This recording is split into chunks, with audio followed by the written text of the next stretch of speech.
Yep.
Sorry. Thank y'all. I was gonna ask you about your food.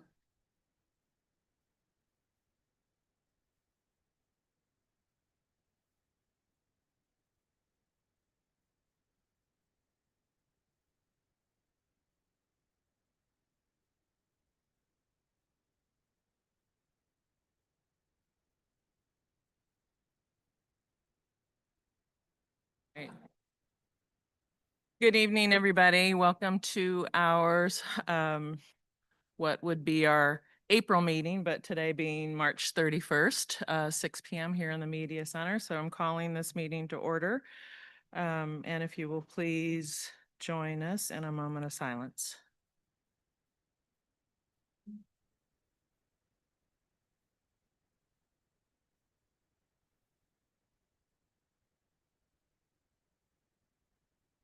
Thank you. And if you will please now stand and join us in the Pledge of Allegiance.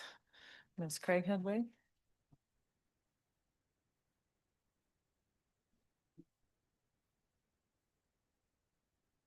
The republic for which it stands, one nation, indivisible, with liberty and justice for all.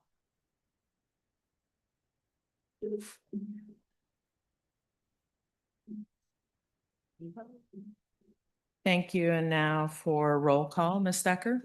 Yes, Madam Chair. Ms. Bryant, Present. Ms. Burns, Here. Ms. Cooper, Here. Ms. Dooley, Here. Mr. Meyer, Here. Ms. Richardson, Here. Ms. Torres, Yes. and Ms. Craig Headway. Here. Thank you. Thank you. So now may I have a motion for approval of our agenda? I'd like to make a motion to add an item for discussion. And that item being to talk about the topic of SROs in light of all of the community feedback we've received.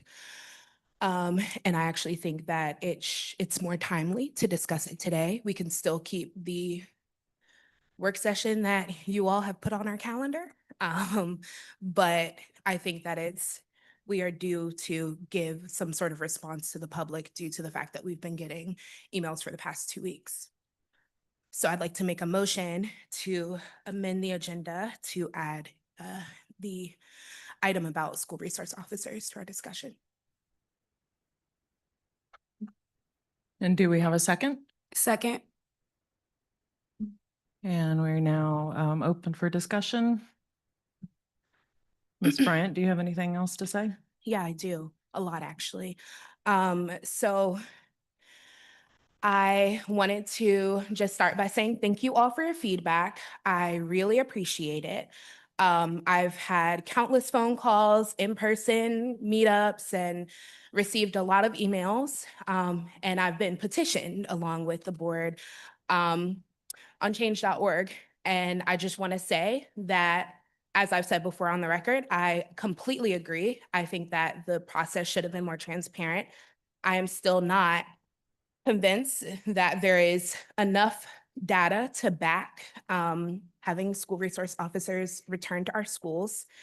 And I'm a bit confused about how kind of the whiplash of like hearing that there's not enough data from community members, people who are involved in the process, and now hearing, oh, there is enough data. And maybe I missed a lot in the process of the past few months, but I still don't believe there's enough to substantiate that return. And I don't think that it falls within our strategic plan of student outcomes, equity, sense of belonging for our students. I've really appreciated every single person who has done that work of reaching out. It means a lot.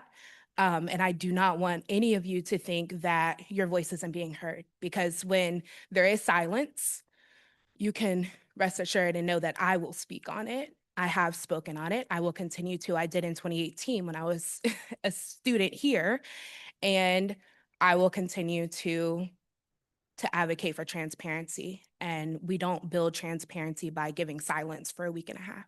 So in my response that I've sent to some constituents, I talked about the need for a new process, one that is well documented, one that doesn't just say, oh, I talked to some students and about half said this or that. I need actual data, qualitative data on paper in order to support such a thing as this. I also believe that if we're going to talk about equity, we need to think about all of the studies and all of the research that has proven that school resource officers do not positively impact the student outcomes for Black students or Brown students or students with special needs. So I would encourage my colleagues at this moment and the division as a whole to stick to its core values that we've stated over and over again. And to bring the data and to prove why it's necessary to bring SROs back, because at this moment, I don't see the correlation. And as we talk about Black achievement today, I would hope that we're able to make the connection between Black students' outcomes and the return of police, and how feeling watched and feeling like you don't belong in your own school can negatively influence those outcomes. And if we want tangible examples of that, chronic absenteeism may not improve. So how are we saying we care about student outcomes, but we're not doing that in action? And so I just want everyone to stick to our values. Thank you. Thank you, Ms. Bryant. Mr. Meyer, do you have any comments about the motion to add an agenda item? Yeah, I would like to make sure our discussion is focused on the motion to add something to our agenda item, not necessarily, I think, the discussion. But I think we have a busy agenda tonight, and I'm more than happy to talk about it at our work session. Thank you. Ms. Burns? Any discussion about the motion? No. Okay. Ms. Cooper?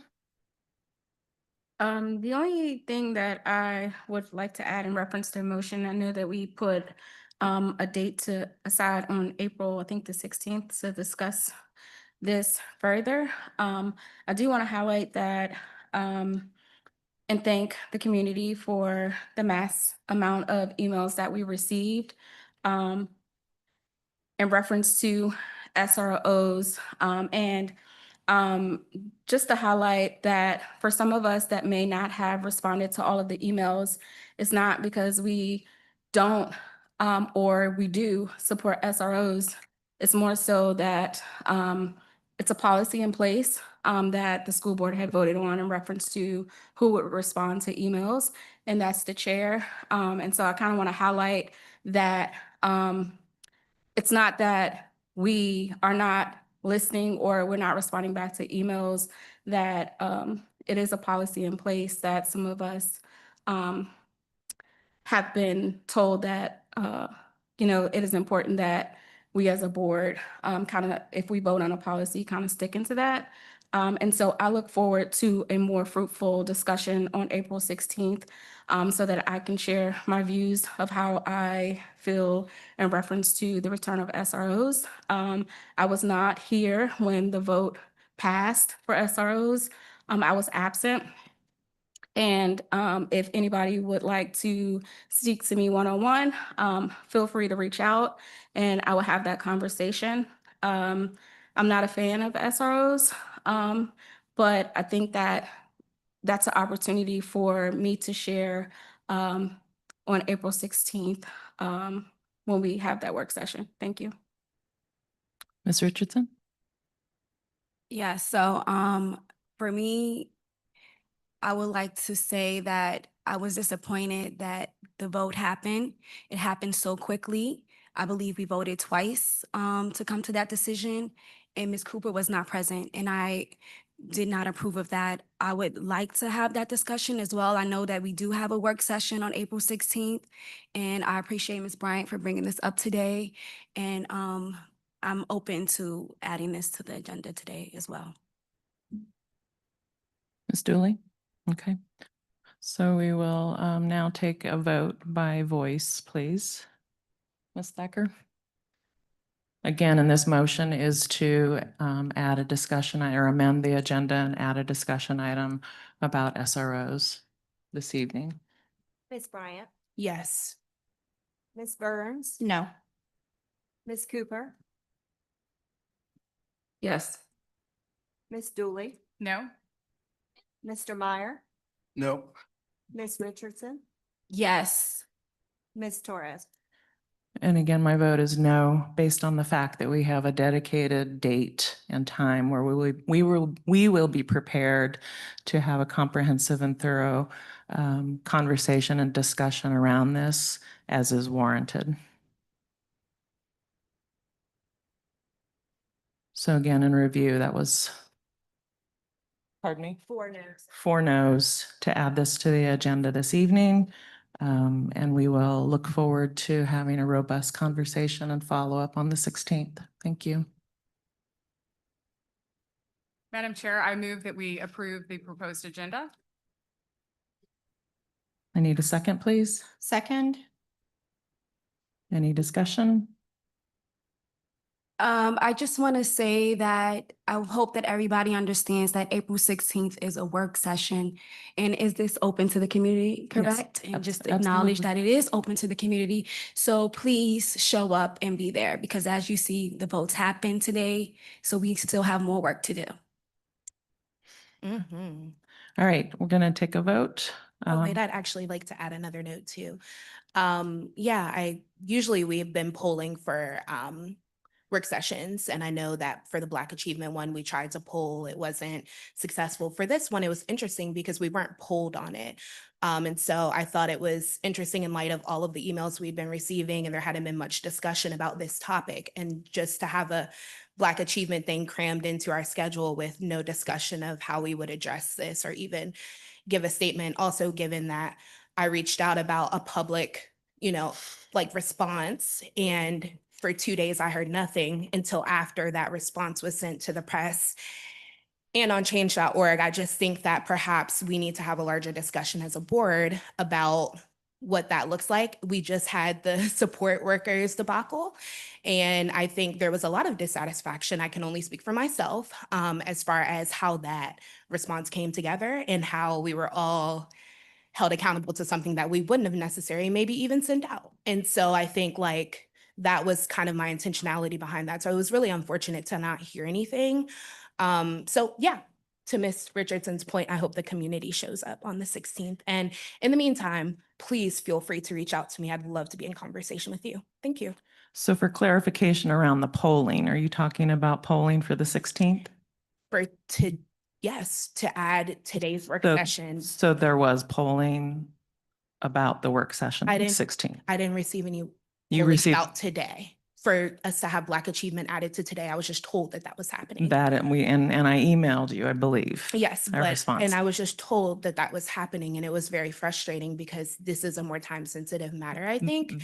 And Black achievement is something that's an ongoing process. Okay, so the work of the board was to finish the work session that was interrupted, and that is Mhm. Black student achievement data. Mhm. And that happened at our agenda meeting session with Ms. Burns, Dr. Gurley, and myself. Yeah, And so so I that, wasn't there. so we are moving forward now with the vote to approve the current agenda. So are you gonna respond to any of the other things I said, or you just don't have, that's not what I was saying about the public response to the? You and I can talk, sure. Okay, I tried, but you also didn't, you didn't respond. So for the public's comment, there were two email strings going on that same day, and I responded to multiple of them. And I believe you had a lengthy conversation with another board member in response to whether a response was going out. Yeah. And that was in the works, and I believe that was conveyed to Yeah, you. I just wanted for public record for everyone to know that you responded to my email saying, message received, have a good night. So thank you. I don't want to continue to harp on this, but I just wanted it to be clear that I did try to Sure. And respond to the community, and it was kind of shut down or just ignored. But thank you. I'm ready to move forward with the vote. oh, you are? Okay, well, we're happy, and you got the last word in on that one, but I'm happy to show the string of emails Same. that led up to Thank that. you. Yeah, no problem. All right, all in favor of approving the agenda this evening? Say, voice, please. Yeah. Ms. Bryant, Aye. Ms. Burns, Aye. Ms. Cooper, Yes. Ms. Dooley, Yes. Mr. Meyer, Yes. Ms. Richardson, Yes. and Ms. Torres. Yes, thank you. All right, our next item is student and staff recognitions. And we have, I believe, Ms. Samolczyk. Thank you.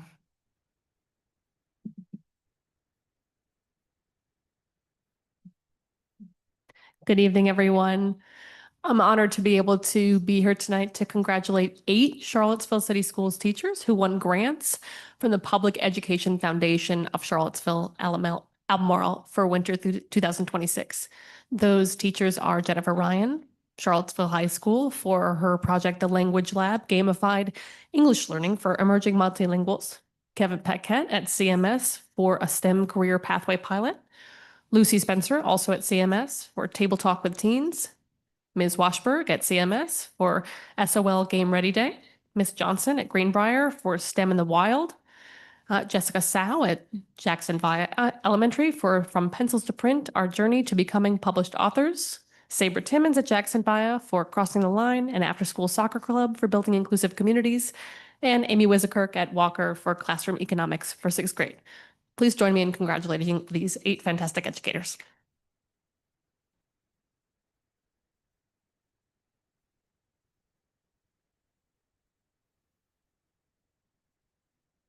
Thank you. And the next is state and local honors. Mr. Jones, welcome. Good evening. I'm excited to come and report about some of the major accomplishments from our winter athletics season at Charlottesville High School, which is definitely one marked with historic excellence. In indoor track, Charlottesville had a very strong year. Senior Samson Palmer won the Class 4 state championship in both the 1,000 meter and 1,600 meter. He broke the state meet record in both of in the 1,600 meter, and he holds the CHS record in both the 1,000, the 1,600, and the 3,200 meter. So pretty historic season for him. We also had senior Elena Pierce. She also won the Class 4 state championship in both the 1,000 meter and the 1,600 meter races. She holds the school record for both of these events, and she now holds the state meet record in those events as well. She also holds the CHS record in the 3,200 meter race as well. And both of those record holders, Sam and Elena, will be joining the UVA track team next year. Also in track, sophomore Juliana Pierce was also named All-State for Class 4 indoor track. She finished second in the 500 meter at the state championship. Her time that earned second in that race broke the CHS school record that has been long-standing. We also in swimming had a junior, Garrett Wispelway. He was named All-State by finishing second in the state in the 100-meter breaststroke, an event that he now holds the school record in. I think you guys are seeing a pattern here, right? Sophomore Lainey Keller, she finished fifth in the state in the 100 backstroke. And when she did that, she broke her own record that she already held this year. She also finished 10th in the 200 individual medley, which was her best time and also a school record. Ada Brantley, Charlotte McCready, Alicia Yori Kosick, and Lainey Keller also broke a school record in the 4x100 freestyle relay.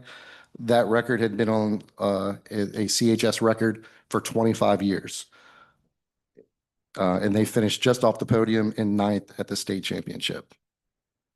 Girls basketball, they earned a state tournament berth for the 3rd year in a row. They finished first in the Jefferson District, going undefeated in district play.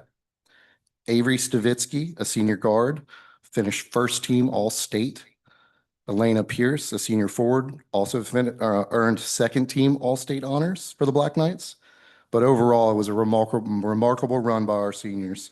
The girls basketball team over the last 3 years had a 72-9 record. And then wrestling. Wrestling was also a historic season. The wrestling team delivered the highest state placement in school history, finishing 6th overall in the state. Roman Calvani finished 2nd in the state, which was the first state runner-up in the CHS history in wrestling, earning all-state honors. Adriel Pena took 3rd in the state, earning all-state honors. Theo Reinhardt took 3rd in the state in all-state and earned all-state honors. And Walter Pilkey finished 6th, cementing his legacy as the first ever 4-time all-state wrestler in Charlottesville high school history. All of these great things happen on the court, on the pool, in the field, on the track. But even greater is all these amazing things that they're doing on and off. We're very proud of these athletes and all of our athletes, and we continue to keep it rolling during the spring. We'll have some more historic seasons. Thank you.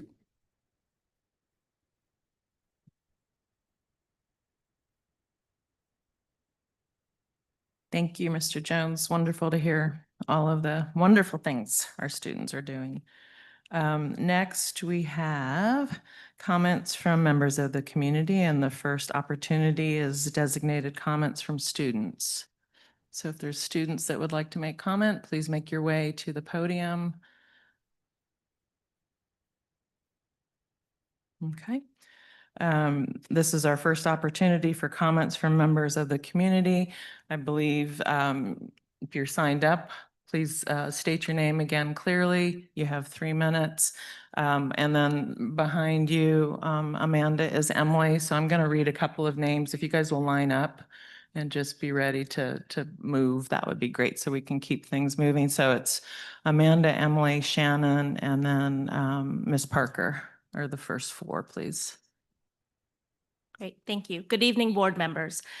I'm Amanda Moxham, a parent and community member. I take school safety seriously, but police presence in schools is about comfort, not safety.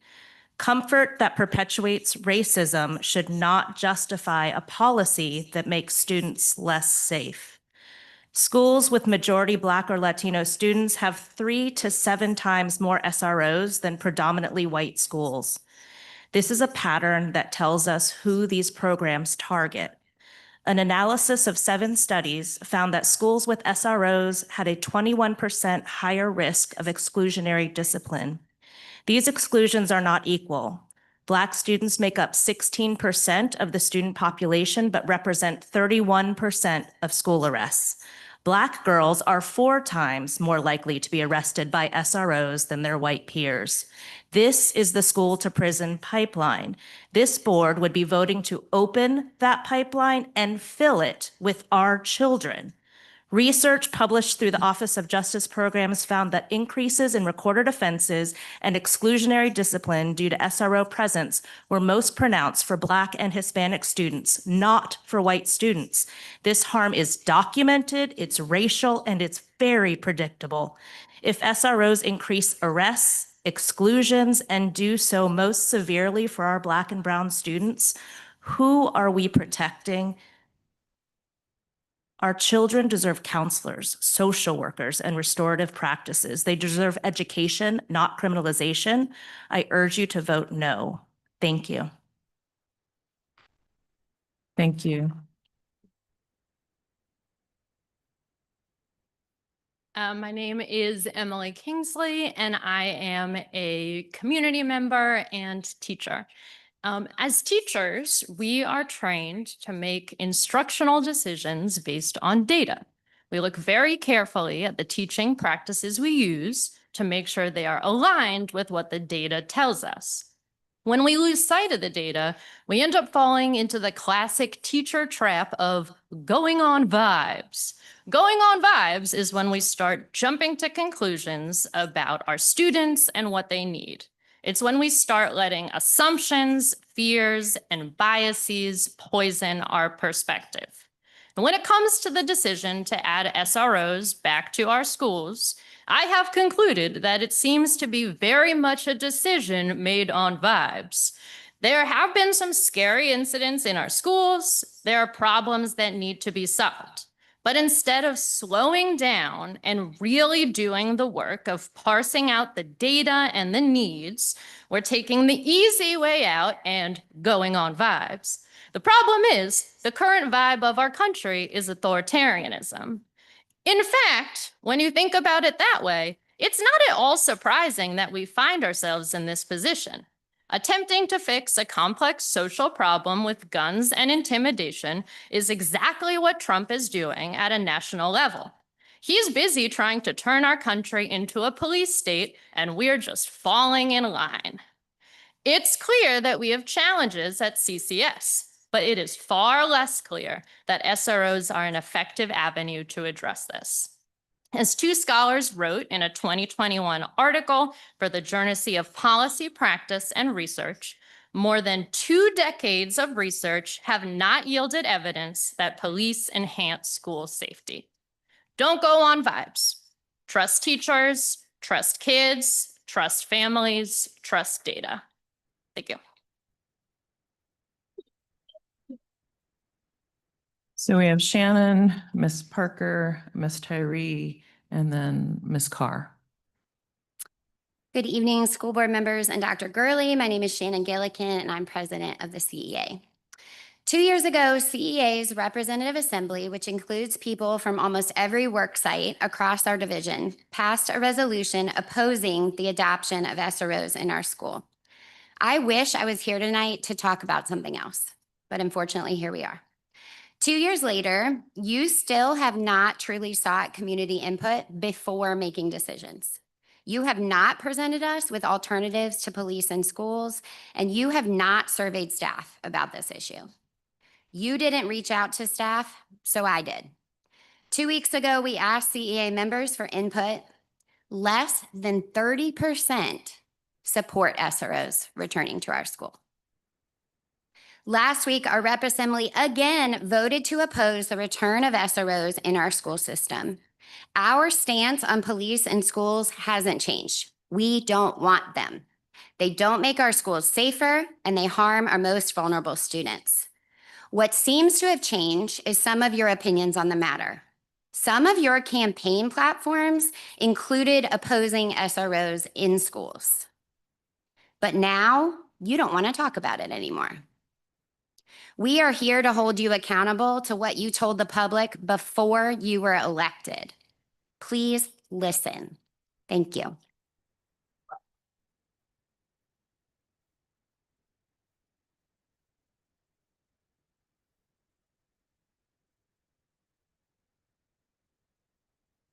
Good evening, school board members. I am Rosia Parker, and I'm standing here speaking on behalf of Generations to Generations and People's Coalition, as well as some voices of public housing. Standing in solidarity with other organizations represented here today on behalf of our students, our children.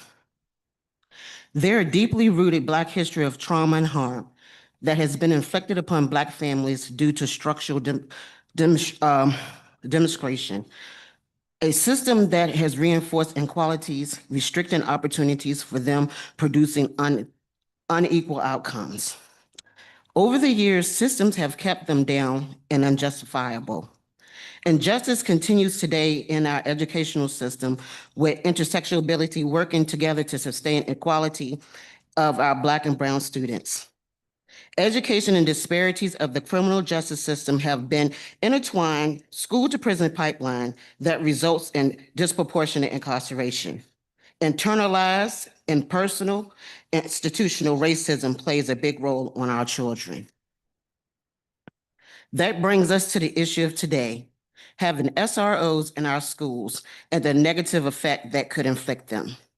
Their minds are vulnerable. The negative impact of mental health and SROs increase fear, anxiety, trauma to fostering a prison-like environment that reduces school connectedness. Misalignment of mental health crisis could lead to trauma, behavioral criminalization, and which has a disproportionate impact on Black and Brown students, especially children with disabilities. We do not want more criminalization of youth. Racial prejudice, exclusionary discipline, over policing continuously lead to school to trauma pipeline. Instead of increasing feelings of safety, the presence of SROs can cause our children to feel less safe and detached from school environment.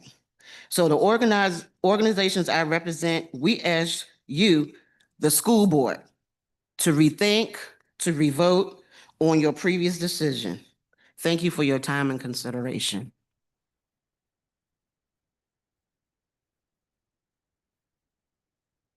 We have Ms. Tyree, then Ms. Carr, Ms. Giles, and Mr. Heath. Woo! Good evening. My name is Terry Tyree, and I'm the president of Shawsville Community Resilience Center. And I wrote this thing 3 times. But today, y'all showed off. Y'all showed off, so I got to say this first. First off, how can we be looking at y'all like a role model when y'all can't even work together and agree on something together? And I see the separation.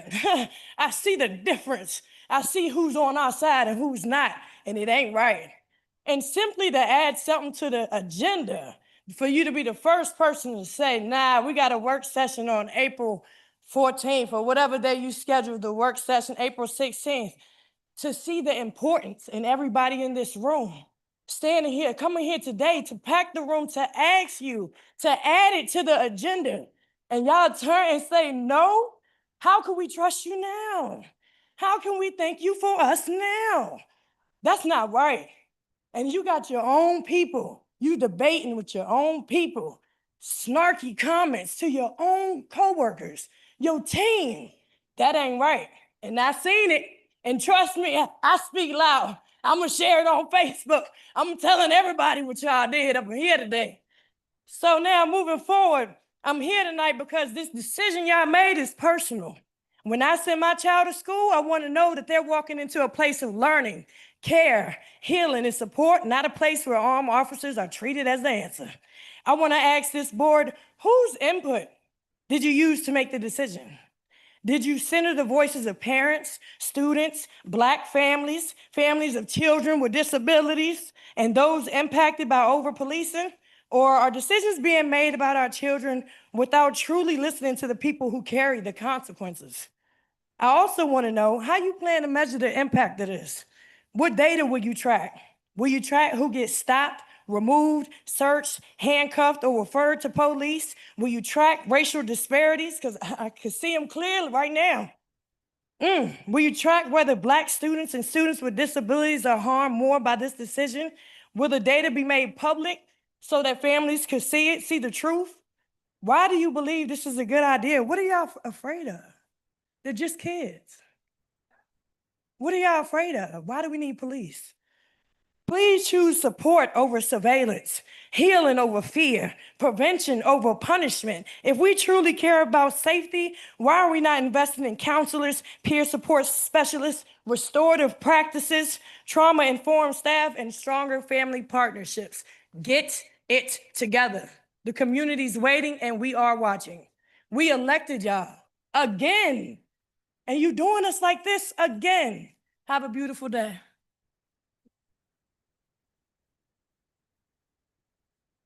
Ms. Carr?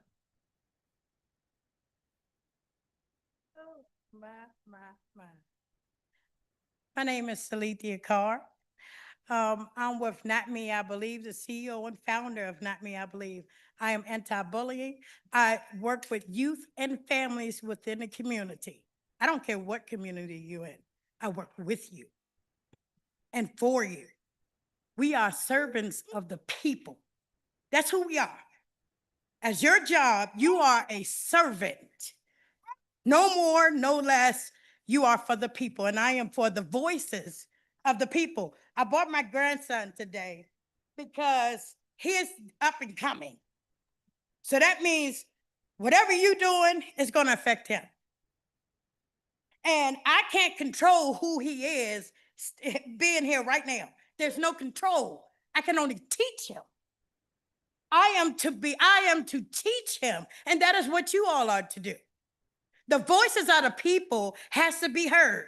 The children has to be heard. The parents have to be heard. The staff have to be heard. It has to be a fair thing. Not what you want. Policies can be made anywhere, anytime. But when are you going to make a difference? When are you going to stand up as a voice? Some of you have other positions within the community. What are you going to do then? Are you going to still do the same exact thing? Because your kids are still going to grow up with different individuals. They are individual people. We can't just think about self, because trauma is happening everywhere. It's happening everywhere. One thing is, and I said I was going to say this because everybody in here know my child. Everybody know my child. And I stand up for something. And I'm one of them parents where I'm going to sit in the classroom. I'm going to sit there with you. We're going to learn together, okay? We're going to sit down. We're going to talk. We're going to do all of that. But that is the same thing with you guys. When my daughter was going to CCS, I had her go to a mental health facility to get some help because she was severely bullied in our schools. And the staff knew about it. IEP programs, all of that. But one of the things that we seen is that when we sat down with counselors, they said she's severely bullied. Oh wow, now you realize that, now you said it, but it was copy and paste at the same time at first. It was copy and paste about this child. So then she went to mental health facilities. She came to CHS. She had an episode, a big one. She had an episode, guys. Just an episode because she was going through mental health crisis. And then she got sent to Lugo. Now, Lugo is a great school. I give it to a small school where a lot of people are. And I'm about to end this. I know, I need you to wrap up. Thank you. Yeah, I'm about to end this. But she started to do drugs within the community. And you know where she went for help? To Lugo. And those staff there was so good with them. How can a small school be better than the bigger one? Mr. Gurley, I seen you a couple of times over there with my daughter. So, and you definitely know, she went for support. Thank you, Ms. Carr. Appreciate you. We've got Ms. Giles, Mr. Heath, Ms. Torrey, and then Ms. Fitzpatrick. Good evening, everyone. My name is Latricia Giles, and I am here tonight on behalf of the Charlottesville Public Housing Association of Residents and standing in support with community members on this. As you know, FAR is a resident-led organization, and unfortunately, we know what it feels like when institutions make major decisions that affect people's lives without enough transparency and without enough meaningful community input. I am not here pretending to be an expert on school policy by any means, but I have seen the impact of policing in our communities, and I've had the chance to talk and sit with families that are impacted. I've had the opportunity to go to school and read scholarship on this matter, so I'm a little confused on how scholarship got missed here to really deeply talk about these issues. We understand that most Black and brown children, even at a very early age, are turned off from school by many factors, but actually adding other uniformed presence, that can be deadly for our students. But I will get back to what I am an expert in. But FAR doesn't know what it looks like for this process to continue breakdown in trust. So we know what it means when communities are asked to speak, but leave feeling like the decisions were already moving forward. And so that's why I'm here. That's why we were concerned. The decision to bring back school resource officers is serious, and it affects the students, families, and broader community. And many people have raised concerns, not just about the outcomes, but about the process. Concerns about transparency, concerns about timing, concerns about whether the public had a real chance to shape this decision before it moved forward. That should matter to this board. And FAR stands with those asking for a fuller public process, real community engagement, and serious consideration of alternatives. You don't have to have police. People are asking for care workers, counselors, other folks, giving teachers raises. I mean, there's lots of solutions other than bringing in continuous armed presence. If community voice is going to mean anything, and I'm sorry, I skipped a few places too, because this is a lot. We also believe that the concerns raised about the impact on Black and brown students, student with disabilities, and immigrant students deserve to be taken seriously. So if community voice is going to mean anything, that there must be a path to revisit this decision when this trust has been broken, and we seriously need the board to take that into consideration. We are asking for more public meetings. We are asking that restorative and community-based alternatives be meaningfully considered. And we are asking that before the 2026-27 school year, that this be revisited, because it is critical. Thank So I you. appreciate you. Thank you.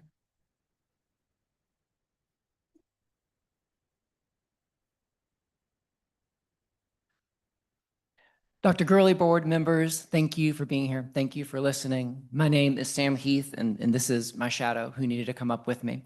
I'm the executive director of the Commonwealth Justice Coalition, and I've been a high school history teacher for 10 years in North Carolina and here in Virginia.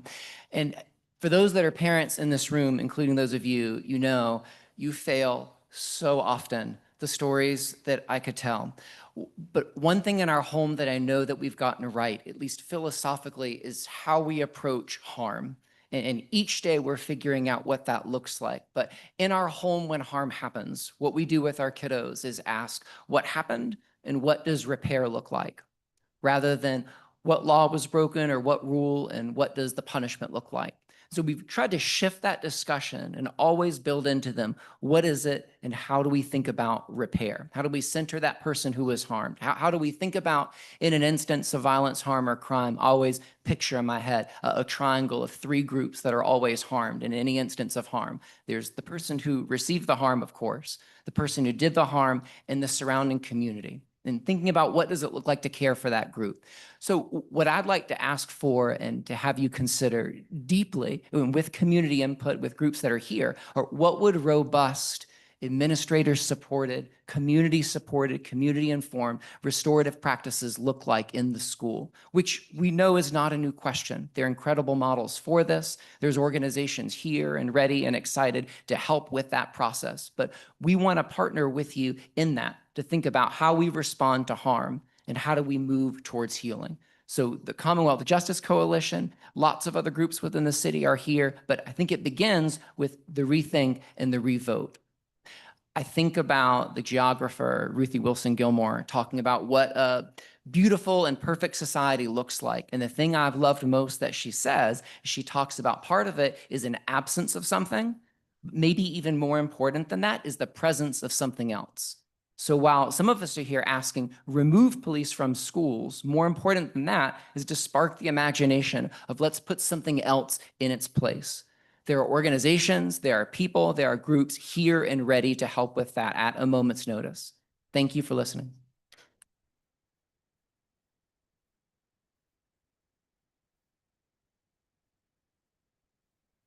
Good evening. My name is Chelsea Duntori, and I'm the director of the Youth Justice Program at the Legal Aid Justice Center. I'm also the resident of Charlottesville, and most importantly, the parent of 2 preschool-aged children, one of whom will be starting at Jackson Via in the fall. I have also worked as a special education advocate for decades and represented children in both the foster care and juvenile justice system. My clients have been interrogated, restrained, handcuffed, and even physically injured by school resource officers. My clients are a part of the statistics which demonstrate that police presence in schools disproportionately harms students with disabilities, students of color, and students from marginalized communities. Having SROs on campus increases the likelihood that a normal adolescent behavior will be criminalized, where the response to disruptive conduct is handcuffs instead of support, guidance, and learning. 6 years ago, this same body made a decision to remove police from city schools based on clear data about the ineffectiveness of the school resource officer program, and then created a new model for school safety and student well-being. These decisions were made with feedback from stakeholders, students, parents, teachers, and school administrators. But last fall's decision to return SROs to school neglected to take meaningful input from the community and consider similar data. I am here, along with parents and community members, to ask this board to reconsider that decision, hold public meetings with opportunity for public comment on this issue, and consider the full spectrum of alternatives available to address school discipline issues. I know that we all share a commitment to protect our children. I certainly want my children to attend schools that are safe. But let's accomplish this goal by considering evidence-based restorative responses that will address the root cause of conflict and misbehavior and create safe, equitable learning environments. Thank you.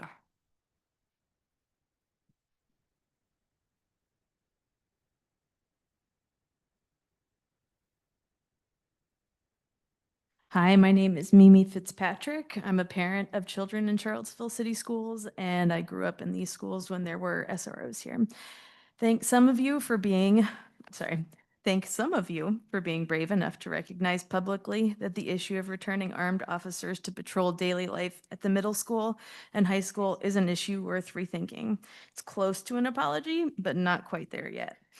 I hope that you are talking to each other about the format of the work session and that there are ample opportunities for data to be shared about alternative models that do not include police, or if you're not courageous enough for that, at the very least minimizes exposure. Doesn't seem like y'all are talking together very well and working together as a team to second what Terry said. She said it better than I did, but I absolutely agree. Got some work to do there, friends. I understand that your argument is often that you want police to interact with students to build mutual trust and understanding so that when the time comes that intervention feels necessary, there's already a relationship there that has been formed. But when one of the partners in a relationship holds a gun and the power to land you in the criminal justice system, the power imbalance does not ever lend itself to true positive relationship building. Charlottesville City Schools' strategic goal to provide a culture of safety, wellness, and belonging can be done. I believe that it can be done. I believe in us, but not with cops and not without working together. When you have community representatives from Charlottesville Public Housing Association of Residents and representatives from many other organizations in town standing before a room of concerned citizens and describing their experiences with militarized police in Charlottesville, which has happened at a number of meetings in Charlottesville over the last year, and they ask for your help to show up for our neighbors, do it. Do it with education, do it with heart, do it with courage, do it with brains. In the spirit of lifelong learning, use the mistakes of the last few years as lessons and do this well. Use the work done by the original committee that was formed when the decision was made to remove SROs because they put in a lot of work and decided that they did not show evidence that cops make schools safer in emergencies. Use input from the most impacted communities. Make good faith efforts to actively engage in open-minded, data-driven conversations and be transparent. Do the hard work. You can.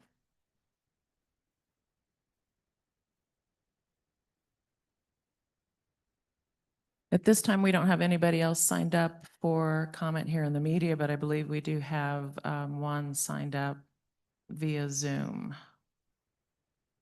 That would be Miss Heinzman, I believe. I don't see her in there. Okay, all right. Is there anybody else here that would like to make comment?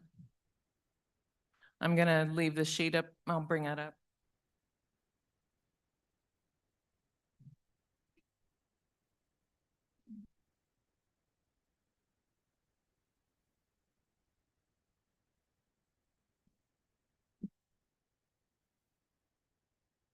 I'm on the clock yet. Thank you. Good afternoon, Dr. Gurley, members of the school board. My name is Natalie Aviles. I'm a parent. I'm a member of the Latina community here in Charlottesville. I am a professor of sociology, and I'm a public policy analyst. And I've been here standing in front of you before, talking about SROs. And I'm here with a massive coalition of people in your community that encompasses people that you haven't listened to yet. They're the teachers, they're the CSAs, they are the lawyers, they are the mental health professionals, they are the social scientists, they are the people who have looked at the data, who have sent you the data, and have not heard you engage in good faith, thoughtfully with the data. So I'm very happy to hear that there's going to be a work session. However, we don't want another canned town hall. We didn't like being sidelined. We think we're about to be sidelined again. What we would like is for you to be accountable to the things that you promised us on the campaign trail. We want you to be the people that we voted for. We want you to reconsider this policy that you passed in a very slapdash fashion about a year ago, without adequate consideration, without real warning that the vote was going to happen. And we want you to do it publicly and transparently in a way that reflects the best principles of democracy that we want to see as your constituents and as members of your community who share your life with you. So there are many other people who are still waiting to talk, so I'll end there. But thank you for your time tonight.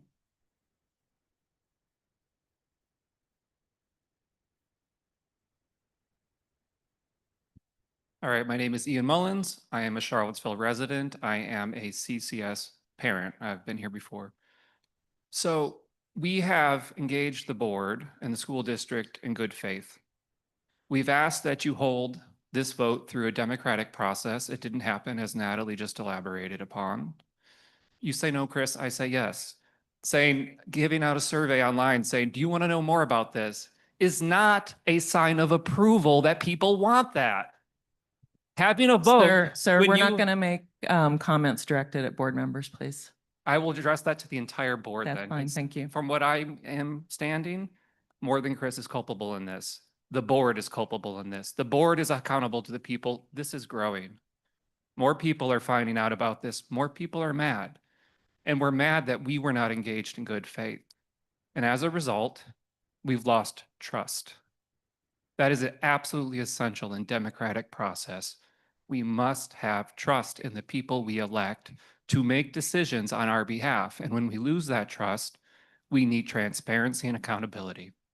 So what I would like, we have some tools at our disposal as well to think about how this decision was made.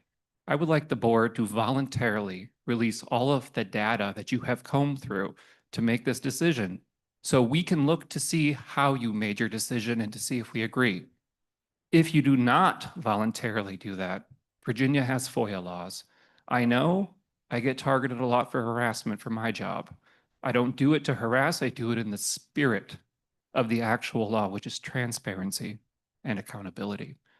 So I ask the board, not one of you, all of you, to release the data that you considered to make this decision so that we can go over it. We are expert social scientists, we are parents, we are people who engage the police on a more routine basis than many of the board members.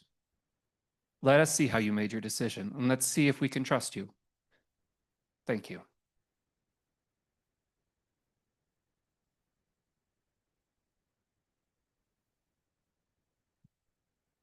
Good evening. My name is Gianella Arostegui, and I am a student at Charlottesville High School. I am here. I would like to talk to you about the ICE resolution you're voting on. I talked to a lot of students. They were really worried about ICE. What if ICE came to our schools? What would you do specifically? Plans to keep students safe. For example, what if ICE comes to schools' buses? What would the driver do? What if ICE comes to children outside playing recess? It's really important to think it through, all the possibilities, and communicate openly with families so everyone feels less anxious and safe. Thank you.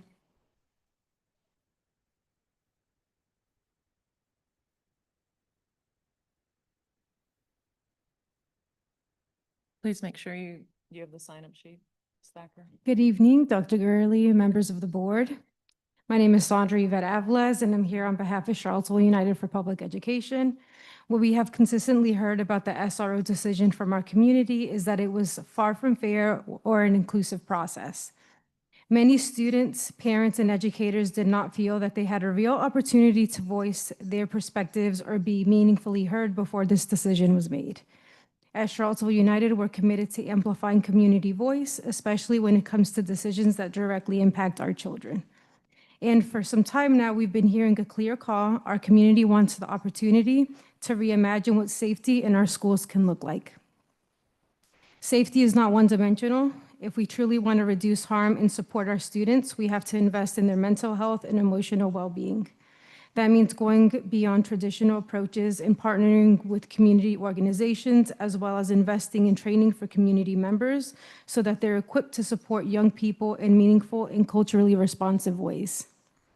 There are more holistic models and programs that do this work well. We should be tapping into them. As adults, we know that we're still learning how to navigate our own emotions. We can't expect children to always have that figured out without the right support systems in place. Our community deserves a process that's transparent, inclusive, and responsive.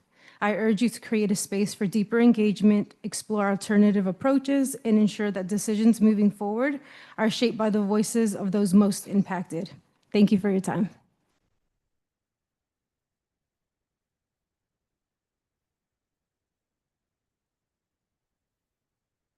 Was I supposed to wait for y'all to call me up here? I Oh, don't my think bad. I have you on the list, but go ahead. Thank you. My name is Oh, I on the do. list, Soul Behind Red me. Martin. So, my name is Soul Red Martin. I represent Operation Social Equality, OSE for short. We're a new mental health nonprofit where we blend popular education, mental health, and community organizing all in one therapeutic space. And I'm here in support of the effort to phase out SROs in our school, and also as a 2008 CHS alumni. So, dear school board members, one of the most misleading things a governing body can do is mistake community silence for community satisfaction. The absence of outrage is not a sign of distrust. It is often a sign of community that is fatigued, overwhelmed, and feeling increasingly hopeless in the face of institutional power. And sometimes this institutional power moves faster than families can actually keep up with. Many parents who would have strongly been here in support of getting SROs out of schools, and they have opinions about SROs interacting with their children. They're not here because they don't want to be or they don't care, but because they are working second shifts, life be lifing, they're navigating transportation issues, they're managing their households. So oftentimes we think that if there's not this huge community reaction or outrage, that means that parents don't care. That's not true. And sometimes parents feel like we're always having these forums and community spaces where they're shoving a microphone in their face, but they're not actually being listened to. So it ends up feeling more performative than actually productive. So in recent weeks, when we talk to the youth in our programming, while sometimes the thing that's relatable to them is relatable to all of us, they rant and they vent about bathroom breaks not being long enough. But once we can engage them about the real issues, what they end up saying is, why don't adults listen to us? And admin, they don't listen to us. Why does it feel like decisions are being made without our input? And these are not one-off instances. These are patterns that we see, and it should give us pause. So at the heart of this moment, for me at least, is not just policy decisions. It's about which one of you board members are willing to be the most courageous and try something that sounds scary, but it's proven to be effective. Which school board member is willing to show allegiance to the student body and the community, and not to police chief, not to people who are in institutional powers. No more backdoor deals, no more campaigning on issues that you actually don't intend on following through with. No more performative gestures of collaboration when truly decisions are being preemptively made without true input from the community. Now, I see I only have 10 seconds here, so I will say I commend the school board members who've already done the right thing and opening the door for dialogue, but it becomes a disservice if those efforts are not paired with true engagement and outreach. And I just compel you all to rethink this and not only get them out of the schools, but let's do what works. Evidence-based research works, and we will be crazy if we keep doing the same thing and expecting different results. Thank you.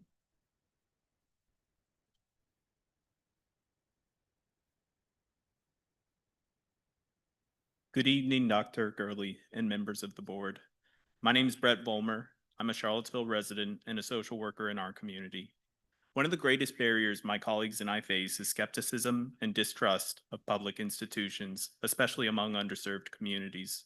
This distrust is rooted in concrete experiences of our public institutions brutalizing communities of color and other marginalized groups. In light of this history, our public institutions at every level have a responsibility to lead with compassionate, evidence-based practices to begin to repair these injustices and rebuild trust among the communities we serve. Rather than repairing this generational harm, armed officers in school exacerbate distrust of public institutions, contributing to severe forms of alienation that can last a lifetime and impede individuals from accessing the resources that are theirs by right. We need to set up our young people for success both as students and also citizens. Citizens who engage with services, shape the direction of our public institutions, and participate in public life with the confidence that they are valued and respected. All of this starts in our schools. Please remember why you removed SROs, and please empower our young people with compassionate, evidence-based practices. Thank you.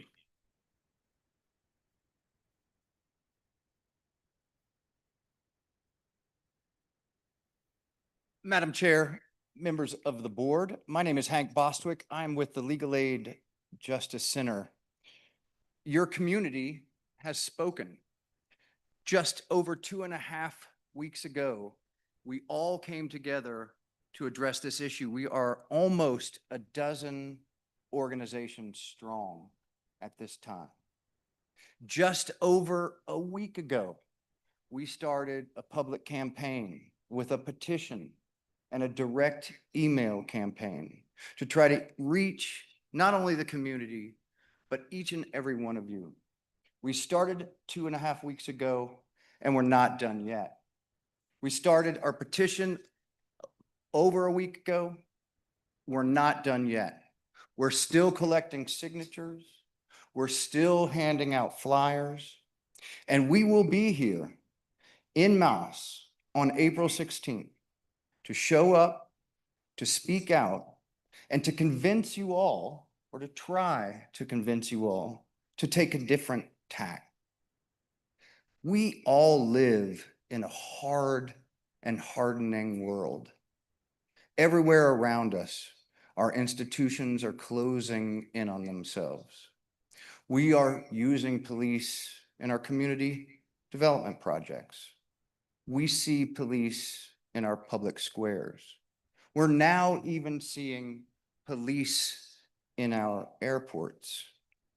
We need one safe space to remind us that we can police ourselves. What we're asking for is for you to consider this in a moment of grace. We all need grace in our lives, and we are asking for a pause, a space for us to communicate, to come together as a community. So no matter what happens, and you've heard many of our groups are opposed to the return of SROs, but there are other ideas out there too, and the people need to be heard. So we have asked, not just for this April 16th work session, but we deeply appreciate the concession, but we'll be here in May. We'll be here over the summer, whether or not y'all will, because we want this to stop. We want this to be done with the sort of deliberation that this prestigious body should be known for. We have a chance to be a model community. Let's take that chance. Thank you.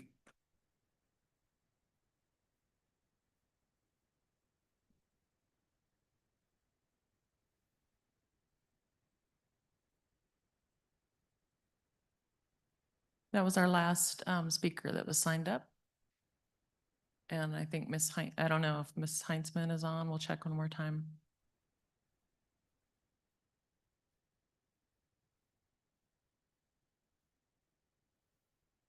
I don't see her. Okay.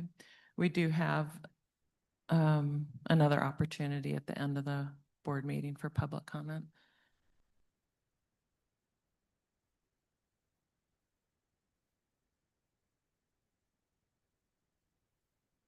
All right, our next item on the agenda is student representative report out. So Ms. Craig Hidway, thank you. Good evening. I'd like to first encourage the community to come to the work session on the 16th. It's absolutely vital to hear your feedback and discuss the matter of SROs in detail. As a student representative, it is my responsibility to be representative of my fellow students, and I would be failing that task if I did not mention the overwhelming feedback I personally received from my peers regarding the re-implementation of SROs in our schools. While I look forward to going into more detail on the 16th, I can give you a brief overview, which is that my peers do not support the bringing back police into our schools. They feel as though their safety would be threatened and their education would not be a priority. Again, I look forward to sharing more insights into the student body's opinions on the 16th, and I hope to see all of you there. In other news, 2 weeks ago, my fellow student representative and I had a very informative meeting with our principal, Dr. Malone, regarding students' concerns accessing grades on PowerSchool. I'd like to thank Dr. Malone for the opportunity to discuss an issue that affects all of our students.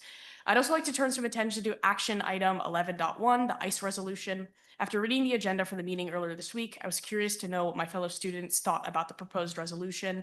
The overwhelming response was positive affirmation for support of this vital safety measure. My peers and I agree this resolution is necessary to protect our students and our community. I'd also like to echo the words of my peers who previously spoke at a meeting regarding the implementation of solar panels. Item 11.1 reflects the wants of our students for greener schools and a desire to help protect our environment. Thank you.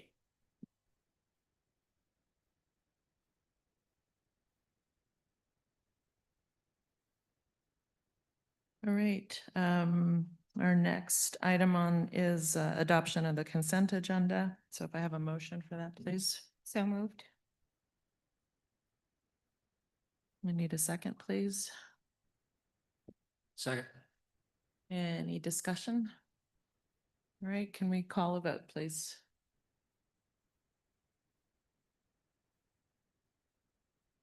Ms. Burns, Yes. Ms. Bryant, Yes. Ms. Cooper, Yes. Ms. Dooley, Yes. Mr. Meyer, Yes. Ms. Torres, Yes, thank and you. Ms. Oops, sorry. Yes, sorry, went out of order.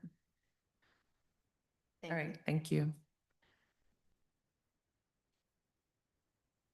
Everybody doing okay? Okay. Next, we will move to action items. 11.1, that is our ICE resolution, which I will read.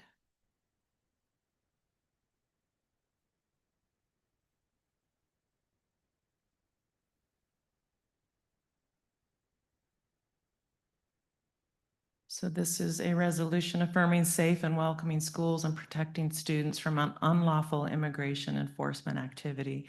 Whereas the Charlottesville City School Board is committed to ensuring that every child within Charlottesville City Schools has access to a safe, welcoming, and supportive learning environment, regardless of race, national origin, language, religion, or immigration status. And whereas the United States Supreme Court decision in Plyler versus Doe affirms that all children residing in the United States have a constitutional right to access a free public K-12 education regardless of immigration status. And whereas fear of immigration enforcement activity near schools may discourage students and families from attending school, participation in educational programs, or accessing essential services, thereby undermining the mission of public education. And whereas schools function best when families trust that their children will be safe from intimidation, surveillance, or enforcement activities that disrupt the educational environment. And whereas school districts across the nation have adopted policies and resolutions clarifying procedures for responding to federal immigration enforcement actions and affirming that schools are places of learning, safety, and belonging. And whereas the presence of immigration enforcement activity on or near school campuses can cause significant disruption to the educational environment and emotional harm to students. And whereas the board recognizes its responsibility to protect the privacy of student information and to ensure compliance with federal student privacy protections under the Family Educational Rights and Privacy Act. Now, therefore, be it resolved that the Charlottesville City School Board affirms that Charlottesville City Schools shall remain safe and welcoming environments for all students and families, regardless of immigration status. The school division shall not voluntarily assist with federal immigration enforcement activities conducted by the U.S. Immigration and Customs Enforcement or other agencies acting on its behalf, except as required by law. Further, to the maximum extent permitted by law, Charlottesville City Schools will not cooperate with any entity that enters into an agreement under Section 287G of the Immigration and Naturalization Act. No immigration enforcement agent shall be granted access to non-public areas of any Charlottesville City Schools campus unless the agent presents a valid judicial warrant signed by a judge. Any such requests shall be immediately referred to the superintendent or the superintendent's designee for review. Charlottesville City Schools shall not collect information regarding a student's immigration status, nor disclose student information to immigration enforcement authorities except as required by law and consistent with FERPA. The superintendent shall develop and disseminate clear protocols for school staff regarding how to respond if immigration enforcement officials request access to school property, student records, or students. The school division shall provide families with information regarding their rights and available community resources and shall work with community organizations to support students whose families may be affected by immigration enforcement actions. The board reaffirms its commitment to protecting the emotional well-being and educational continuity of students whose families may experience immigration enforcement actions.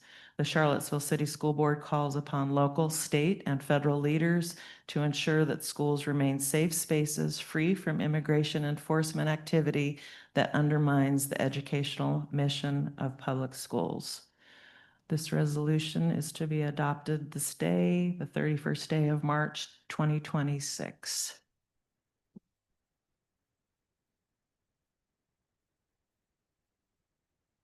think we need to take action on this. May I have a motion for approval of this resolution, please? So moved.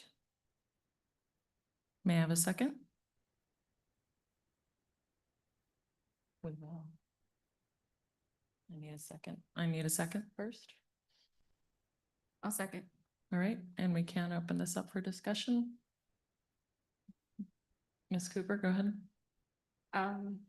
So yeah, I have talked to, over the last, I guess, few weeks, I've talked to some of my colleagues in reference to this resolution. And thinking about this resolution, as I was reading over the resolution, I started to think about the conversation in reference to SROs. And so if we were going to protect students from ICE, I also want to protect our Black and Brown communities from SROs. And just thinking about, what's happening in the world, I'm a big supporter of this resolution, but just thinking about some of the similarities in how police come into Black and Brown communities. They raid homes, they separate families, and they also cause harm. And so I want our board to be thinking about those things when we're moving forward with the option to bring the SROs back into our community. Are we being equitable in what we're asking? And are we protecting all of our students the same way? Thank you. Thank you. Any other comments? Yes, I'd absolutely like to add to that. Thank you, Ms. Cooper, for your sentiments. I know that I shared with you, Ms. Cooper, that I share those concerns a couple of weeks ago. And I think that if we're going to think about the historical documentation of that impact on Black and Brown communities from police, we must absolutely think about that as we continue to think about ICE and the current situation that's going on. And I've heard quite a few people even make connections between what's happening right now with ICE and what's happened during civil rights era movements and other instances of Black families facing a lot of terror because of police. So I also would ask that we be equitable in our approach and that we have a holistic view when it comes to student safety, student belonging, and equity as stated in our strategic plan. Thank you.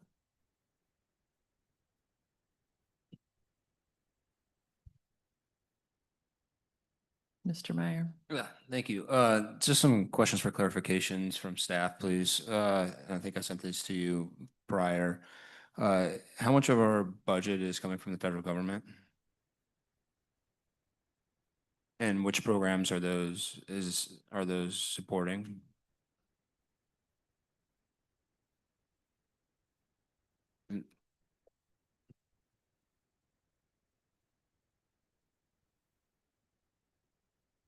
$6.9 million of our budget is federal funds. It's about 6%.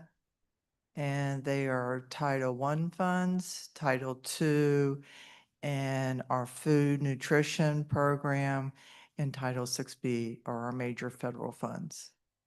Makes sense. So that's because I think maybe not, and I would say I don't even understand all of those, what that means, but my understanding is that those support some of the most neediest students, and you want to even say are BPOC students also. Yes, they support our at-risk students. Okay. Dr. Burley, is there anything in this resolution that we're not doing right now? Or we haven't done? No, everything that's outlined here, we've implemented in terms of communication to our staff, communication to our families, and then of course, as it relates to in terms of student information, we are bound to purpose. So many of these things are things that we were already doing prior to the adoption of the ICE resolution. Thank you. When Ms. Cooper and Ms. Bryant, I acknowledge your observations and comments, and I do look forward to having more of a deep conversation with you, not only individually between now, but also on, during the work session we're going to have on the topic. Colleagues, I'm concerned about this because I think from a process perspective, while I am definitely not a supporter of what ICE is doing around the country, terrorizing, and even, I would say, potentially some of my extended family members. There's also a lot of things the federal government is doing that I'm not okay with, beyond just the immigration policy and the horrible actions that ICE are taking to terrorize, again, our communities and our friends and our neighbors. I think about what's going on right now with Iran and how our Army or our Air Force bombed a school of young girls. That's horrifying. I hate how the government has torn down a lot of other institutions, including the Department of Education, which is directly impacting our students. And a lot of this is nonsensical, in my opinion, right? It does not make sense. And unfortunately, what I've seen is that where they've sent ICE agents, right, is to democratic, progressive localities and jurisdictions. They're not picking the Republican, the conservative. And I bring this up because my concern is I'm thinking about all of our students and some of our neediest, again, which this funding supports, and the federal government is not acting in a rational actor and following the rules and laws. What stops them from basically pulling a list of all the jurisdictions and school districts that have pulled at a resolution like this, and it was like, all right, we're going to pull all your funding. And there's $6.9 million that supports our neediest students. And to me, while again, I agree with everything in here, I think it's super important, but at the same time, this is an observation on federal immigration policy. And these are things that we're already doing and stating it. And I think we're potentially putting a big target on our back, and the cost and risk associated with this is significant. And again, to the detriment of some of our neediest students. So while again, I want to iterate, I am not in favor of ICE. I think it's what they're doing is horrible. I also don't think this is being responsible and potentially puts a lot of our students at risk. So actually the alternative, I think, what is some folks think it's going to do. So I will be abstaining. Thank you. Ms. Craig, did you have other? Go ahead, please. Yeah, as I mentioned in my student report, there's an overwhelming support for this resolution from my students. My peers are scared, and how can we expect them to learn if they're scared? I think that I understand Mr. Meyer's perspective here, but at the same time, we have to acknowledge that families are scared, and there is a lack of understanding and clarity when it comes to the exact practices that our district will take if ICE comes to our school. And I think that it's very important that we pass this resolution. Ms. Pence? Sure, I appreciate the comments offered by Ms. Bryant, Ms. Cooper, and do want to lean into that and hope we can talk about that a bit more at our SRO work session. I remember that we previously had something in our MOU that spoke specifically to ICE and had community members reach out and just say that they felt that that was not honoring Black and Brown students by singling out our protection of our immigrant students, but not our Black and Brown students. And so it was removed from the MOU for SROs, and just hope that we can unpack that and have more discussion around that at our work session. Also want to acknowledge Mr. Myers and his concern about federal funding and the eye on Charlottesville that this could potentially bring, although I think the eye is already on Charlottesville. I think it's been on Charlottesville.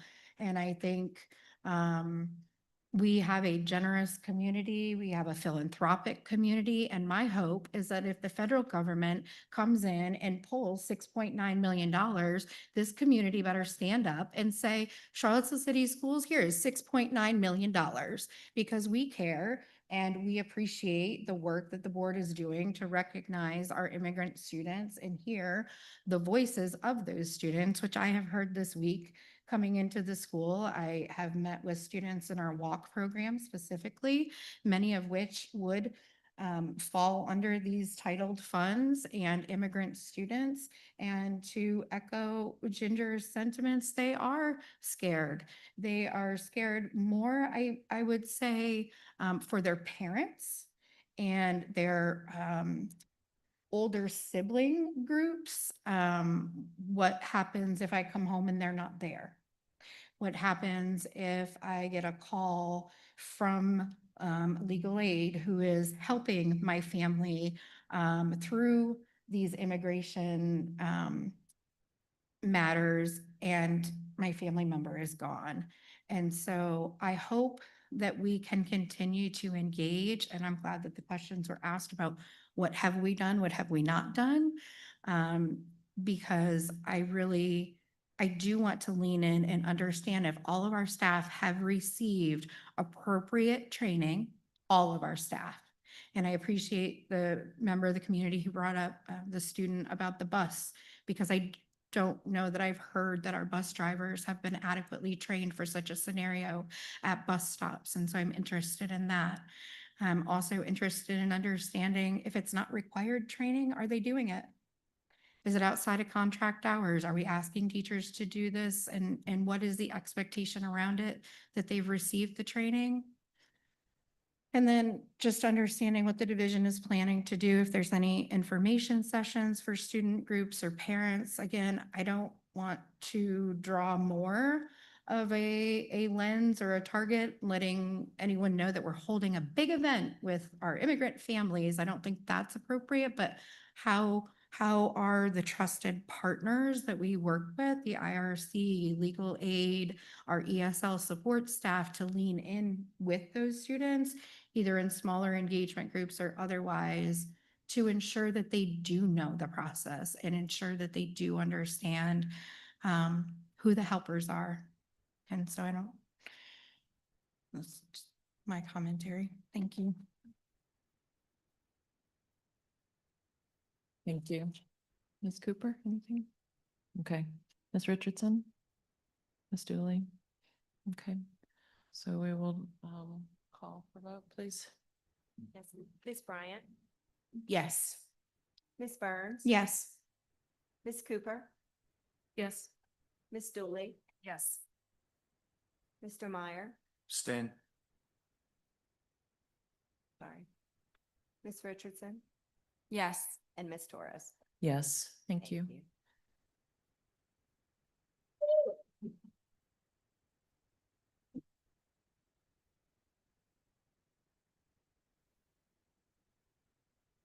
Up next is 11.2, and this is our solar power purchase agreement. Ms. Powell?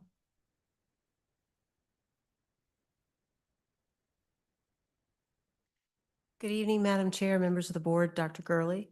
Back on February 5th, you received an extensive presentation. Sorry, I'm hearing this echo. I hope you're not. But anyway, about solar PPAs. That was like your educational session on that. And tonight is what's coming before you for action is the PPA for the high school. We look forward to bringing another agreement forward later or hopefully soon after for the middle school. This evening, we do have with us Crystal Riddleval, the Director of the Office of Sustainability for the city. The city is a big part of this agreement because of all the services they provide to the school system with our facilities. And then we also have with us this evening Megan Milo with Madison Energy. They are here if there are questions that need to be resolved before you all would take action to authorize Dr. Gurley to execute the necessary documents. Thank you. Any questions? Board members, Ms. Dooley, we'll start here. Well, I think first we need to make a motion to approve the solar power purchase agreement for Charlottesville High School. So moved. Second. Does that suffice, or do we, because there were subsidiary agreements, do we need that language or? So Ms. Thacker, I believe on the information sheet has the exact motion written out. It's not an awful one. So if someone could read the motion as written, I think that would certainly make the attorneys happy. I think, yeah, Thanks. thank you. Okay, so I move that we approve the solar power purchase agreement and the associated license agreement for Charlottesville High School and explicitly authorize the superintendent to execute both documents, including all incorporated exhibits and subsidiary agreements. Second. Discussion, anybody? Mr. Meyer? Ms. Brandt? No. Ms. Burns? Ms. Cooper? Ms. Richardson? Ms. Dooley? All right, we call vote, please. Ms. Bryant? Yes. Ms. Burns? Yes. Ms. Cooper? Yes. Ms. Dooley? Yes. Mr. Meyer? Yes. Ms. Richardson? Yes. And Ms. Torres? Yes, Thank thank you.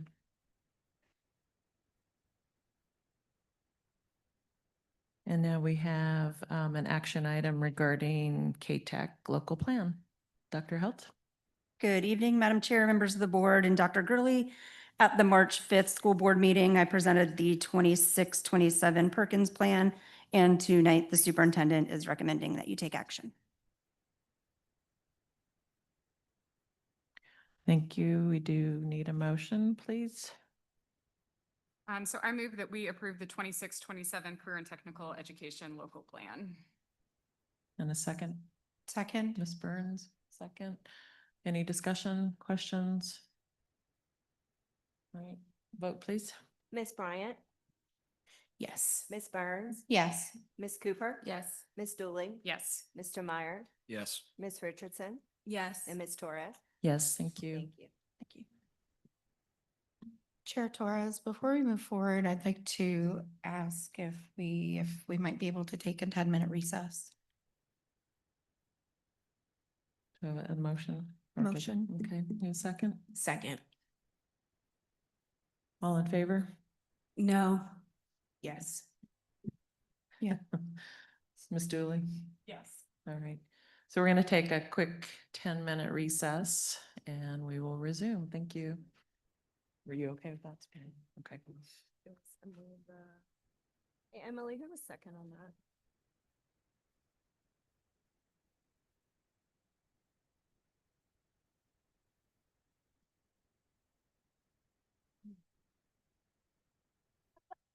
Noted.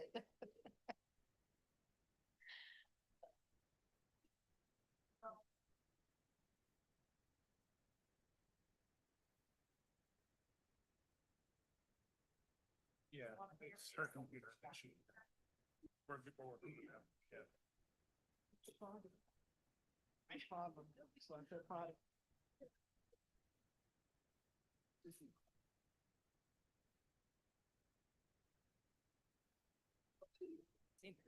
He's gonna stand up now.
Okay, so we are at 12.1, which is items for discussion for safe routes and school zone update, please. And thank you.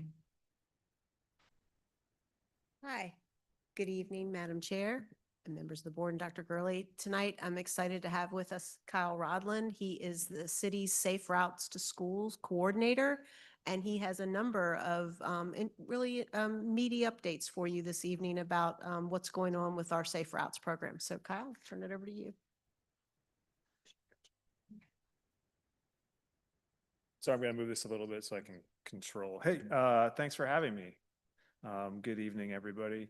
So I'm just going to update you guys on what's been happening with the Safe Routes to School program currently, and then also in the past few years.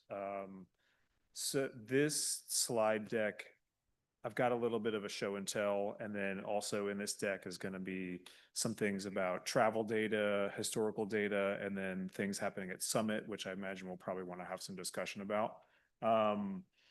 But just let me get through this first list and then get through the Summit stuff, and then we'll pause in the slideshow, and then we can talk about it, and then we'll finish up with a few things, some speed enforcement stuff and other stuff like that. So I'll just kind of move through this, and then we'll take a pause and talk if you guys want. Okay. All right, so first up, the last time that anything Safe Routes to School related was brought to y'all, it was around creating new school zones, and y'all made a recommendation to City Council to amend the city code to create new school zones. So that passed. The code has changed, and we are adding new school zones at 4 schools: Trailblazer, CHS, Summit, and Sunrise. 2 of those schools are getting 2 school zones. CHS currently has 0 school zones. So there'll be 2 school zones, and the speed limit on Melbourne Avenue will be reduced to 25 miles an hour, 24 hours a day. And then all the school zones in the city will be 15 miles an hour. So the same things that y'all asked for is what we're doing right now. So we're working on that. This graphic is actually just pulled from our working map. So this is anyway, but that's where everything's going. All the infrastructure, that's where it's going. So what's new? This was due to the recent action that the school board took and the city council took, is that we have 12 new school zone flashers. So that means 6 new school zones, because there's 2 flashers at each one. All the school zones citywide, it's in the city code, must be 15 miles an hour. So what that means is the state law requires that a school zone is 10 miles an hour under the regular speed limit. So it's this kind of reverse engineering of, now that it's in the city code that it says 15, that all those school zones have to be 25 miles an hour, 24 hours a day, which was my next bullet point. And then also we adopted in the city code that the new boundary for I just call them school areas is 750 feet. And what that is there's basically a radius around the school property of 750 feet that we are legally able to create a school zone in, right? So we don't have to, doesn't mean that every school zone must be 750 feet, from the schools, but within that area, it's up to, our discretion to install school zone related infrastructure. Sorry, I'm just looking at the slides here. Let me try to, can I advance this? That's okay. All right, and they're seeing that. So I'm seeing 3 different things. Yeah. Okay, so that's the one. All right, cool. All right, yeah. So my next slide is, we've created these maps just using the GIS, which is that 750-foot bubble around every school. We also included the county schools in this, Burley and the community lab school, because they're within the city, and we're working with the county to work on their school zones and things like that. So this is just for us internally while we're working on the school zones, or maybe installing some other school zone related infrastructure that isn't in the reduced speed zones, because this is kind of a school area. So this is kind of for future consideration of different infrastructure with students and schools in mind. Okay, so now we're on to 6 years of improvements. Let's see.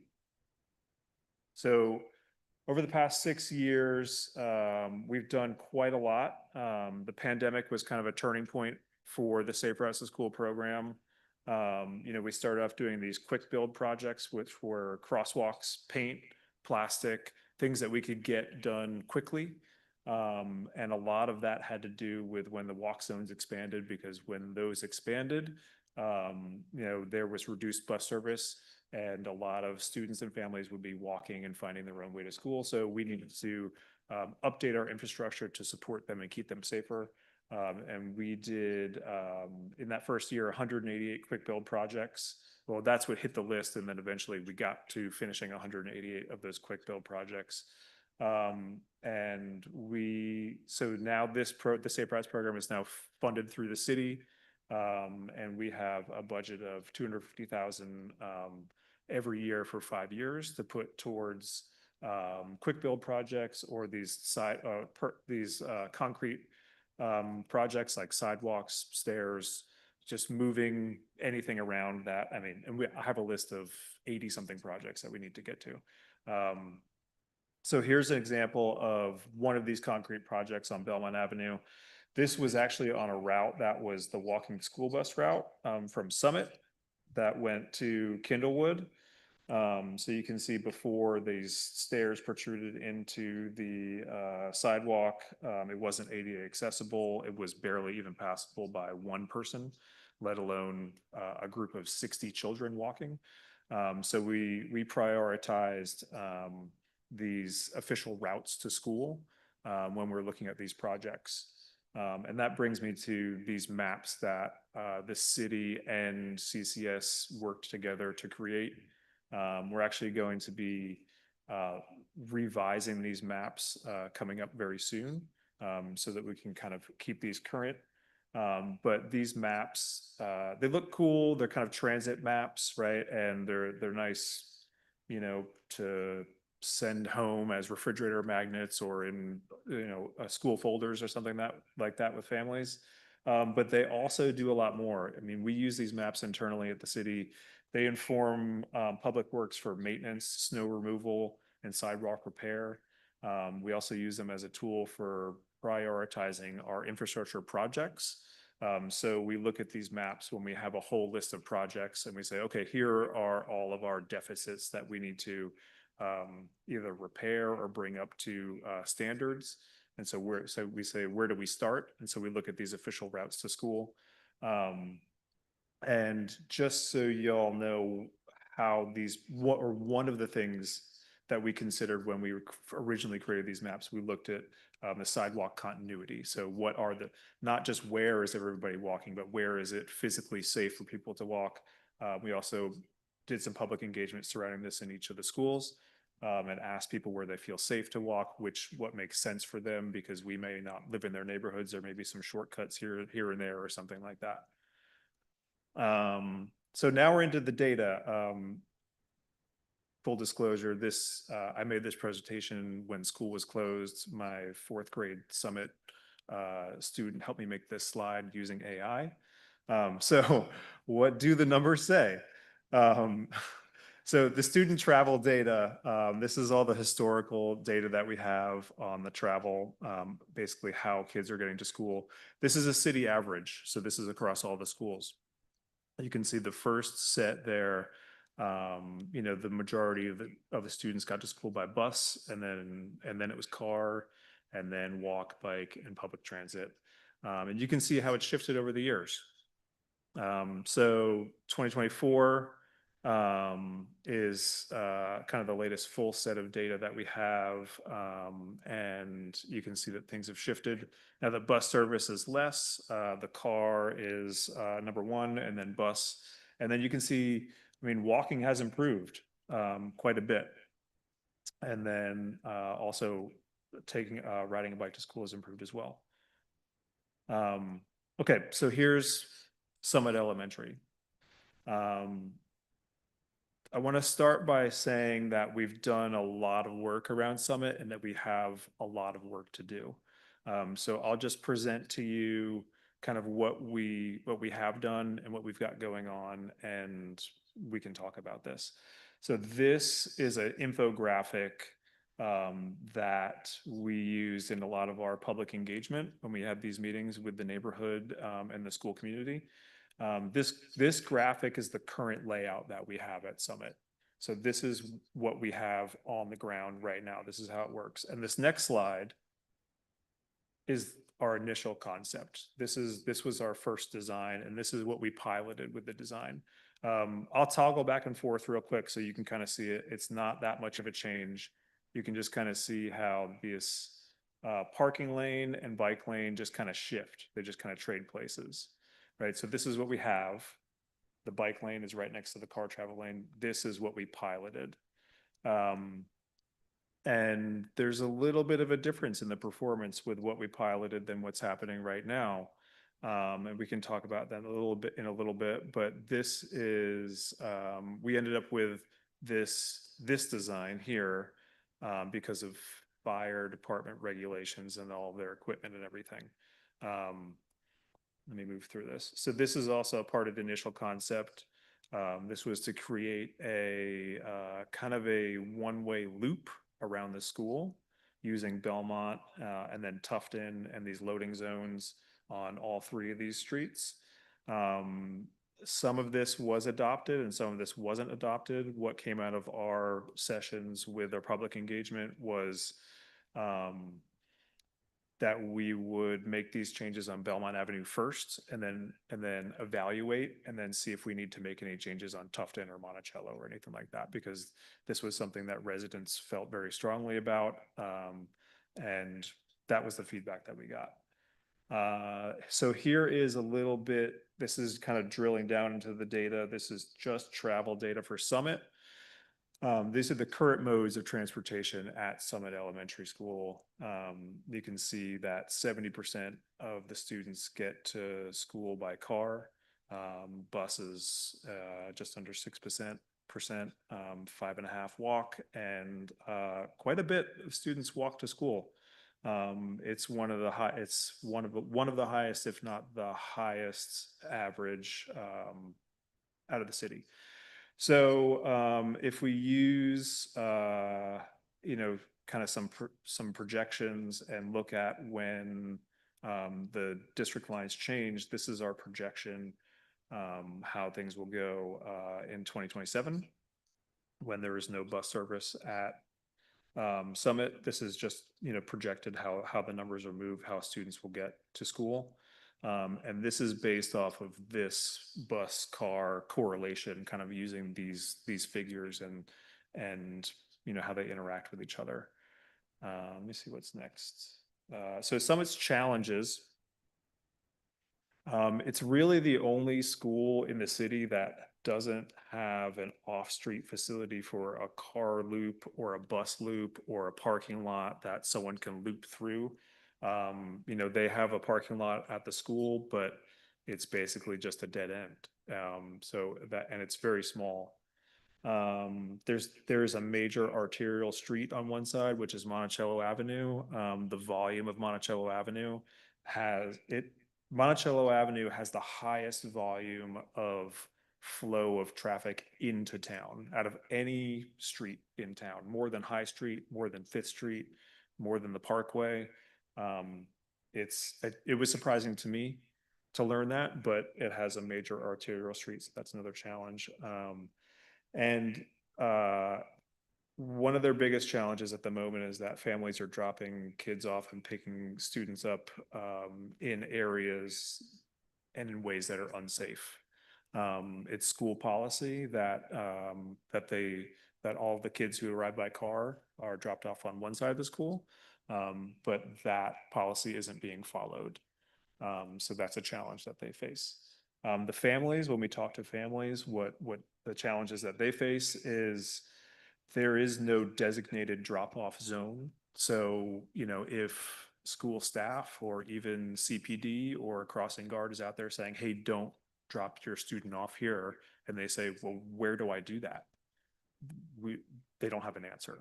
There's no designated zone for them to do that. There are designated spaces and doors for them to enter the school, but there is no actual physical reserved zone for that to happen. The biggest challenge that families face is time. You know, this time is one of the challenges that has been said, or one of the biggest reasons why people have listed why they won't, why they can't or don't walk their children to school. So in the morning, people are pinched for time. There's also weather, which is self-explanatory, heavy traffic on Monticello Avenue, which is the same challenge that the school itself faces. And then the minimal bus service, and that most of the school is in the walk zone. So that's what we're hearing from families. And so what do we do? And this is kind of a slide that I put together, which is basically who can do what, right? So we can change the street and the traffic design, which is something that the city can do. There's enforcement and traffic control, which is CPD. Where do students enter the building, which is what CCS has under their control. And then communication and education is also under CCS. I mean, I guess communication I can also put with the city to outreach with residents and the public at large as well. And then school buses is kind of a collaboration between the city and the school system. And there's no real silver bullet here. You know, it's not, we're not going to be able to just design our way out of this. We're not going to be able to educate our way out of this or anything like that. I think it's going to take a multifaceted approach to this complex problem around Summit. All right, so that's where I'll pause. I think that's my last slide on Summit before we get into speed enforcement cameras. So what do you want to talk about? Should we start down here, Mr. Meyer? Yeah, this is fascinating and really frustrating, but agreed. And I'm sure you've spent way too many hours trying to think about it. But going back, one, there was an option where it seemed like there was not going to be conflicting a drop-off zone with a bike, and we didn't do that. Why? Can you ask that again? That if you go back to your slide where you show your initial and for the drop-off in front of Summit. This one? Back further, there you go.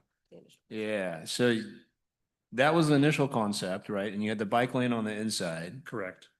And the loading zone or drop-off zone, is that people park their cars there to pick up their kids or drop off their kids, right? That's a loading zone for the school bus. That For the was school bus. that was reserved for school bus. Yeah, so I'll go to this image, which is the overhead here. On Belmont Avenue, the pink is a loading zone for a bus. And then on Tufton Avenue, that pink was for cars, and on Monticello also for cars. But after all of our public engagement, it was there was a lot of comment about not making any changes and all of the challenges that the residents would face if these changes would occur on Tufton Avenue and all things like that. So I'm just telling Yeah. Well, I guess telling you how we landed it here. We're talking about the safety of our children. I agree. Yep. So I'm a little fascinated that was not rising to the top on what was the best design. And that the neighborhood for being inconvenienced 30 minutes part of the year in the morning and 30 minutes part of the year in the afternoon, when most people are probably, well, in the morning, yes, but in the afternoon, not. Like, no. I mean, again, I don't know if it was your decision or whose decision it is, but who do we need to talk to say like the students' safety is the #1 priority? I'm sorry, not the neighbor's ability to drive around in the morning or in the afternoon. Yeah, I mean, this is something that the school board can talk to city manager's office and also council about. I mean, what I can tell you is right now, this this situation at Summit is a priority just internally at the city. Like, I have emails from the city manager, from the city manager's department, Public Works, CPD, the chief of police, the fire chief. I've got a meeting tomorrow with city manager's office and directors of several different departments just to go over all of this, put all the options on the table, and make this a priority. And you're the person has the lucky job of project managing all this, or who is the person that's got the project management responsibility? That responsibility will be identified tomorrow. But I will either be in that role or be very close to that role, I'm assuming after our meeting tomorrow. Okay, thank you. Ms. Bryant? Thank you for all of your work on this, and thank you for the presentation. It was really helpful to be able to see those numbers and to see how students are getting to and from school. I don't have any questions at this moment, but thank you. You're welcome. Ms. Burns? Thank you. Hi, Hey, thanks for being here. oh, you're welcome. Thanks for having me. Yeah, 7 months too late, but here we are. I have been following this closely. I'm sorry if you have not seen my emails. I am happy to send them your way. Working with families and hearing from constituents and teachers and students that are affected by this. And so I'll say it again, I am incredibly disappointed that we are here today and we were not here 6 months ago. That being said, I understand there's a meeting on the docket and I hope we get an update. Just kind of going down my list here. I've seen that map.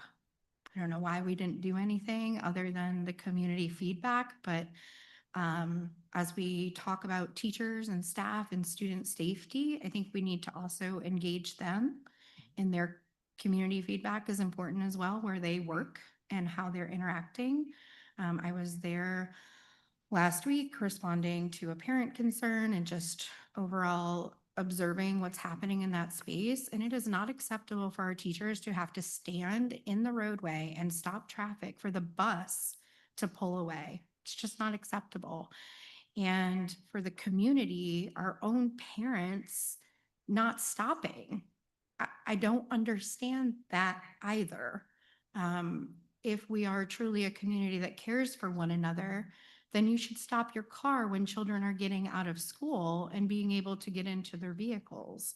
So I hope that there's more conversation in the community about what that looks like.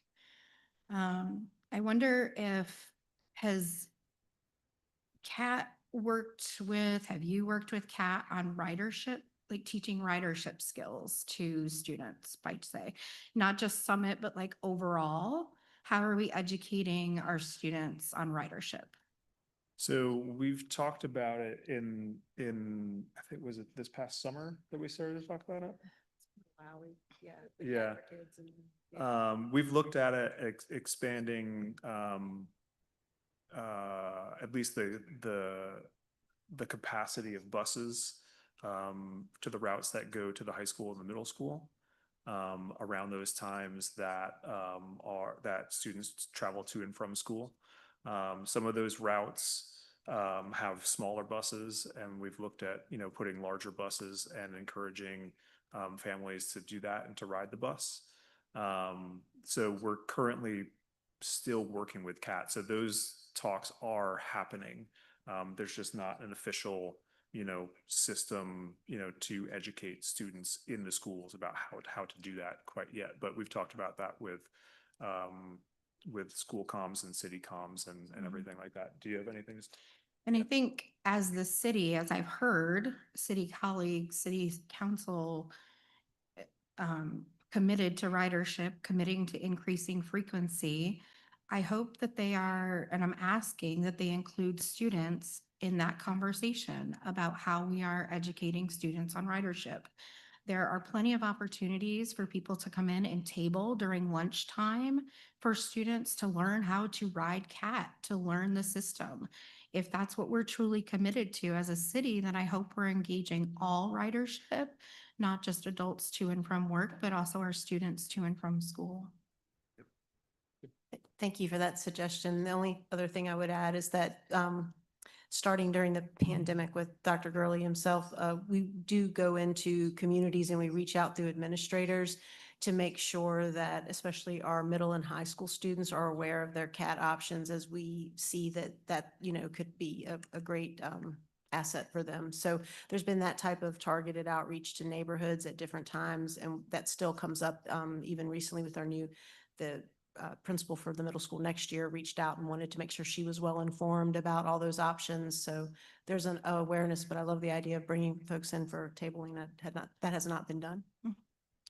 I understand MicroCat going on 29. Is there any opportunity for the MicroCat system to be used, I would say, for like our highest need students who are either chronically absent or at New Pathways, at Lugo McGinnis, that like on demand, they need a ride and they want to get to school? Is there anything on the table either with MicroCat or some type of on-demand solution? So I can't speak to MicroCat, but what I can speak to is that for Lugo in particular, and some of the work we've done since the pandemic, we increased the vehicles that are available to our school staff. And I know Lugo, for one, has used that resource because it's the smaller school population there, that they have been able to be flexible to provide that kind of support, definitely for that school. I don't know what you want to. And then are we hiring additional like on-demand drivers, or are we relying on our staff that are in the building to do that work? So it's the staff that drives the school cars to do those pickups. That is correct. School staff, not School, yes, yeah. And then I think, go ahead. Oh, I was just gonna add that, I talked to Transit about MicroCat and, currently it is just available 29 and Pantops. And there isn't really any MicroCat service available for what you're talking about now. And then I think I know what your next question is because of the email. Well, go ahead. Thank you. I hope you're ready. No, and then increase of car traffic at Summit. Why are we not talking about running a bus? If we're increasing, the car traffic is increasing, can we not just target a neighborhood? It's a temporary fix. Those children will have buses when they go to Sunrise. Can we not employ something of that nature in the now? So unfortunately, the driver vacancy rate is still at over 50% consistently for those 30-hour driver positions. And that's a situation that needs to be resolved. I am hopeful. I've had quite a bit of dialogue with the city. James Frias is being a good partner in this work. We're having some very real conversations about what the demand structure is for school transportation versus transit staffing, to try to move things forward with some kind of solution that is cost effective for the citizens of Charlottesville. Because just staffing up with lots of 40-hour drivers is going to result in a situation where you have a lot of people sitting around during the middle of the day or during the summer. And there just has to be a different way to approach this, so that the schools get the service that's needed, because the driver shortage is not chronic as it was during and post-pandemic. And so there are other models. I know they're looking at Harrisonburg Transit and what they do. Actually, that's the only other system we're aware of in the Commonwealth where the transit system also operates the pupil transportation, but they do it differently there. And so we're just we've exchanged a lot of information and data, and we're hopeful that there's multiple solutions that I think are being considered, and just one of them needs to move forward. And then if busing isn't an option, are we not able to put a crossing guard or a CSA in there to help mitigate the risk of student staff safety during drop-off pickup times? So we could look into, asking some of our CSAs who have filled in, especially those who've already done like substitute crossing guard work, so they don't mind doing that type of work, to see if they, because you have to look at, the schedule's complimentary for the morning. It's not complimentary for the afternoon. That's what we run into when we've had some of our CSAs that thankfully, helped us out as crossing guards. They can help us out in the morning because they're not on duty yet for the high school. But when elementary's dismissing, they're still on duty. So it only would help in the morning. They also face the same challenge that our other school staff do, and then they don't have any real enforcement capability. But still be more hands on deck, and I understand the suggestion for sure. Thank you. I'll just add to that, we're not taking any options off the table right now. We're everything that you just said is on the table, and then some. So right now, we are in a moment of laying everything out and considering everything, because we're going to sift through everything and find whatever this multifaceted approach is, and bring in everybody who needs to be in this discussion to make this work, because it is multi-departments within the city. It involves the schools, it involves the community, it involves the staff at the school, the residents, everybody. So we're not taking anything off the table. And so just to temper and manage my own expectations, is this going to be, is whatever on the table going to resolve this school year? Or are we having to wait until next school year when there's a plan in place? I can tell you that, with my experience working for the local government, that it won't be solved this school year. I can say that in pretty good confidence. Solved is a pretty hefty thing. And it's going to take time. Just the public engagement alone is going to take some time to talk to the right people, talk to everybody who's involved, before we start changing things out in front of people's houses and people's movement patterns around their neighborhoods and their schools and things like that. So we do want to do our due diligence and do this the right way before we just start throwing things out there on the street and just changing things. That's not to say that we can't pilot things and put some temporary measures in place, and just leave people hanging in the breeze, but as far as a 100% solution, it's going to take a little time. Thank you. Ms. Cooper?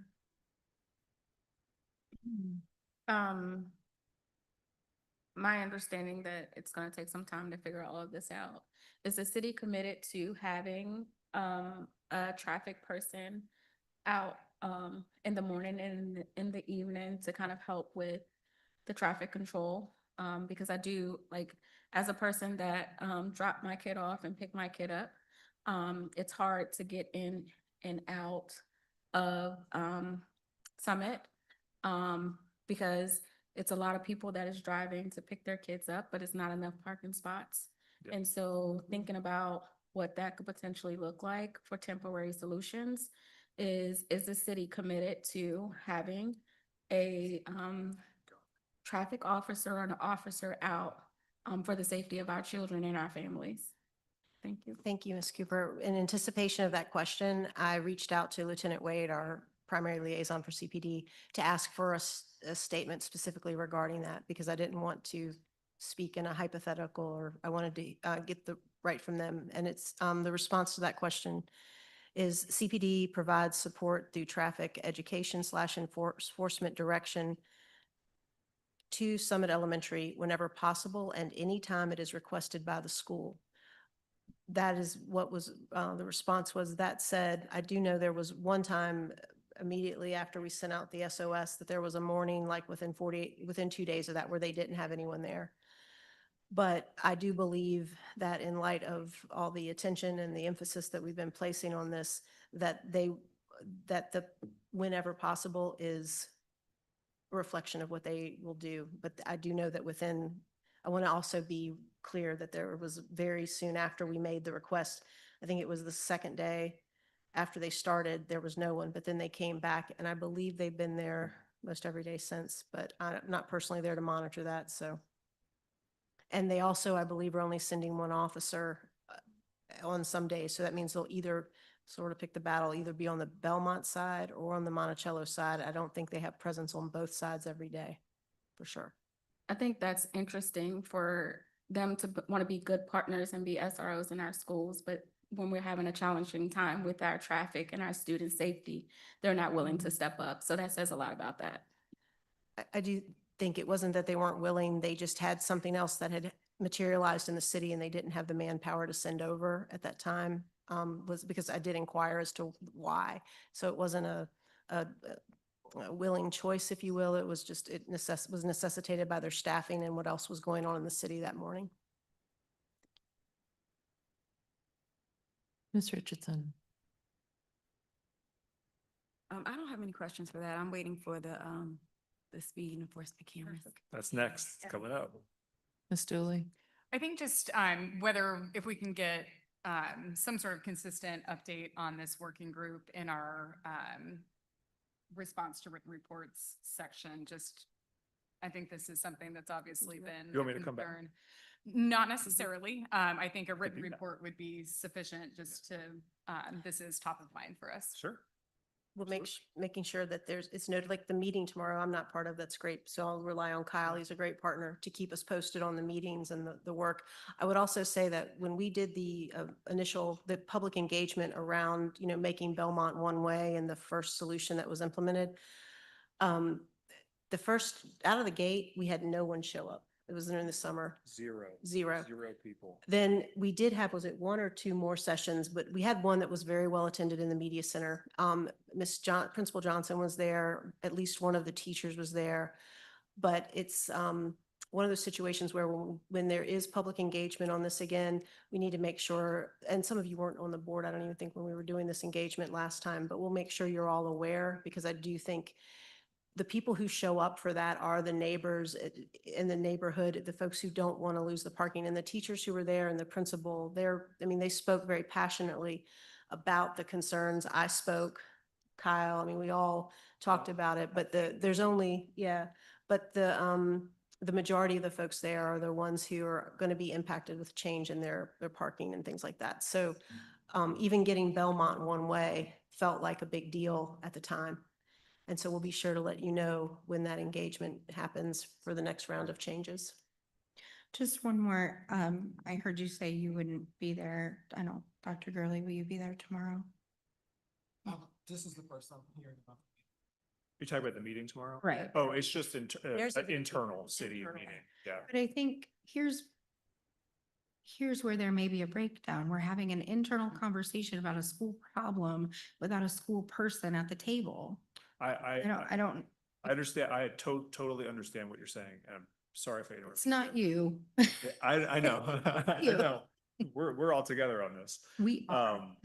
But this is more or less the first meeting after a flurry of emails from all departments like, hey, we need to get our act together. And this is the first time that we're meeting to get our act together. And 100% the school is going to be involved in all of this moving forward. The school is not only going to be involved, the school has to be involved. I think the only other department that won't be there tomorrow is fire, which they need to be involved because the way that the traffic works around town is, they have veto power over everything, how the dimensions of the roadway works.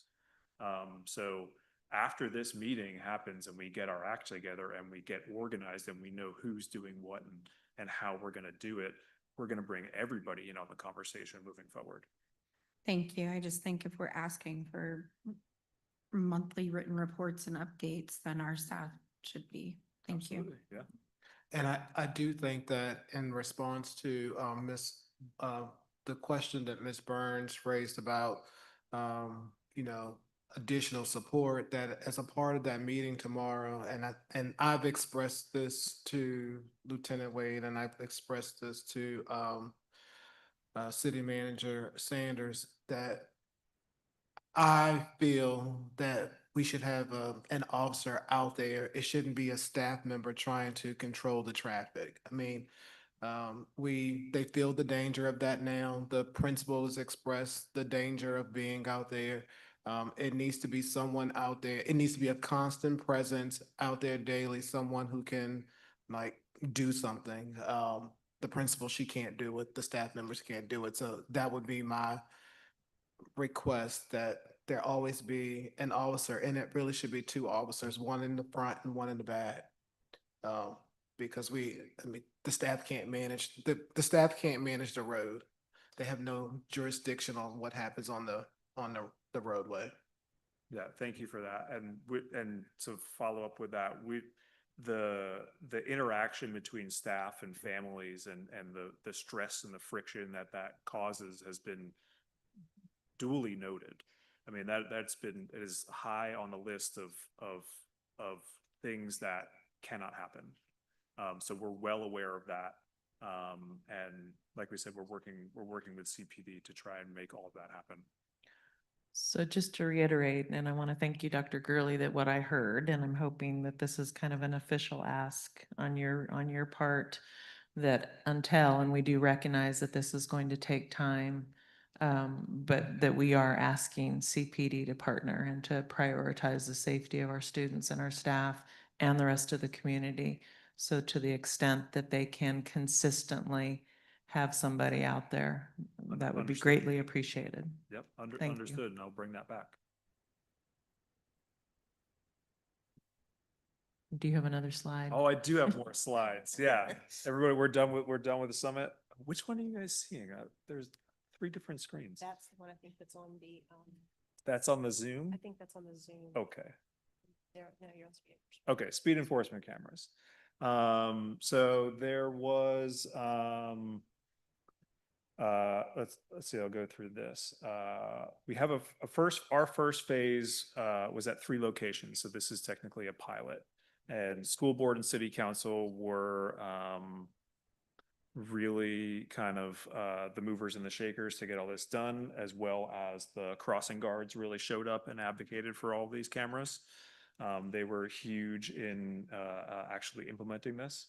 Our first phase, we prioritized arterial streets with high traffic volumes. So 2 on Cherry Avenue and 1 on Monticello Avenue, which have tons of cars, especially in the morning.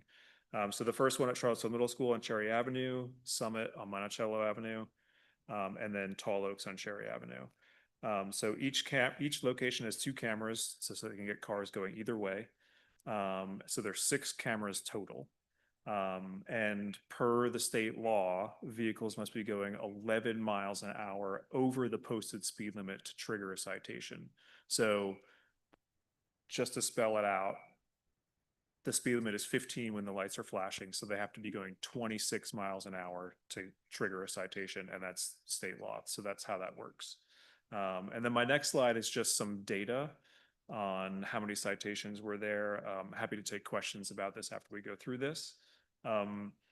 So this is just the first 3 months, starting in October, because the first month of school was a warning period, and it will be every school year. So after the summer, when the lights start flashing again, people won't be getting hit with, like the financial burden of the ticket. They'll get some warnings for the first month, and then after that, citations will be given. So the first 3 months, this is total for all 3 school zones, so 6 cameras. There were 753 tickets given. And this is showing the recidivism.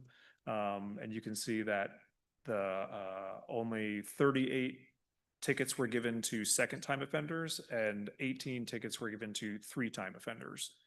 So what that means is in this first 3 months, 93% of people who got 1 ticket just got 1. So it's, this data is a little young. And we're going to continue to track this. This is really easy to track in the dashboard from the vendor, so we can see this in real time.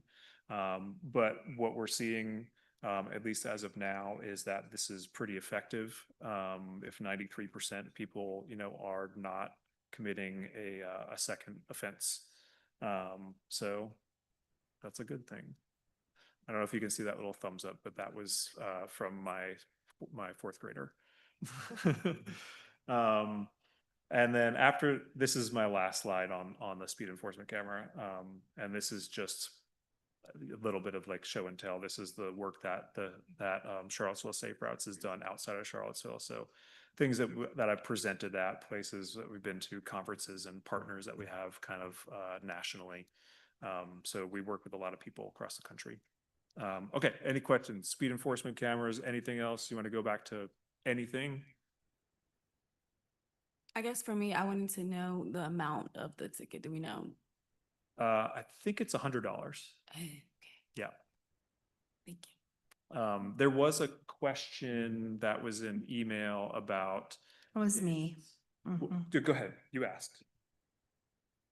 Sorry. I'm not gonna take the words out of your mouth. No, I appreciate you being prepared. Yeah. Of the 800 tickets that were written, my understanding is that money like doesn't come back to the school division. We're not raking in dollars. It truly covers just the cost of like the program, the license plate reader, the staff time to write a ticket, and like that's it. Is that accurate? That's correct. Okay. Yeah, and then anything that's additional goes into the general fund. Of the city, not the school district. Correct. Okay. And then are the citations enforceable? Like, They're- is there a DMV stop, hold, anything like that? They're not. It's just purely administrative. And then how were those 3 zones identified? The 3 school zones that Mhm. the cameras are in. Mhm. Gosh, I have to go back and look. I don't have that. Enforcement signs, I'm pretty sure. I mean, how did we identify to put the cameras there, or how are they identified to the public? How were they identified that school zone needed a camera to Oh. be placed there? Selected. How How were are they they selected? Yeah. Yeah, so it was mostly led by the crossing guards, and this was, yeah, it was at those crossing guard meetings, and then also the volume of traffic around the existing school zones that we had. Mhm. And you want to say something? It was $50? I was wrong. The tickets are $50, okay, instead of $100. Because we did go back and forth on that when we were considering the price of that, right? Okay. But yeah, it was mostly the crossing guards because they were huge in getting this implemented. And again, this was considered a pilot.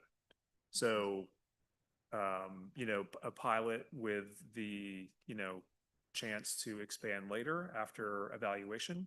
And on that note, like if there is desire from the school board, to expand this program, that's something that the school board can, officially say to city council, like, hey, we would like to see this program expanded. And then we'll take it from there. And the crossing guards would welcome that because they already have the list of the next places that we believe the cameras would be most helpful. Also, to further clarify, the citations are administrative only. That doesn't mean they're not like enforceable as far as collections and stuff like that, but it means they don't appear on the DMV record. Thank you. Any other questions? Mr. Meyer. Yeah, well, I'm glad that once someone gets a ticket that they're not speeding as much or frequently anymore. Just this visualization, what I'd like to see actually is, we had a lot in October, but is it dwindling November, December, January, February, March, right? Because that's when we're actually showing, is this working or not? Correct. Right? Rather than not as recidivism. What I'm worried about is safety of our students, not whether we're changing behavior necessarily or not. But which is indirectly related to this. But I would suggest we just next time, and I should have sent something to before that. I'm sorry, but we can present that a little bit better. Second, so I think Ms. Powell, you mentioned that some of the crossing guards have asked for The next that don't have them currently, have asked for more speed cameras. Oh, yeah. the action you all took last fall was key to help expand the areas where we can consider placing these, but some of the areas that are top of mind for the next applications would be around Greenbrier, as an example, here at CHS, to get all drivers, including our students, to slow down. And so there, we have a list of other places, the other big one, and I think the school zone reaches it now, doesn't it, with Lugo? Do we get to 10th? Yeah. Like 10th and Page? Yeah, we get there? 10th and Page is within the 700. Now, yeah, and that was a state action, wasn't it, to expand the reach of that will allow for that? Correct. Yeah, so some changes at the state allowed how far out you can declare a school zone. And so now with that and the fact that we have Lugo, we can reach that busier street, which is another significant corridor near 10th and Page. We can get that street as well into the zone. Well, yeah, it just, Oh, and Harris. That's I don't remember us taking action requesting this before, but you know, again, if It the would- crossing guards are thinking that they need a speed camera to, and they're on their boots on the ground, risking their lives every day, almost getting nailed by drivers, which I see on a daily basis, like, let's get those in place. I think what Kyle is referring to is just like, if you would like to do a letter of support, we'd be happy to, and just let the council know that you like what you're seeing and we want more of it, because again, this was viewed as a pilot when it was rolled out. And so we're past that pilot stage now. And speaking for the crossing guards, we would like more. I remember, I think Albemarle County did a big push out also with a lot of public press releases by their, and a bunch of coverage of all of that. Has the city done that similarly with this? We have done a few, there was a few videos that were put out through our comms channels and with the public news stations. The city engineer was explaining everything about the photo traffic enforcement. I don't remember who else was in the video. And I believe there were multiple press releases, and then Amanda's coming to say what was. I guess my the question flip is, side. I remember seeing some of that, but has there been follow-up saying, hey, everybody, we had 800 people spitting through in front of our schools? We haven't done any follow-up since we've gotten this data. Okay, because I think that's a really interesting data point. All right. Agreed. All right. Yeah. All right. Anything else? All right. Thank you so much. Thank you, everybody.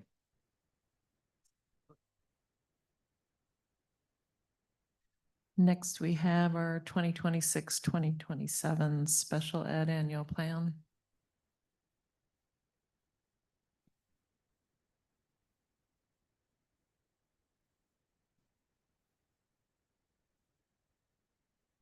Good evening, Madam Chair, That's making noise.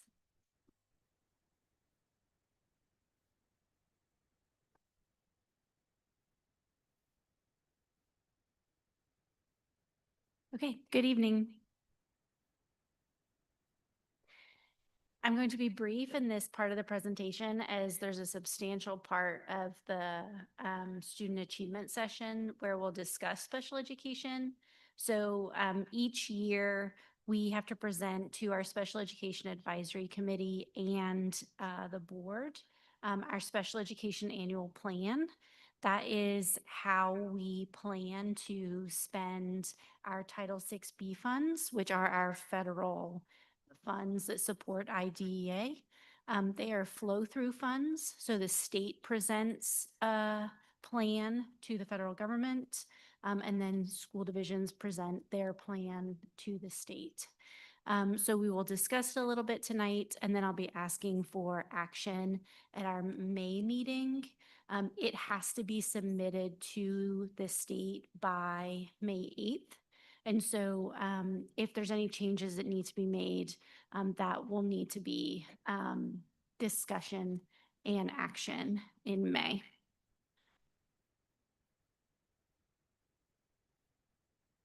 So I just want to go back to our December 1 child count. This is what was submitted, not our projected child count. So we have maintained kind of a level child count since 2023. And this is how VDOE uses, they use this information to inform how we're allocated. I went over background. So we present a plan for 611, which is special education generally, and then 619 funds, which is preschool. The main difference between this year and previous years is there is an amount in that CEIS column that's for comprehensive coordinated early intervening services. So those are funds from our Title VI-B plan that will be used to address disproportionate identification in special education. For 619, which is preschool, we get a very small allocation. We allocate that entire amount to funding part of an early childhood special education teacher. In 611, we allocate some to funding FTEs, but we also use purchase services to be able to provide related services like our teacher of the deaf and hard of hearing, or if we need additional physical therapy, that is something we've used related services for. We also use our Title 6B funds to provide training to special education teachers. We annually send a teacher or two to a comprehensive in-person training in North Carolina on structured teaching. So the actual plan itself is attached, but this is just a small overview.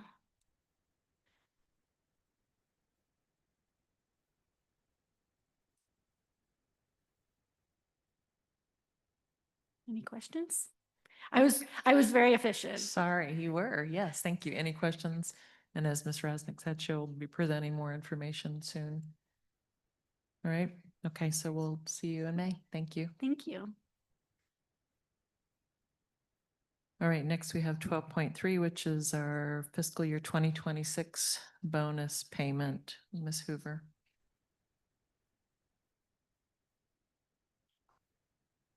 Good evening, Chairperson, Ms. Torres and Dr. Gurley and school board members. This evening, I will present to you the FY26 bonus payment, and this is only information only.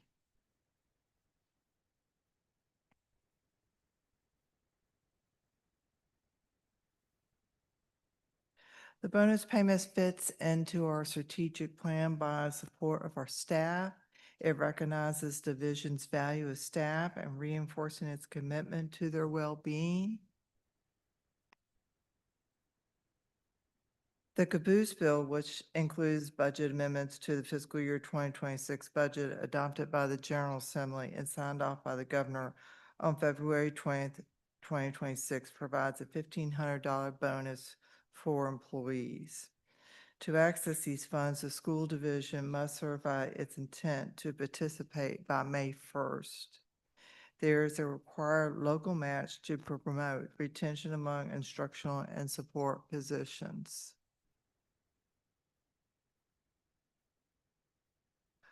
Currently, the division has 880 employees, 880.61 FTEs. Total cost of the budget is $1,421,965. Of that amount, the state will fund $172,840. You may ask why the state share is relatively low. This is based on the local composite index. CCS's LCI is 77.02%, which results in the state share of 22.98%. Additionally, the state calculation is based on only SOQ funded instructional and support positions. This leaves a required match of $1,249,125. The local share would be funded through a combination of year-end dollars and fund balance. Based on the February's projection report, we are estimating $346,000 in year-end funds At the end of fiscal year 2025, the division's fund balance was $10 million. Fund balance is intended for one-time expenses and to address the fluctuation of state revenues. Given the one-time nature of the state bonus initiative, the use of fund balance is appropriate. We would use, here are the guidelines that we would use to pay the bonus to employees. The bonus would be prorated based on each employee's FTE status. To be eligible, staff must hire on or before March 27th, be employed on the last day of school, which was May 29th, and return for the first contract day of 2026-2027 school year. These requirements are in line with the goal of promoting retention among instructional and support staff. I'm happy to take any questions. Ms. Dooley? Sure. I mean, I think we could all wax on for hours about our frustration with the state's funding formula and SOQs and how it doesn't align with JLARC studies and all of the above. But for the sake of brevity, I mean, I obviously support providing a bonus to our staff. And as you noted, it's a reasonable use of, one-time funds. So thank you. Ms. Richardson? Thank you for your presentation. No questions. Ms. Cooper? Ms. Bryant? Mr. Meyer? So just to, again, the state is giving a bonus of equivalent, the cost would be us to be 1.4 million. The total cost is 1.4 million. And they're only covering 172,000 of it. And so then we're supposed to use, what was it, almost 10% of our rainy day fund to then cover this bonus. And this is our rainy day fund in this fiscal environment that we're in right now. And who knows what's happening in the city government. It's already talking about it's tight and we don't know. Okay. You don't, all right, colleague, this is a really rough one for me. And while I would love to give everybody a bonus, like this is not what we budgeted this year. And I don't think it's fiscally responsible to, considering the financial outlooks we have coming up, to use our rainy day fund to cover this. Thank you. Any updates on the state budget yet? The General Assembly comes back on April 22nd, and we're hoping that they adopt a budget on April 23rd, and that VDOE within 15 days will come back with a council, so we know what that means for Charlottesville City Schools.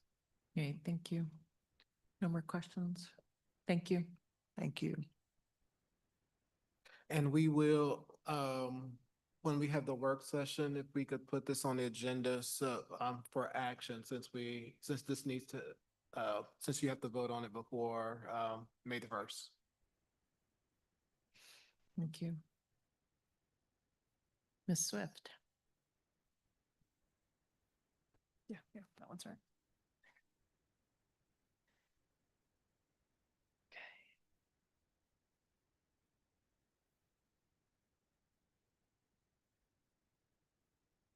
All right, good evening. Oh, this is.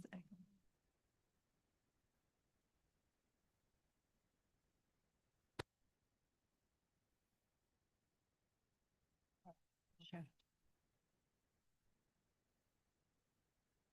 Okay. I'll try to ignore that. Good evening, Madam Chair, members of the board, and Dr. Gurley. Thank you for the opportunity to continue our conversation regarding Black student achievement. We'll pick up where we left off on March 11th, and we'll start with graduation. So here are the on-time graduation rates.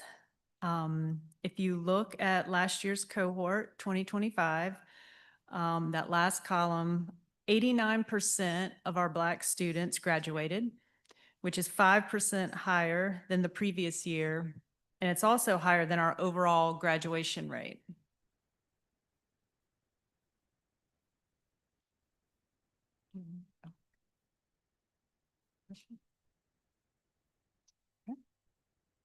So on the next slide, we included all of the on-time graduation indicators. And so as we look at this chart, it's important to note a couple things. The total graduates column includes all students who have earned an advanced studies diploma, a standard diploma, and also an applied studies diploma. The cohort column has been adjusted with any students non-graduating, like our special education or ESL students who have been moved to another cohort, to the next cohort, they're not included in this current cohort.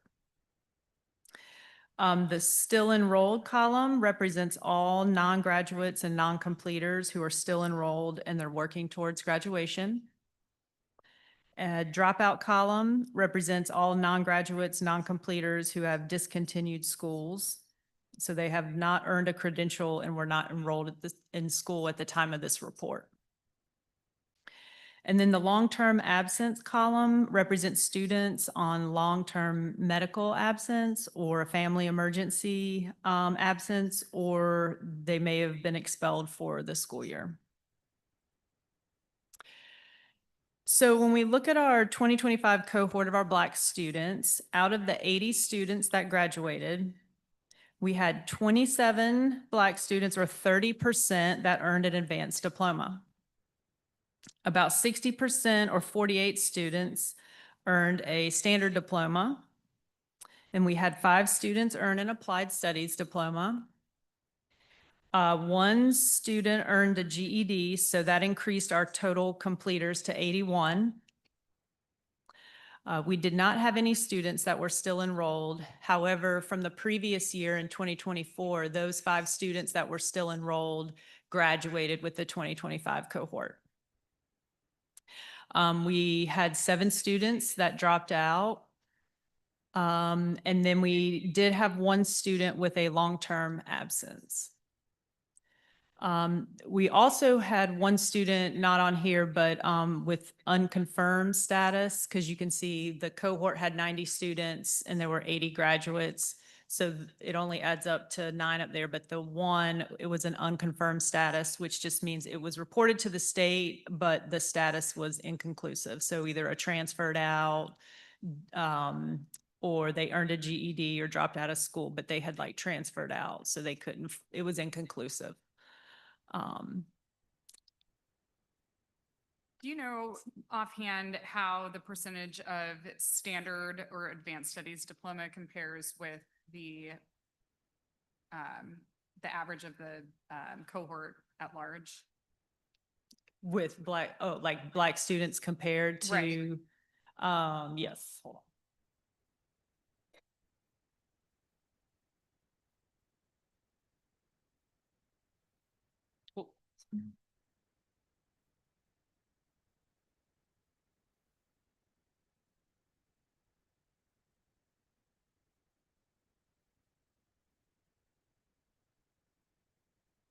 So do you want to know like by like student group or? Just the overall cohort versus the specifically our Black students. Okay, so like overall the cohort, out of 336 students, 164 had an advanced studies diploma. And then 121 had a standard diploma. What was the denominator? What's the total number? The 336. Mm-hmm. Yeah, that was the cohort. Can you compare that to our white student group? For Yes. Advanced and Same number? Okay. Yes, please. Yes. So in the cohort was 144 students. Of that, 135 graduated. 104 received advanced studies diploma, and 30 received a standard diploma. So you're telling me that of the white students, 104 had advanced studies diplomas. Meanwhile, Black students had around, can you repeat that figure again? Black students had 27 and there were 90 in the cohort. That is a really interesting number. Thank you so much for providing it.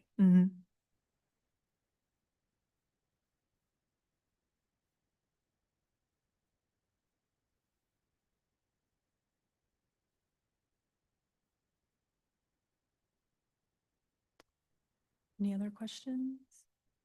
Graduation?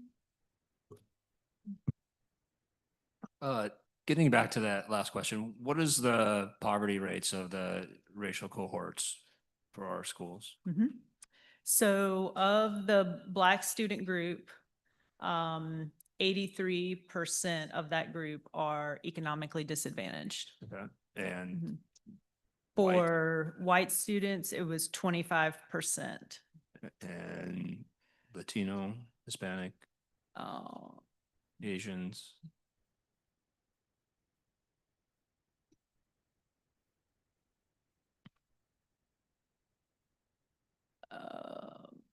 I can do that math quickly. I did it for Black students, and then to compare to white. I didn't do it every single group. I didn't have time to Okay, no, calculate all that. I have all the that's fine. numbers. I get, I can but quickly is get it. there, what is the, do you have it for low income status? For what were those rates associated with, not by race, but by low income socioeconomic status for the same thing? Does that make sense? No. That's what I'm trying to tease out. How many students who are economically disadvantaged got an advanced studies Good diploma? diploma. Is that what you're asking? Yeah. That got an advanced studies diploma? Well, Is that what you were? right, or graduated and standard diploma, et cetera. Okay. Yeah, we would have to pull that by student and, Okay, well, I guess what I'm trying to understand is, is a low income student, right. again, what's their graduations, right? And what is the actual problem here? Is it that or people are poor, or is it, are we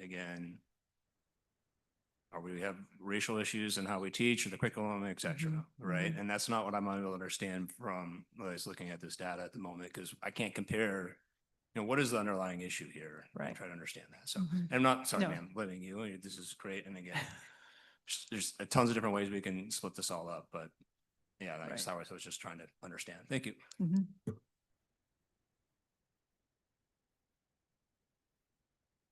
Well, I do have a question when what are the interventions for students who are economically disadvantaged to encourage them to get those advanced studies diplomas? Like, are there any targeted sort of interventions or policies or like kind of procedures at the high school level that are being implemented to try to balance that out a little bit? Yeah, that's a great question. And I know that Dr. Malone and the counseling team could speak more specifically to that, but what I do know is they do cohort reviews throughout the school year, and there's an administrator that over each cohort that consistently meets with students that may appear at risk for graduation. And so I know that they check in with those students regularly, as do the counselors.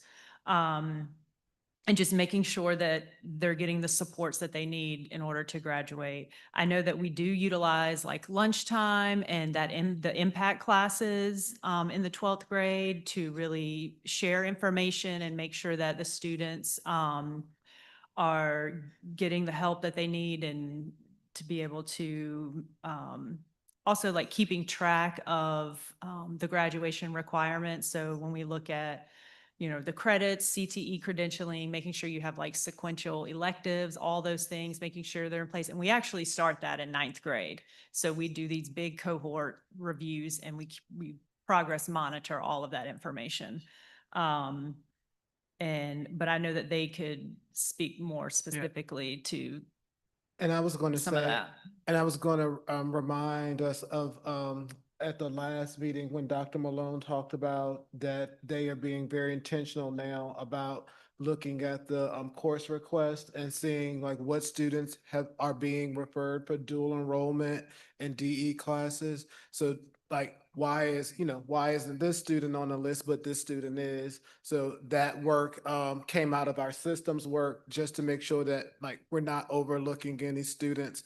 And then thinking about one of the many things that also has happened is how do we can encourage our students to have an interest in these courses? And I know that we utilize during the impact time, we had Black students share their experiences. I mean, very authentically did they share their experiences that, you know, they faced some things that they did not like. And then, you know, it was then the charge of the adults in the room that how do we fix those things?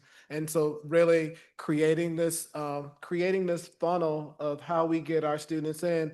You know, Dr. Isley, who's been working really closely with the data, she shared with me yesterday, today, about just like how many of our Black students at the middle school now are qualifying for Algebra 1. I mean, that number is doubling. So that creates that pipeline where we saw a lot of students, you know, particularly our white students, go in one direction, and then it felt like our Black students getting left behind. Now we're seeing, because of all the good work that's happening, increasing the rigor, setting high expectations for our Black students, we now see more Black students going into Algebra 1, and that's a predictive measure with regards to like what will happen for their high school experience, because they're taking Algebra 1 in the 8th grade or in the middle school.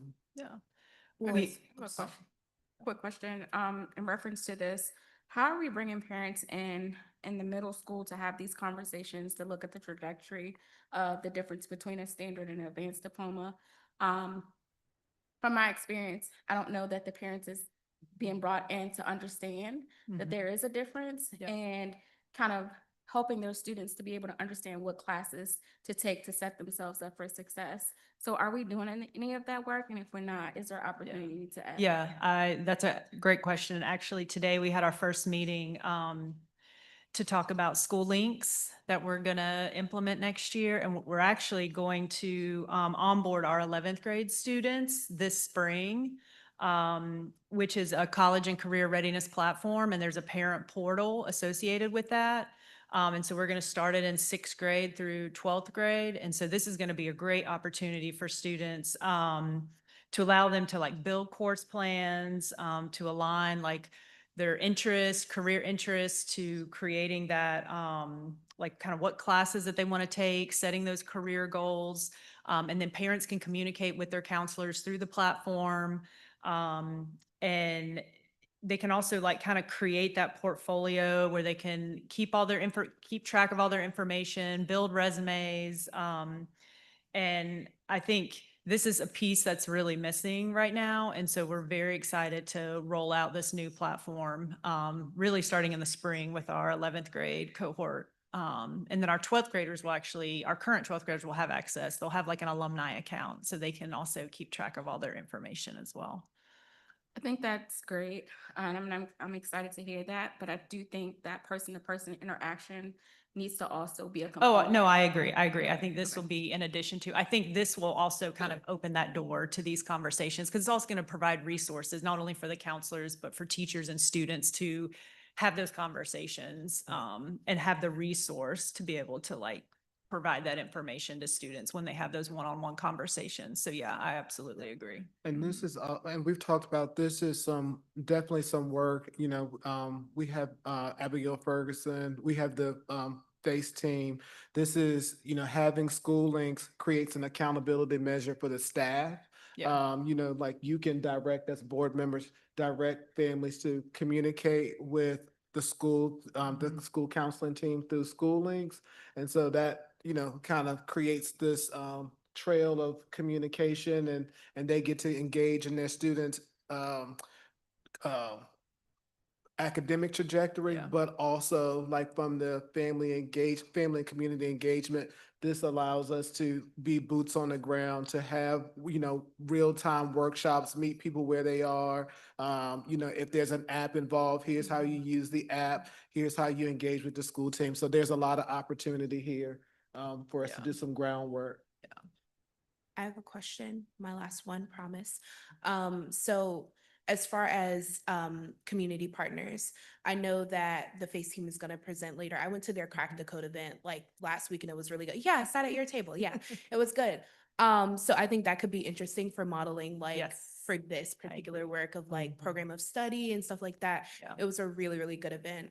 So and I feel like I took a lot away from it, even as a board member. So I guess my question would be, Are you tracking, because I know Algebra 1 was mentioned, so are you tracking students who end up in like BC Calc? Like, like, are there Black students who are doing like the highest possible thing? Because Yeah. I just want to see that correlation between the two, if Yeah. possible. I'm sure we can pull that information, but I feel like a platform like this will allow us to track that information even better and to kind of do that like data-driven decision making and just making sure, are we challenging our students? And then also I think with having the program of studies part of this platform so they can see these pathways and these opportunities, I think that's a better way that we can engage with our students to make sure that we're pushing them to their highest potential. Absolutely. Thank you. All right, Dr. Okay. Hyde.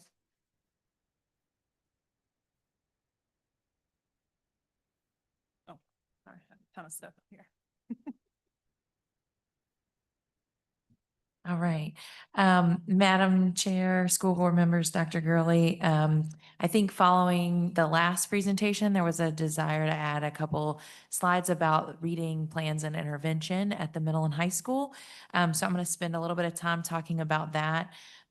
This was part of Miss Riedal's presentation earlier this school year, back in November. But I'll just sort of walk through a little bit of information about this. So our middle school literacy intervention is managed by our reading specialists. The VLA, the Virginia Literacy Act, requires that all students who fail the reading SOL, like the previous year, receive a student reading plan outlining appropriate interventions. Additionally, students who pass the reading SOL, but they pass it with an audio or read aloud accommodation, also receive a plan. For those students who are identified to receive a reading plan, we are also required to administer the VALS 4th through 8th grade assessment to assist with identifying specific deficits. So that's looking at decoding, fluency, comprehension, to better support the intervention plan and make it specific around what the student's needs actually are. For universal data and progress monitoring, we also use MAP, the measures of annual progress, and the DIBELS 8 to also support the reading plans. Intervention is a collaborative process at the secondary schools. When we are looking at the number of our reading specialists and the number of students needing support. So students may be receiving intervention and support in a variety of ways. The law states that intervention services can include instruction from a reading specialist, a computer-based reading tutorial program, a teacher with support from an aide at extended time. So there's a lot of different ways that can be delivered. We currently facilitate specific fluency groups for students struggling with that automaticity and decoding. Comprehension groups for students needing extra support with meaning making of what they're reading. And we use evidence-based programs, including rewards, which is multisyllabic decoding and fluency, and SIPs, which really looks at foundational phonics gaps for students, depending on what the students need. So those diagnostic measures, the VALS assessment, those other measures that we do for students really help us hone in on like what should be in the plan and what the students' individual needs really are. In addition to those interventions, we use Lexia Power Up. That's a computer-based reading tutorial program with classroom teachers providing small group in-person lessons to facilitate students' movement and growth through that program and in their reading. That's more of a hybrid model. We do progress monitor biweekly using oral reading fluency and MAZE, which is a comprehension assessment. And just like with the elementary students, the quarterly progress reports are sent to families, updating them on their students' progress. You'll notice here the total number of plans, and then all students and then Black students. And you'll also see that we've had as some students move schools.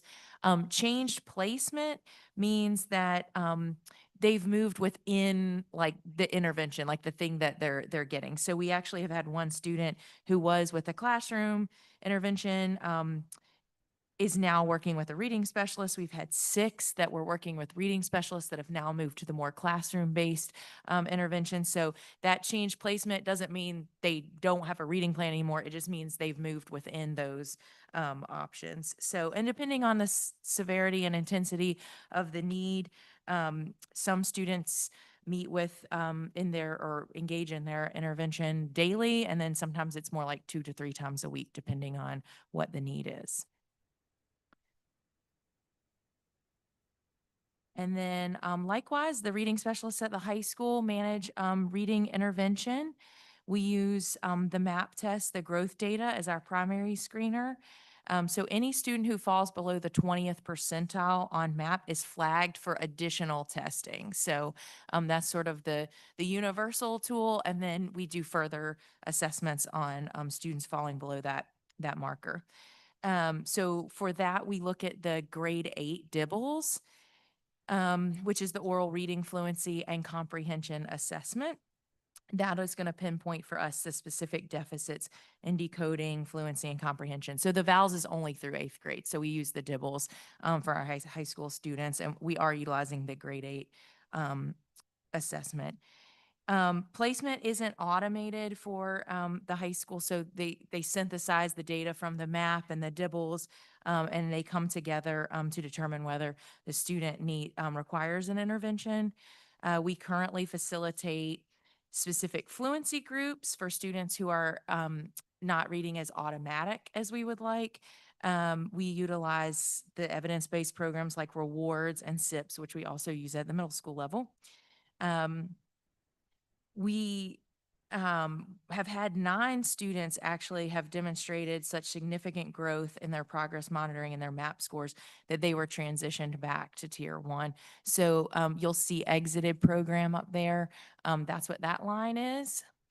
We did hear the request for this broken down by cohort. So you do see more students in 9th grade. It gets fewer students as we progress through high school. The change in placement, much like what I shared for the middle school, means that they're still within the intervention system, but like gaps have been closed. So they've moved through the tiers. So they might have been in a Tier 3, like a more intensive intervention, and now they might be in a Tier 2, like a fluency-based group if they've gotten if they've progressed through the different interventions.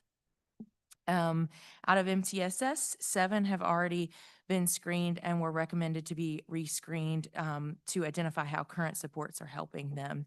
We conduct biweekly progress monitoring using the Orphan Maze, just like we do at the middle school. And we do send progress reports quarterly through Parent Square to our families. I think there was a question about what happens if a student, if a specialist goes to pull a student and they're not there. So these are groups, and so the group would continue on meeting regardless of whether this, if a student is absent. It's a little different at the high school. The elementary and middle school have built-in time because the reading block, the ELA block is longer, so they have built-in time for that intervention to take place. The high school, as you know, like the schedule is not like that, but they do utilize impact time. They do not pull from the English class more than once a week, so they're not missing the English class to then go and do the additional intervention. So they have the time set up, and the specialists do work to find another time to work with a student if they are out and aren't there. So most of these groups are more like the 2 to 3 times a week groups versus the every single day. And if they need to, they will pull from, an elective or less often a science or history. But one of the things that they're trying to do is if they're working on fluency, or for instance, they might read something from the class so that they're not falling behind. They're like utilizing that as what they're working on also. And yes, I mentioned the intervention. So I think that's it. Any questions? I have a question. Yeah. So from just your expertise and the work that you're doing, how often would you say that there are students who are struggling with behavioral issues and therefore are rushing through their assessments, such as their MAPS tests, and it's actually skewing the data points that you're able to have access to? Well, we certainly hope that doesn't happen, but that does happen. That's part of the reason we use multiple measures. So we're not just saying, okay, well, you fell below the 20th percentile on MAP, so here you're going to now get a reading intervention. That's why they do further assessments. At the middle school, we have several things that we're looking at, and even at the high school, we do too. And even um, even if a student is below that, or even if there's another concern, there's a conversation and a team decision about what's going to be most appropriate for that student. So that's just the importance of multiple data points when you're making instructional decisions. Any other questions? All right. Ms. Feinstein. Thank you. Okay.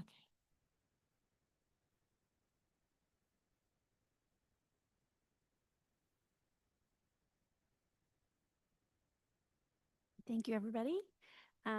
So I just wanted to get started. So as we're thinking about the special education data that I'm presenting, I wanted to let you know that due to the individualized nature of special education and the often small and not comparable student groups, this is data for all students with disabilities. Students with disabilities have individualized education plans that drive the educational program that they receive. In addition to the data sources that we use to support and enhance student achievement for all students, students with IEPs have additional metrics that are student specific and based on their individual goals. When we think about our data in the aggregate, we have highlights and we have areas to improve. And as we go through this, please ask questions so that we can really get to how we support our students. The information that you see called indicators, this is data that we report annually to the state. This is a good way to look at special education data because it is comparing students with disabilities to students with disabilities. So these our first indicator is graduation rate. So that's the percent of our students in special education that are graduating with a regular high school diploma. Indicator 1 does use the federal graduation indicator, which is a standardized federally mandated metric that measures the percent of high school students who earn a standard or advanced diploma within 4 years of entering 9th grade. This is where IDEA, which is the legislation that supports the education of students with disabilities, and ESSA doesn't always work in tandem because we know that IDEA stipulates that students with disabilities can remain in school until they're 22. And we do have students who will graduate at 22 with a standard diploma. So there are students who are graduating with the diploma of their choosing, and that is their goal, that are not going to do it in 4 years. And that wasn't the plan. The IEP team worked through what the graduation requirements are, what the student needed, and provided an extended period of time. The other piece that's not reflected in here are students who are graduating with an applied studies diploma, which again, the IEP team met and consciously selected that diploma type. And so I just wanted to draw our attention to that. We're meeting our state target, but we continue to focus on this area because it does fluctuate. If you go back and look at our state reports, depending on the cohort and the students, it has fluctuated widely.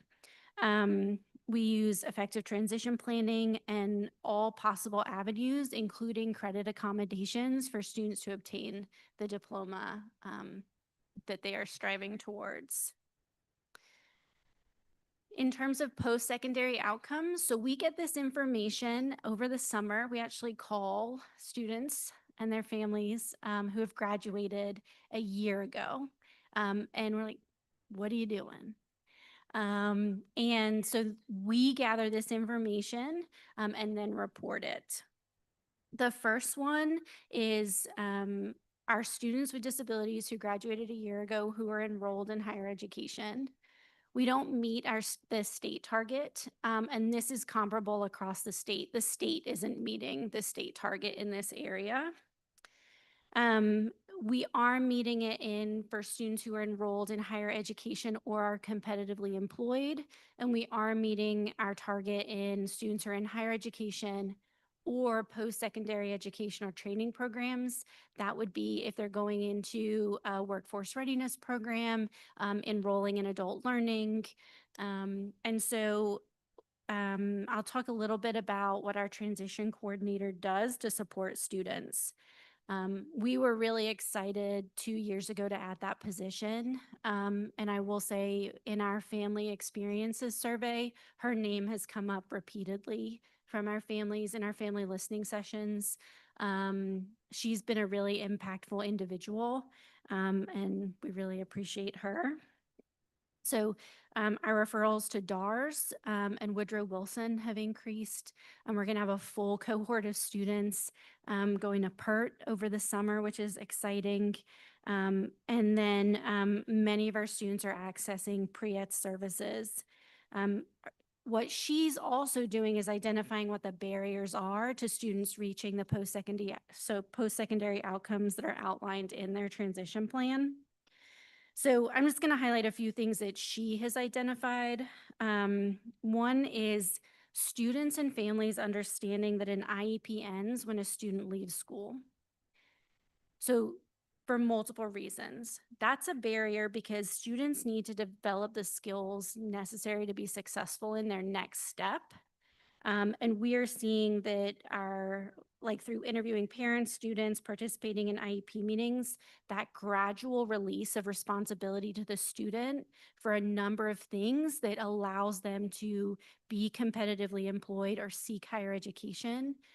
That is an area that we need to improve. So we're supporting the student while they're in school, implementing that IEP.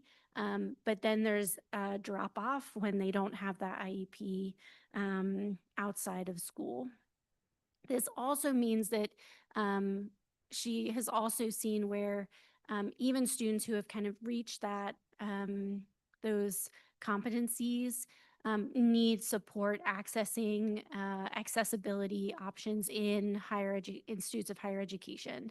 So that's some of the work that she's doing through a senior checklist, working with each senior and making sure they understand how to leverage what they know about their learning, right? They've gotten comprehensive psychological evaluations through their time in Charlottesville City Schools, how to leverage that with PVCC, how to leverage that with the university's disabilities services office, because there are a number of accommodations that can be provided at university, but it's not through an IEP. And so she's working with our seniors to make sure they know how to do that, among other things about applying for college, accessing employment. And then to support our special education teachers, as we've identified some of these gaps, we need to train them to teach students through a gradual release model for those areas of responsibility that we've identified, such as organizing and managing their time, managing deadlines, and really developing and supporting their executive functioning skills. Quick question. Yeah. So just like listening to like some of the things that you just said, I would be curious to know, is the teachers doing it with or for?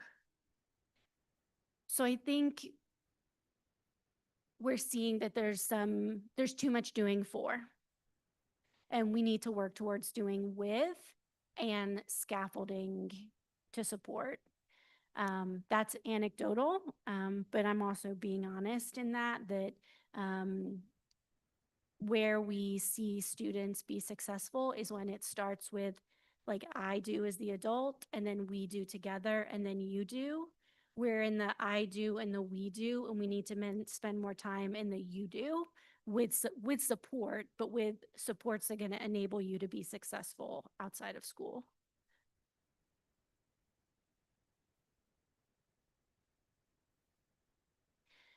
The other thing that, in speaking with her and all her work with our students, is there's a disconnect between education and career goals, as well as realistic transition planning with the IEP team. Once a student is 14, they start having a transition plan within their IEP that identifies the goals and services that they need to receive when they're thinking about their post-secondary plans. So this is an area where, you know, when kids are 14, we might get a lot of, I'm going to play, I mean, my 12-year-old, right? He's going to play professional sports and his backup is professional sports, and then it's YouTube. And then somewhere down there, like 6 or 7, there's an actual, maybe something that there's a high likelihood that he could achieve. We have to have some of those more serious conversations about transition planning earlier on. So our transition coordinator is going to start actively working with our 8th grade teachers as well, to make sure that that first transition plan is setting the student up for success. And then our special education teachers and school counselors really have to work together to be able to pair that transition plan with the appropriate courses and schedule to meet the students' needs. And that includes work with the student and what their goals might be. For example, doing interviews with people in the field that they are interested in, so that they get an understanding of the education that they'll need to accomplish that, you know, what skills that they need outside of academics, and things like that. The other thing as part of that is making sure that our students are accessing all available financial supports for their post-secondary plans. And so she's being very intentional about connecting with adult services that can provide additional financial support for adults with disabilities seeking further education. She could talk about this for hours and hours, and is really making a difference, kind of one student at a time.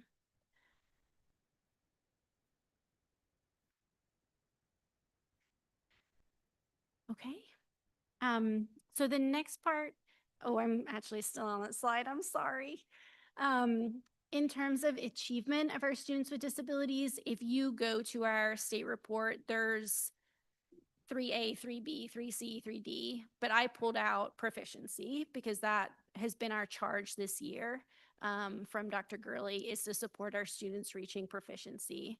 So in reading, our students with disabilities are obtaining the state target for proficiency. So that's passing the standards of learning assessment. In math, in this reporting year, we did not see that happen in 4th grade or in high school. But I mean, cart before the horse, when we're doing our special credit accommodations work right now for students who are going to be graduating, all but one of our graduating students has the math credit the verified math credit that they need to graduate. So that kind of speaks to that fluctuation as well, that year over year, we're going to see progress, but it's not going to be linear because special education is so individualized. A student who gets a verified credit using special permission credit accommodations would not count as a yes in this area, even though what we have shown is that they have demonstrated proficiency and they are obtaining the verified credit. Can you clarify why that is? I'm just wondering. Why They wouldn't count? Yeah. I mean, can I just blame the federal government? Like, these are federal reporting areas, and special permission credit accommodations are state expectations. And so that's why we are able to use them, and they really support our students. The same thing would be like a locally awarded verified credit. All students can get an LABC. Students with disabilities can get an LABC if they have if the IEP team says they can get more than one LABC. So this would really be like that student wouldn't either, even though what we've said is they've demonstrated proficiency. Has there been conversations on the state level to kind of, I guess, not lobby, but have those conversations on the federal level? So I got to participate in a great session with Jeff Fennessy, who is the VDOE guru around data. He's very approachable too, which is nice. But he explained why it's not apples to apple, why this data is not apples to apples for states. So he used, I'm probably going to get the lingo wrong, but like in New Jersey, there's only one type of diploma and everybody gets it. So their indicator one is always going to be 100%. And so this data helps us know what we want to improve because it's presented to us at the state level. But because it is like a federal type of data, it's a little tricky. And they do lobby and work. And then what they do is they also take those expectations and create policies and procedures that support students. So Virginia was using the alternate assessment too often. And so Jeff and his team created more guidance for IEP teams to reduce the number of students using that alternate assessment. And then IEP teams respond to that, identify fewer students for it, support the students who are no longer identified, and those students are getting that Algebra 1 verified credit. And so those are good things that are supporting us in making better decisions for students. Some other things specifically for math, and this is an important time to highlight that students with disabilities are general education students first. They have access to all the supports that are available for students without disabilities, plus they have an individualized education plan. And one example of that is our math team uses high leverage practice for students with disabilities universally. So if your kids come home and are practicing that UPS check, that's straight out of the math guidance for math problem solving, making problem solving concrete. So our students are benefiting from that, but then we also have found that when there's really large gaps in those foundational skills, we need a structured math intervention. And so special education teachers have access to a structured math intervention that uses manipulatives to make math concepts concrete. Okay. Now I'm done with that slide. Okay. So indicator 9 and 10 are, I'm going to dive into what I mentioned in the annual plan, which was about setting aside those funds to support the reduction in disproportionate representation. So right now, indicator 9 is one that sometimes we are not disproportionate and sometimes we are, but we have been disproportionate in a disability category in indicator 10 for a very long time. The areas of identification in that category are specific learning disability, other health impairment, and emotional disability. Other health impairment includes, it's predominantly students with ADHD. And that is our area of most significant disproportionality. When we review, the disproportionality is not due to inappropriate identification. So what that means is the IEP team, when they met for eligibility, could identify that there were the characteristics of the disability. They could identify an adverse educational impact, and they could identify the requirement for specially designed instruction. So the team followed the process. However, if we're following the process and it's a good process, then we should not have a significant disproportionality as we do have. And so throughout this year, we've been working on identifying some of the root causes of that disproportionality. And I can speak to those now. We are mainly focusing on other health impairment because it is our most significant area.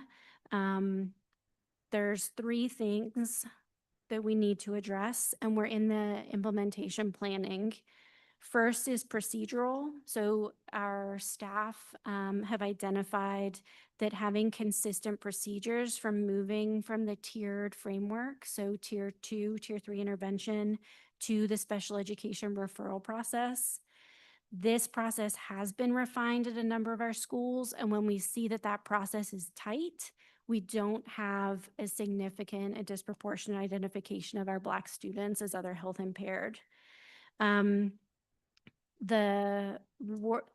It requires a significant amount of focus from the team that makes those referrals, as well as all stakeholders in the building.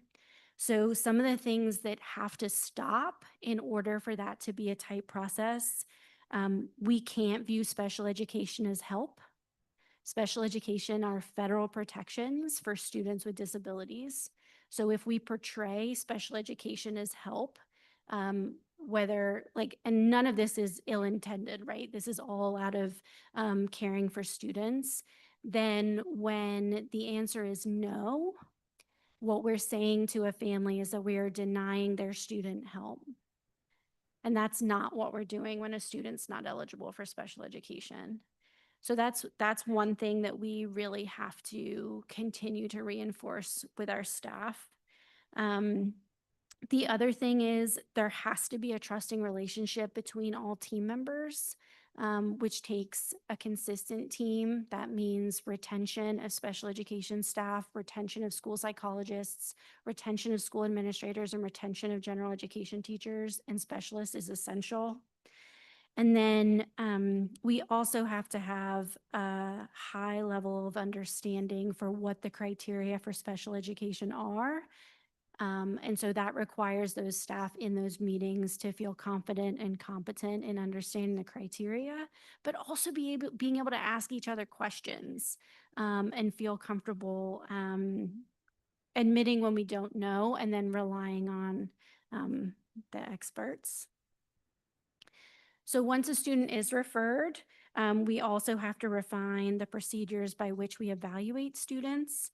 So we do use a wide range of culturally and linguistically responsive assessments. Our psychologists select assessments based on referral concerns, based on a linguistic profile, based on a student's what the information that the family shared in the referral meeting.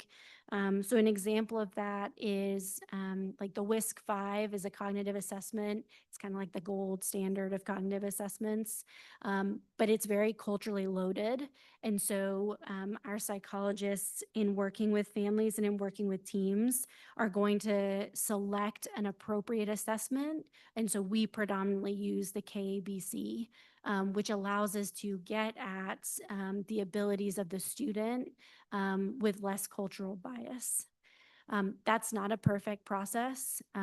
Assessments are normed on as many students as they are normed on, but our psychologists are members of the National Association of School Psychologists and VASP, which is the Virginia Association, and they attend those conferences. They attend the Virginia conference annually, and that is a big emphasis in those conferences. So they're seeking out that information and then bringing it back to support us.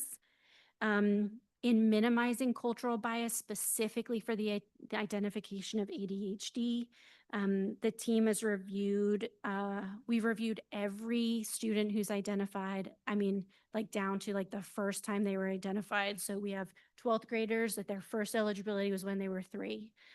We've read their reports and their files, and we've noticed that there's not been as much direct assessment, and many of the characteristics have been identified through the use of rating scales. Rating scales are valid, but they are not, they need to be supported with that direct assessment and that direct observation. So our psychologists are going to engage in a year-long study on the neuropsychological assessment part of ADHD and look at alternative direct assessments for ADHD. And the goal of that is to reduce the over-identification of Black students as having ADHD, having the characteristics of ADHD. We don't diagnose in school, but our tools can show us when there is inattention and hyperactivity and executive dysfunction. So that's identification, but then there's like, okay, but then we have students in front of us who need to be supported. And so we followed the data on our students' performance, and we're seeing that our Black students are entering school, and this is information that was shared before, with lower social skills and self-regulation, or they are being rated as having lower social skills and self-regulation because their social skills have not been recognized. And so that is something that we need to address. We're working on 2 plans. One is focused on the earliest learners, because we found through our file reviews that the majority of students are being identified in grade 2. And so we want to catch, and for special education, you have to have an adverse educational impact. So that means even if you came into kindergarten knowing the skills you need, by 2nd grade, there is an adverse educational impact. We want to prevent that identification by providing direct support to the students, but primarily through consultative and direct support to teachers in delivering instruction that supports executive functioning skills of self-regulation, social skills, but also working memory, attention, and things like that. We know that social skills and executive functioning skills often are built together, but there are different ways to develop those skills. You don't develop executive functioning skills and social skills by doing the same activities. So being able to provide teachers with evidence-based practices to build working memory, problem solving, initiation, time management, and organization. And then for our secondary students, restorative practices are also very closely tied with the building of executive functioning skills. And so being able to, with those funds that are set aside, support our students who have already been identified, or who, now that they're in secondary school, are at risk of being identified because of externalizing behaviors, to be able to support them expressing their feelings, sharing perspectives, and developing self-awareness so that they, so that we reduce that kind of second wave of identification, which is at the end of middle school and the beginning of high school. Right now, we're working on the plan that will get submitted to the state in May, and then we hope to have approval by October. And the last bullet, we consistently meet our eligibility timeline, which is indicator 11.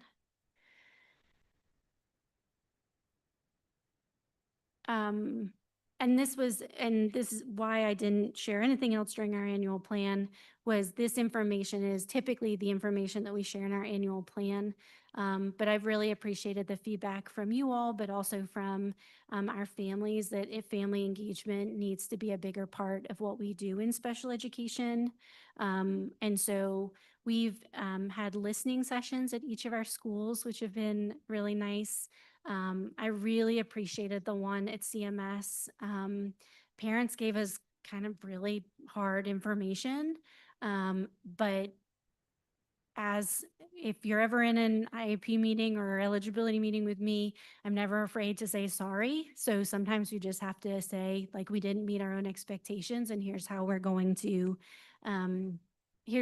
meet those expectations going forwards. I have mentioned that transition coordination has been a highlight of some of those listening sessions. And then we had sessions where one family had a really excellent experience and one family has not. But what I've appreciated throughout them all and the survey that we provided is parents can identify special education teachers that have supported them in understanding their child's IEP. And so that's our goal, but we want it to be that every year the parent can identify their case manager as being that crucial support. We're going to continue our family engagement nights. Those have been awesome. We cook together, little kids through high schoolers. And then we've also started, our schools have completed their inclusive action plans. And now we need to leverage them for improvement with our students and families. I was able to attend the Family Partners in Special Education event last weekend and connected with some organizations there that will be able to support us in some of the asks from families, which is peer mentoring and training. And so what we want to make sure we're doing is creating the conditions for that to happen, but the training to be delivered by a trusted third party so that it is so that it can be authentic. And so then families can support families. I think we heard that at almost every listening session. And we had a few parents step up and say, I want to lead that work. So we're really excited to support them in leading that work. Any questions about? It makes me, Ms. Torres and I have been out in the community, meeting community partners, and we just met with the YMCA just yesterday and how they were talking about their adaptive programming and the new exciting work that they're doing there. It just makes me think of them, and I know you've already been in contact with them. So thank you for doing that work with the community partners. Yeah, and they've been great hosts. That's where we cook. But we have to do it on Tuesday night. It's not Wednesday nights. So the last piece I just wanted to share is really getting down to the achievement and how we can leverage the IEP to support student achievement. Last fall, DOE announced that they were going to add a number of features to our statewide system. And we just went all in. We have gotten feedback from our statewide system that our implementation is excellent, even though, we're like down on ourselves. They're like, y'all are doing the work. But one of those things is the implementation of Progress Track, which is a unified way to track progress towards individualized IEP goals. So for the first time, we can actually pull data by student, by goal, but all together, like we can do for MAP, like we can do for DIBBLES, and be able to discuss it in a PLC. One, to give each other feedback on strategies that may be more effective, how to tweak an intervention, but also so we can see, we're seeing that very few of our students are reaching their individualized goals in reading. What kind of broader changes need to be made. So we're really excited about that. That has also meant we've provided a lot of feedback on progress reports. And one thing I've shared at listening sessions is one of the best ways for us to improve is for everybody to know what the expectations are. So again, you should be getting a progress report every quarter for your for your child's IEP goals. If they're in grades K through age 22, that progress report should include information about how they're progressing to that goal.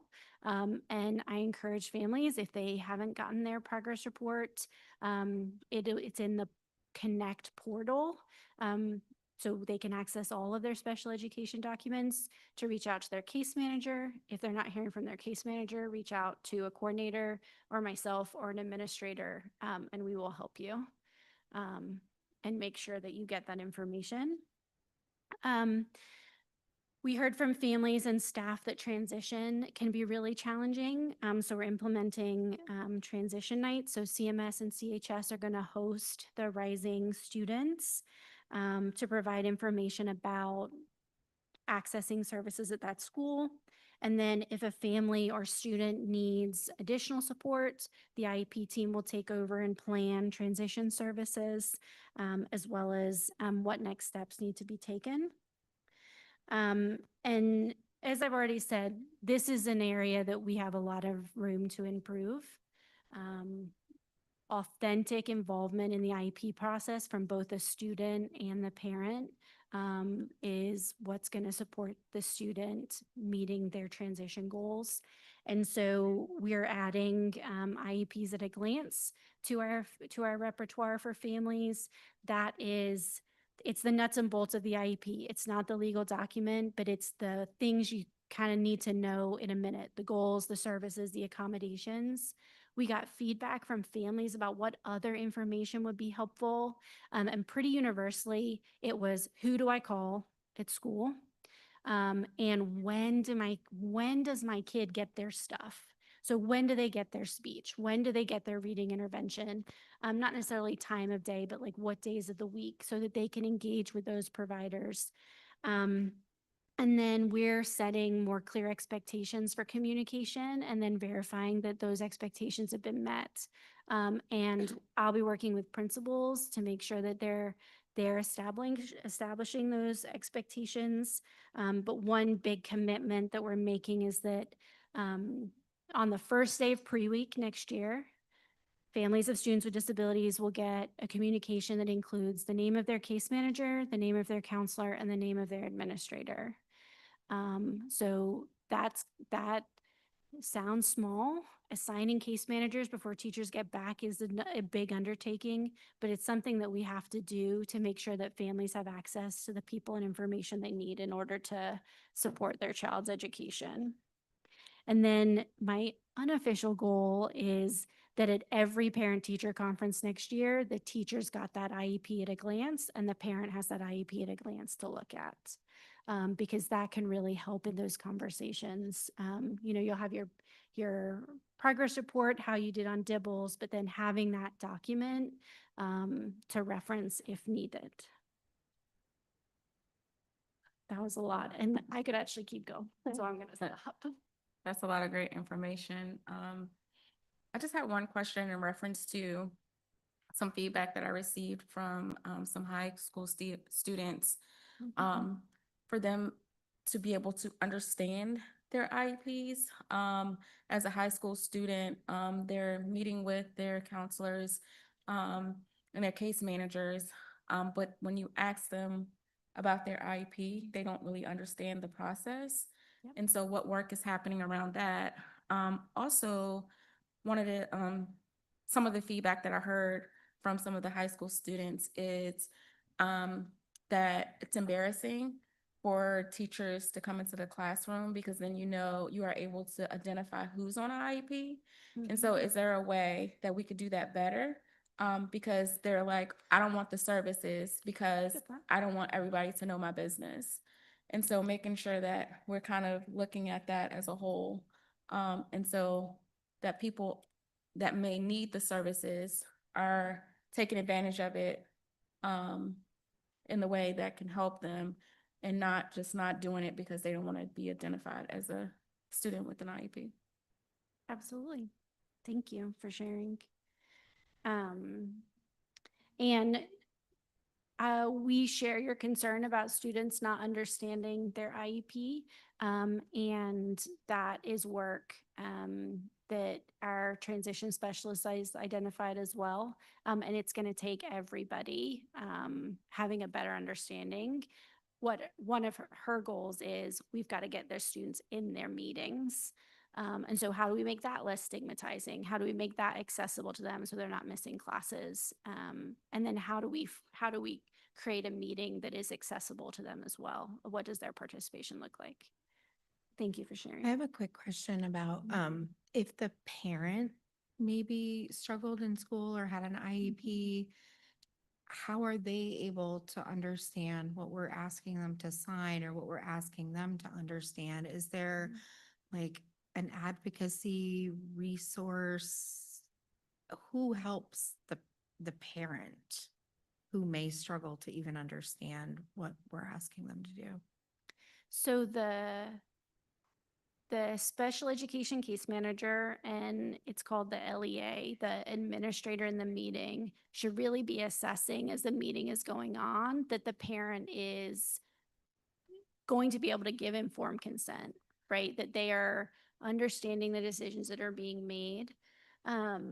Outside of the meetings that occur, that's where that peer mentoring, we really want to build that up, so that it's peer to peer and not like people in power, trying to help to kind of create more of a balance. And then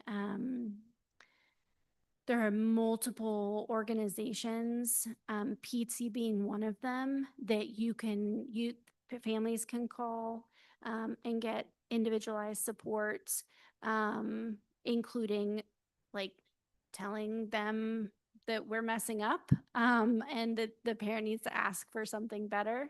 And then if you all ever hear of someone being concerned about that, you can always direct them to our leadership office, and we can provide support as well. Thank you. Appreciate that.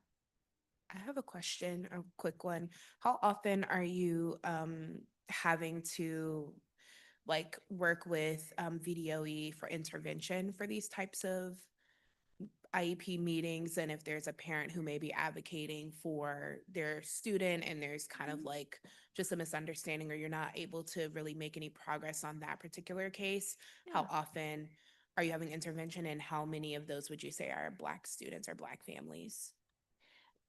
So we rarely have to engage in what's called dispute resolution. So there's multiple levels of dispute resolution that start with the facilitated IEP process, mediation, and then all the way through to due process, which is a very formal legal proceeding. We get each year maybe one state intervention that's not driven by us. And those are generally resolved through mediation, and have pretty consistently been where, like, if I could have gotten involved or a coordinator could have gotten involved sooner, we wouldn't have had to go there. So that's like my job. That was part of the presentation of families and the Partners for Special Education, is to support IEP teams that are having a hard time reaching consensus. Sometimes the answer is no to a family, and no is the right answer. It doesn't make no any easier. And so that having that relationship with the family is really important. One of the things that, because it's so rare, I hate to say how often, but like I've been doing this for 3 years, there have been 3, and 1 out of 3 have been a Black family. And then when you do say that no, I'm sorry, was someone else about to ask a question? Okay, so when you do say that no, like what is the kind of referral process to outside resources or supports? Does that look like partnering with like community partners or working with like community advocates? Because I know there are some community members who are working with families to try to teach them the language of IEPs, and also come to those meetings sometimes as like another support. So what is like, if it's like, no, we can't give these services, or we're not able to help this student in this way, then what's the next step? So it depends on why the answer is no. So sometimes the answer is no because it's not within the scope of special education. That's the most common reason that the IEP team doesn't, the languages the IEP team refuses, but the IEP doesn't include something, is because it's not part of the scope of special education. In those circumstances, we look at what is it the scope of, right? And identify, is it connecting with the social worker in the building, connecting with private therapists, like things that have been in place for the student. It shouldn't ever be no because we don't have that available. The IEP team has the discretion to identify what students require. So if a student requires it, and there's data support to support it, then the answer might be we need to figure out how. And then sometimes the answer is no, and your child is accessing supports through MTSS. And that's going to be the most effective way for them to make progress. Thank you.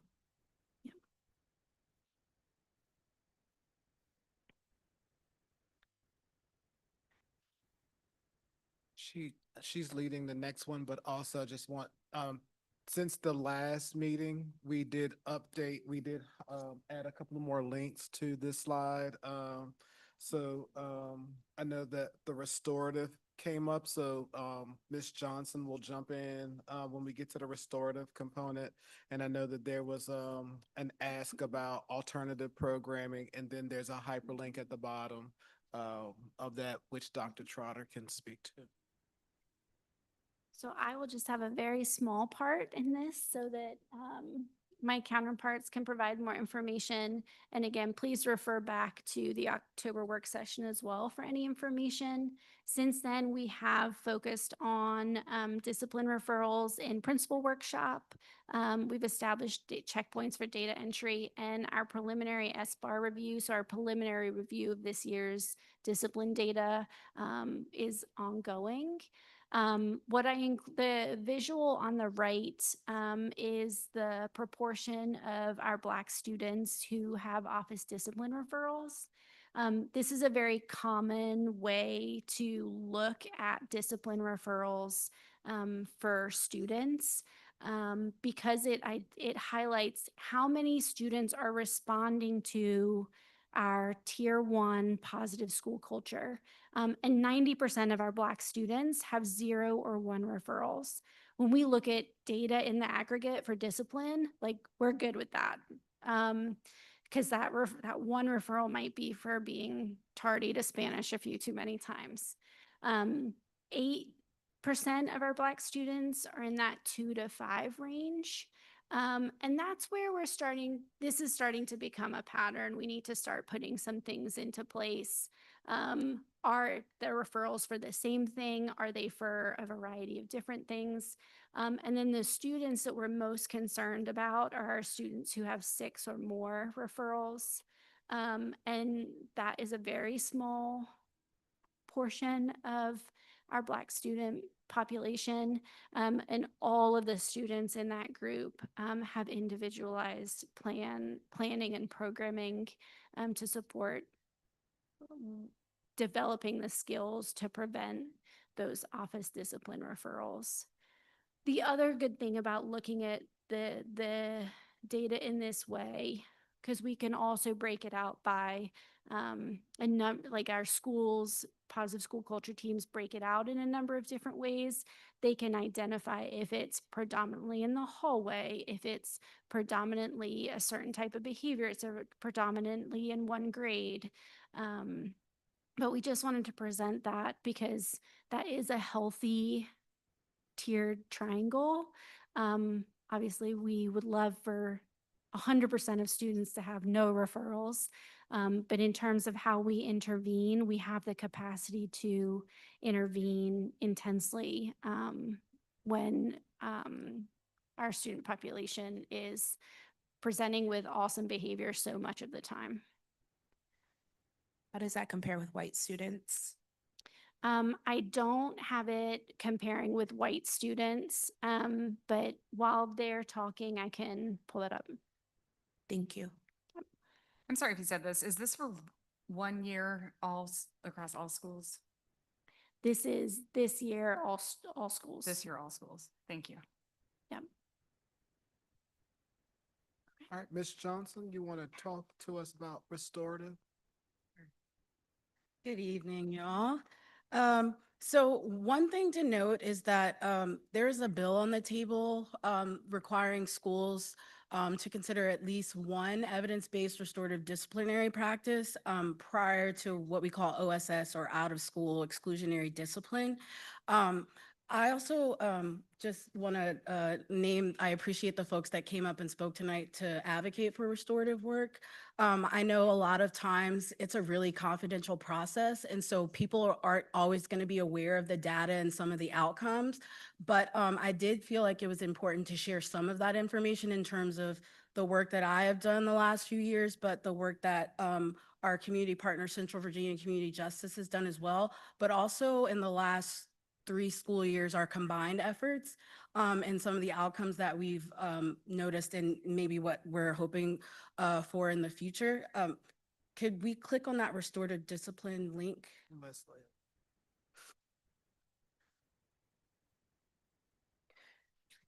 And so we might need to scroll in just a little bit.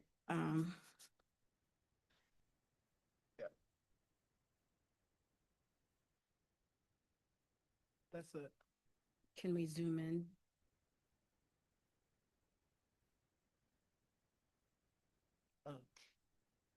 Thank you. And then can we scroll it to the top? And so as you can see, my role is half-time, slowly turning into full-time, but the RJ coordinator focuses on systems of infrastructure, providing staff training and then restorative responses across the division. And so a lot of my work is with staff, students, all of the above, family members. What you can see is just some comprehensive numbers within the last few school years. Groundwork meetings are one-on-one conversations that we have with participants, whether they've been harmed or caused harm. We have as many of those as needed before we move to a restorative conference. One of the things that we don't want to do is rush the process. And so if people aren't ready, we don't want to bring people to the table to potentially cause more harm. But also, you know, we're working with kids who are still learning how to do conflict resolution. And so that might require some additional time and coaching until they're in a good place to come to the table. And so you'll see the last few years in terms of the full conferences to date. And again, this is just in my wheelhouse. We haven't necessarily talked about CVCJ yet. The two previous school years, we didn't necessarily track community building circles. One thing to note about that is those are the proactive opportunities that we have. So when we're doing a community building circle, we're not here to talk about harm. We want to create a space of safety, community, and belonging so that when it's time to talk about those hard things around harm, we've been practicing being in circle. And so stakeholder interactions are any type of meetings, phone calls, quick conversations around any current incidents that are open. And then every summer, this will be summer number 4, we've had staff training so that our teachers and other staff are able to implement tier 1 practices. Can you scroll down? Thank you. Can I is this what just happens in the school, or is this also what happens in the community that comes into our school? Good question. This is school stuff. So if we get outside referrals in which CVCJ is supporting, and we've had high schoolers, you know, with diverted charges, and luckily we've been able to have meetings and things here. We're not necessarily going to capture that data. That's going to be separate. Okay. Other things to note, fair process. We use that when we need to, there's a community concern and we want all of the stakeholders to come to the table to help figure out the process together, right? When we think about restorative practices, our fundamental hypothesis is we do things with people, not to or for them. And so anytime there's some decision-making happening in buildings or among staff members, we want to give the stakeholders an opportunity to learn what the changes are, give their input, and then whoever the decision maker is gets to follow up and say, like, this is what I heard from you. Based on that, here's what I've decided, here's what we can't do, and here's why. So it eliminates that gray area. Just scroll down, thank you. And so in the 23-24 school year, we piloted restorative support with one of our partners, Central Virginia Community Justice. So as you can see, the first school year was only in the spring. So from spring break on to June, 24-25 school year, they started in February and they wrapped up in June. This school year was the first time that we were able to have them at the start of the school year, and you can see how the numbers vary. One of the things that I did want to note, and you can scroll down and I'll wrap it up as well, is I know that there was some curiosity in terms of what were the numbers for our Black students. I did want to share for this school year in the first quarter, we supported about 33% Black students. There was about 43% that identified as other biracial. In the second quarter, we supported 43% of Black students. And then this last quarter that we just wrapped up, we were at 71%. And so our number continues to grow in terms of supporting students around conflict or harm. What you'll also notice is the number of students start to dwindle down. So in the first quarter, you'll see that around 177 students. But in our third quarter, you see about 34 students. What happens with that is that at the beginning of the year, we want to front load with community building opportunities, right? And so that's a lot of our tier 1 efforts. As we go further into the school year, there's more conflict and harm, and that's where our focus needs to be. We have a grant with the city of Charlottesville, and that grant is meant to be responsive to harms. And so you'll see it's a smaller amount of students that are supported, but there are higher need incidents that need more of our time. You can keep scrolling down. And so I did want to just share, in the last this past school year, the impact that the partnership has had, right? With our 2 facilitators, we have one at our middle school and we have one at our high school. And of course, I support them and then support other incidents directly referred to me.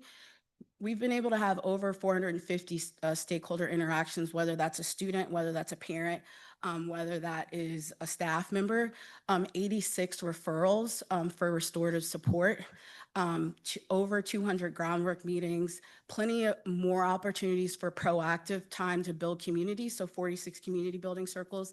And then you'll see 23 restorative conferences. You'll see a discrepancy in terms of the number of referrals, so 86 versus the amount of conferences that happen. There's a variety of things that happen with that.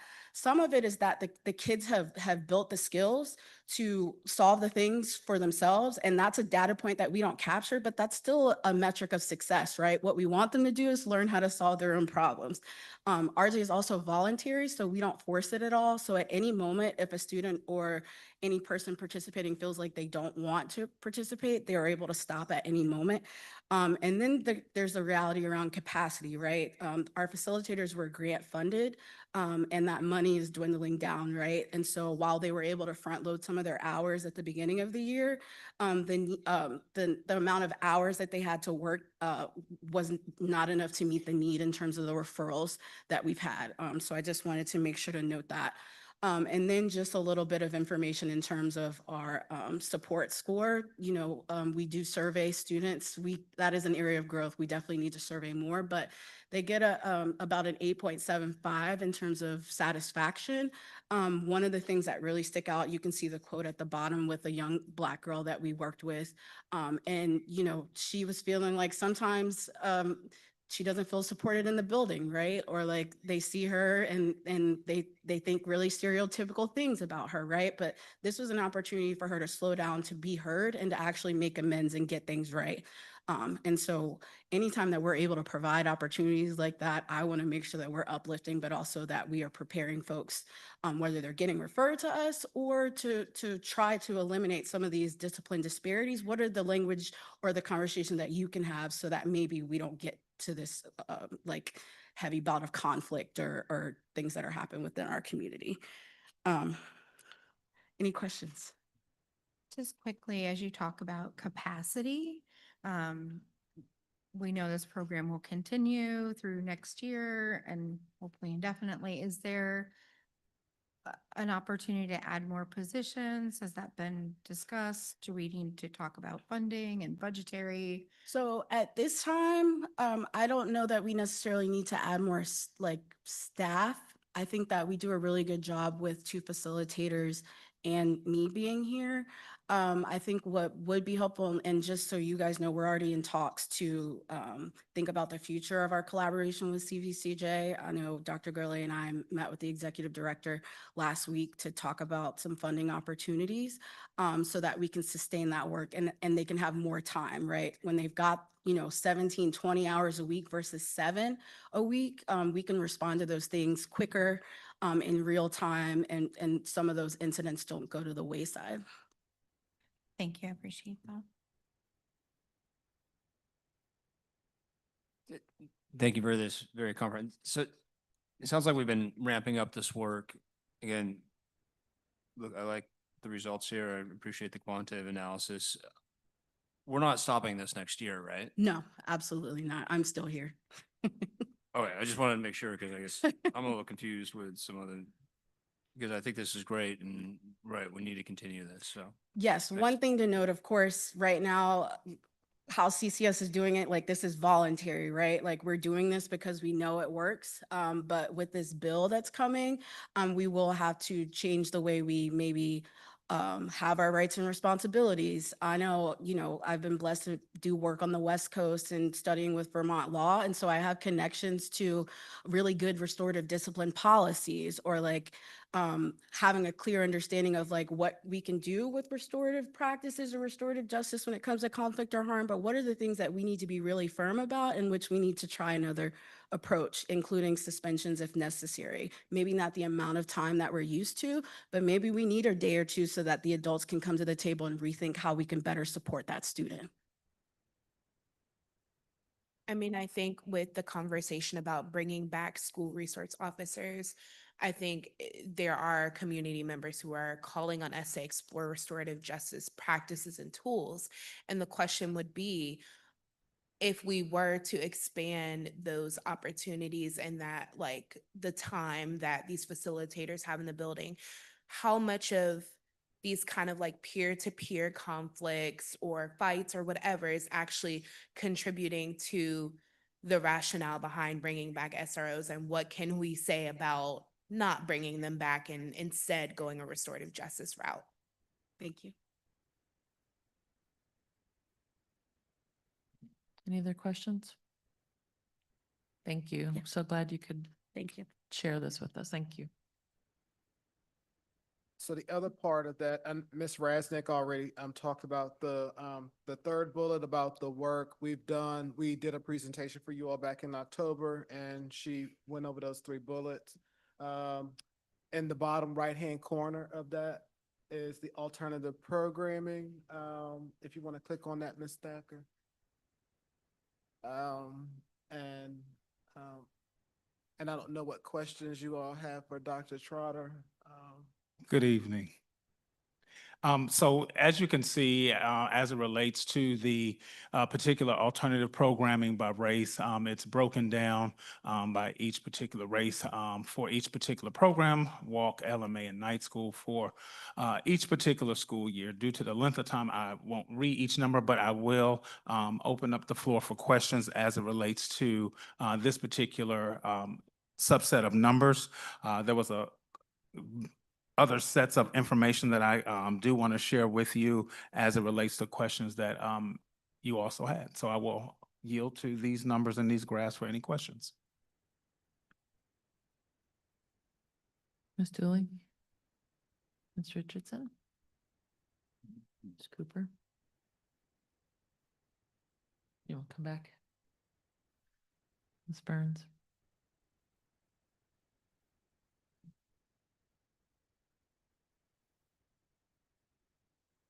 Thank you. I am interested to know how students are identified for the various programs.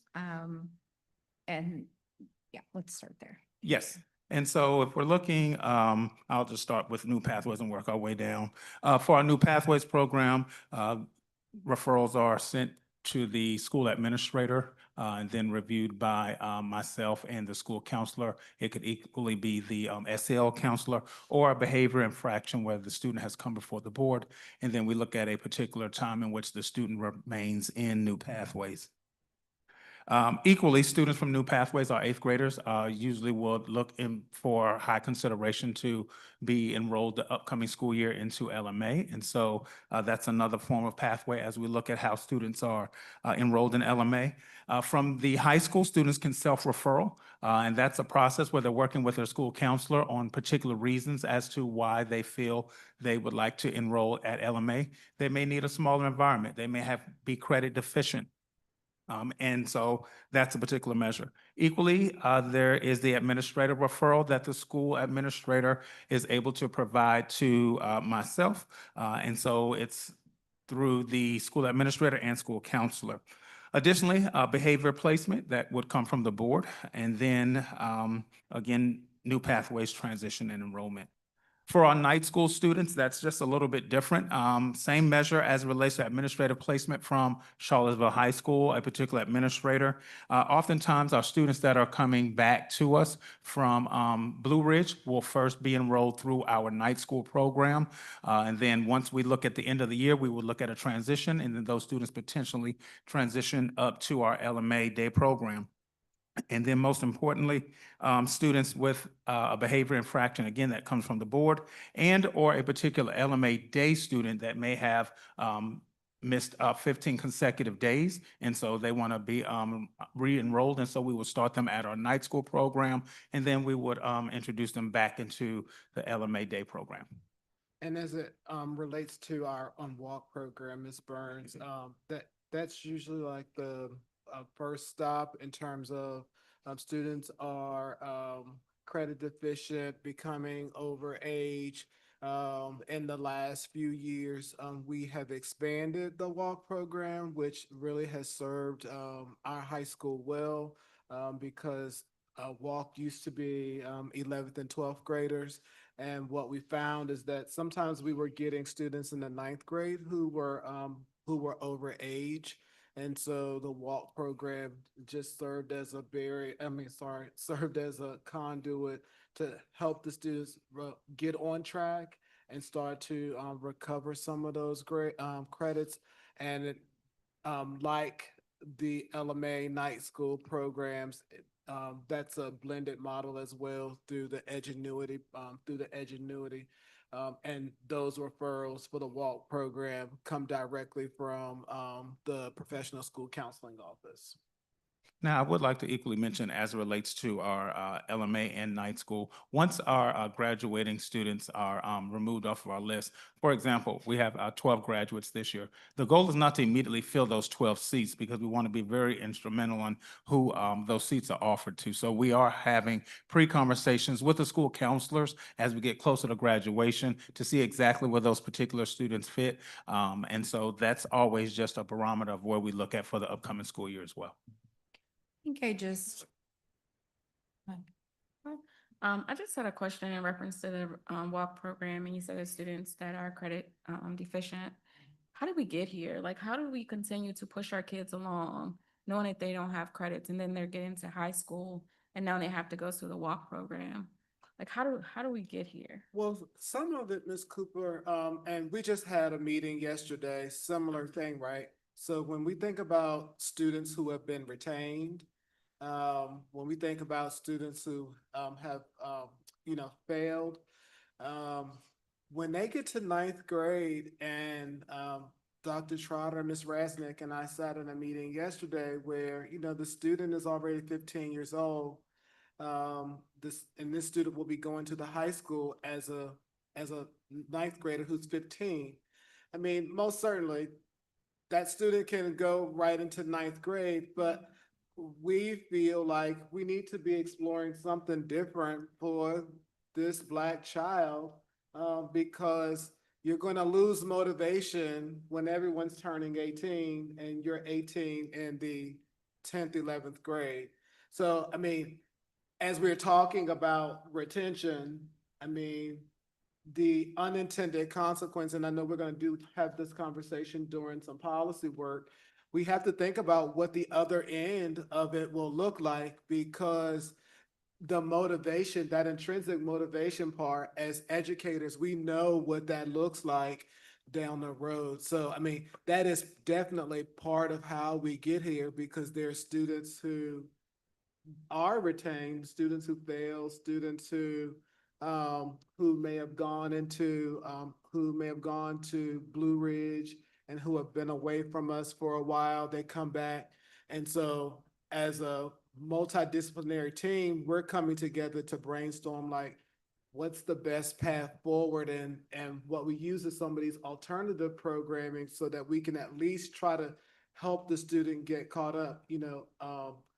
The, many of these programs are semester courses, which allows students to take more courses in a year versus coming to the traditional comprehensive high school, taking a year-long course, and just say if the student fails, then the student has to wait a whole nother year before reattempting that.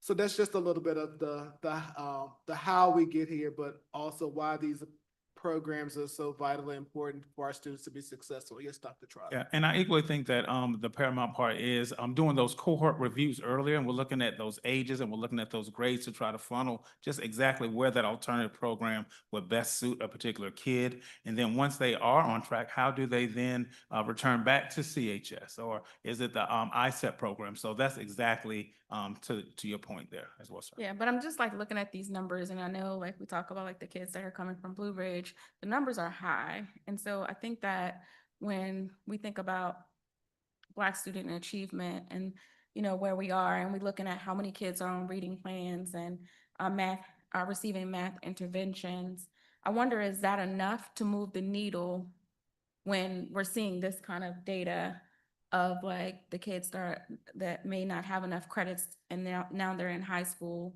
And I think these are really good programs to get them over the hump, but are we really preparing them for success to go out there, get a real job or to go on to college?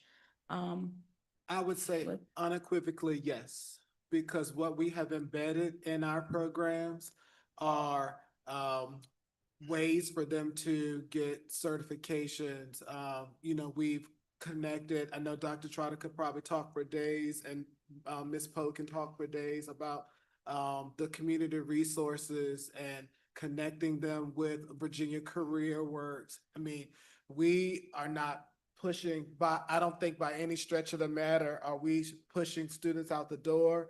I think we have done, particularly, I can only speak under my time here, that we have focused on that day after graduation, and we have really been intentional about making sure that our students have a plan and not just use these things as a way to get our graduation rate up, because we would just be pushing our students back into the community if we didn't connect them with jobs. And I mean, even where a time where you would go to the alternative and it was just about vocation, Dr. Trotter and the staff there are connecting our students with going to college.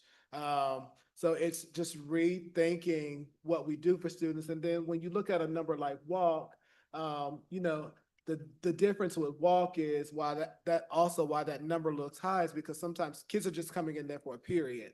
So they're utilizing that period so they can see more students. And it's not that these students are like so deficient that they can't do. They're coming in there and they can serve more students within the periods that they have out of the day, while still allowing them to access CHS. So I have a question. Yes. And this is just like a very like honest question because I get a lot of feedback and I've heard stories about students and from parents who are like, yeah, my student went to an alternative program, one of the ones you listed, extremely behind and actually graduated early. And I guess I'm just wondering, like, how does that actually happen? What is the retention of information? It's one thing to pass on paper. It's another thing to not be able to give me a project completed. Like if you're just clicking buttons on an online platform, what is the output for that? And we talk about like the day after graduation and plans, and you can go on and get a job without retaining any information from high school.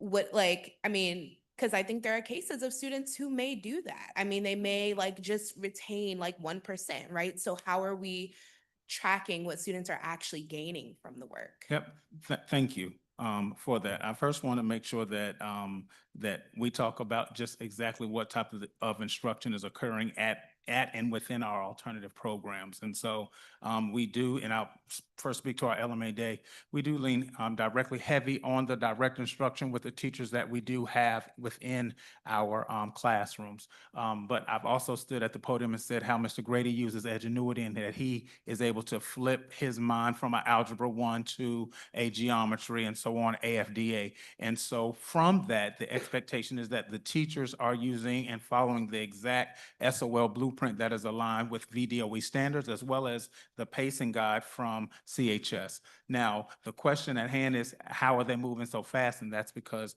we're on a semester base. And so what myself and Ms. Phelps and eventually Dr. Osley will do is we're going to begin to look at what do we need to do at LMA to make sure that we are slowing down that momentum to make sure that our students are being able to, one, retain and being equally able to pass these SOL assessments at a higher scale level of just a 400. Now, equally in that same point, I want to make sure that our teachers equally have the autonomy for project-based opportunities to occur within that give the opportunity for real life experiences. And I'll take the example that Mr. Lyles is using with his econ and personal finance class. I sat in a couple of weeks ago and they were talking about buying a car. Well, we know that all the things that happen within that space there, that they had the opportunity to look at the percentage rates, and then what's the difference between a used and old car, and I won't go on and on and on. But then equally, if you stop by and you hear in Miss Rose's class, they're reading a book called The Ace of Spades, and it's talking about two Black students that attend an elite private school, and it talks about bullying, and then our girls are so hyped because now we have our student teacher that's in there, and now they're doing these character analysis, and they have to explain how it relates to them. And so, yes, there's a space for the direct, and there's a space for Edgenuity, but there's also the opportunity for the student voice. But it's also a slowing down to make sure that we are following the blueprint and particular standards so that it's not a come to LMA so you can graduate early, because that's not the option that we want. Yeah, I guess more so I'm more concerned about the walk program. Yes, I ma'am. did walk through LMA today and I saw those character analysis that you said, and I saw a student who was like, oh, I'm just taking my time with the math test. So like, I know that that's happening and I come over there quite a bit to see that in action. But I guess for the walk program, I've always had questions about it, even since I was a student, like what is really happening over there? Yeah. And so because I don't directly play a major part in that, I know that many of the students that are coming from our walk program are working on Edgenuity. And I know they're also doing some hands-on with the nutrition course there. So I would just have to do a little bit more research to come back with that response for you. Thank you. Yes, ma'am. And I had a really quick question. In reference to new pathways, how are we working with those students to integrate them once they transition back into Charlottesville High School so that LMA is not their pathway, unless that's something that they want to do? But how are we working to give them the skills that they need to integrate back into the primary high school? Yes, ma'am. So the goal definitely is not for a student to feel like LMA is that direct pipeline. And so I think what is definitely instrumental is reconnecting that student with their school counselor at Charlottesville Middle School, and then equally playing a intricate part in that transition transition visit to CHS. I think one of the major pieces that I need to work on as I work with New Pathways is if they meaning the ninth grade students from New Pathways, attend that summer academy, summer enrichment learning that all eighth graders do. I think that is the pathway to help support that. In the same token, I can say that some of our New Pathway students have come to the high school and then they find their way back to LMA. So it's equally making sure that there's a handoff from New Pathways, middle school to CHS, and that we're constantly tracking those young people. That's an area of growth that need to occur. Yeah, and that they have that support, because I think that support that you have in the smaller spaces is not the support that you have at Charlottesville High School. And so if you're going to transition them, making sure that they have that support in place so that they are successful. Yes, ma'am. Any more questions for me? I have one last Yes, quick question. So this is about expulsion because Yeah. we're talking about discipline. So I know that there are cases that come before the board and we have to make that decision about whether a student will be able to return to school or not. And one concern that I brought up is that in some cases, we do not have cases that are fully adjudicated, and we do not have any sort of collaboration with like a Commonwealth's attorney or anything of that nature for charges. And so I think it's scary that we could be setting a precedent where the board is being tasked with making decisions about things that we do not have evidence. Yes, ma'am. We do not have any conviction. And I just want to know like what not necessarily what are your thoughts about that, but how can we for the next school year, hopefully I hope that we don't have as many students who come, but how can we create some sort of protocol so that this is not a reinventing the wheel type of conversation every time we have such a case in front of us? Yes, ma'am. Thank you. Good question. I'm thinking off the cuff at 10:27, but No, I think that that one will probably continue to be a pain point for us, unfortunately, because it's one of those things where, we do get limited information. So, I mean, luckily it has slowed down and we do get those things often, but a lot of times they're not our students. So, hopefully we don't have to continue to face those things, but I can definitely see that continue to be a pain point because other than us having a lot of information from the Commonwealth attorney, it's like we don't have we don't really have a clear way around that. And I think just for clarity in the community, these are state code is requiring Right. the Commonwealth attorney to send these cases to the school board for adjudication on expulsion. But it may not, it didn't even happen at school. It didn't, her staff didn't see it, our staff didn't report it. The case is still pending, but this specific state code is like Yeah. What- putting what's the us action? in a position of making a decision. So I think that's work we as a board, Ms. Bryant, I think to your point, can do and share, I think, on the state level where that code is affecting us. And talking with our delegate and senator, just talking about the true impact of that. And I know that that is something that is required by state code. So I understand that. I guess what I want is consistency for one. I think that is how we build trust with the community as well. I don't want students to necessarily like, I'm hoping that again, this doesn't happen as often as it may have in the past, but I don't want us to get one case where it's just a student and their parent, and then we get another case where there's a student who's been well prepared, and thankfully there are community partners that are doing that work. What can we do as a division to make sure that they are accessing all of those resources that they can so that we're not in a span of a closed session, we're getting one student who is just pleading their case and may not have the language, may not have prepared for it. And then we get another student who has two advocates. And advocacy is great, right? So I just want there to be a little bit more consistency and standardized like protocol for us as a board. And it will be a pain point, but we can also say like, this is our litmus test and we're gonna hold to it so that whether it's okay, if we're waiting for a conviction or we're waiting for this trial to come to a conclusion, then we will not make a decision where the student will have absolutely no class time or whatever, no access to schooling while we're waiting for that, because then they're losing time that they could be using in the classroom to further advance. And I said before, like, I'm okay with, if it comes down to it, we need to bring this issue back up to the board again once there is a conviction. Yes. But I just don't want us to let students miss out on class time while we wait for a long court process that could take months and months. Yep, and I think a lot of that equally is how we're working with our neighboring divisions and seeing what their processes are, as well as communicating with, like you said, our Commonwealth attorneys, our detention personnels and probation officers, and informing our families of what their opportunities are that they may not be familiar with. Yes, ma'am. Take that and add it to my notes. Thank you.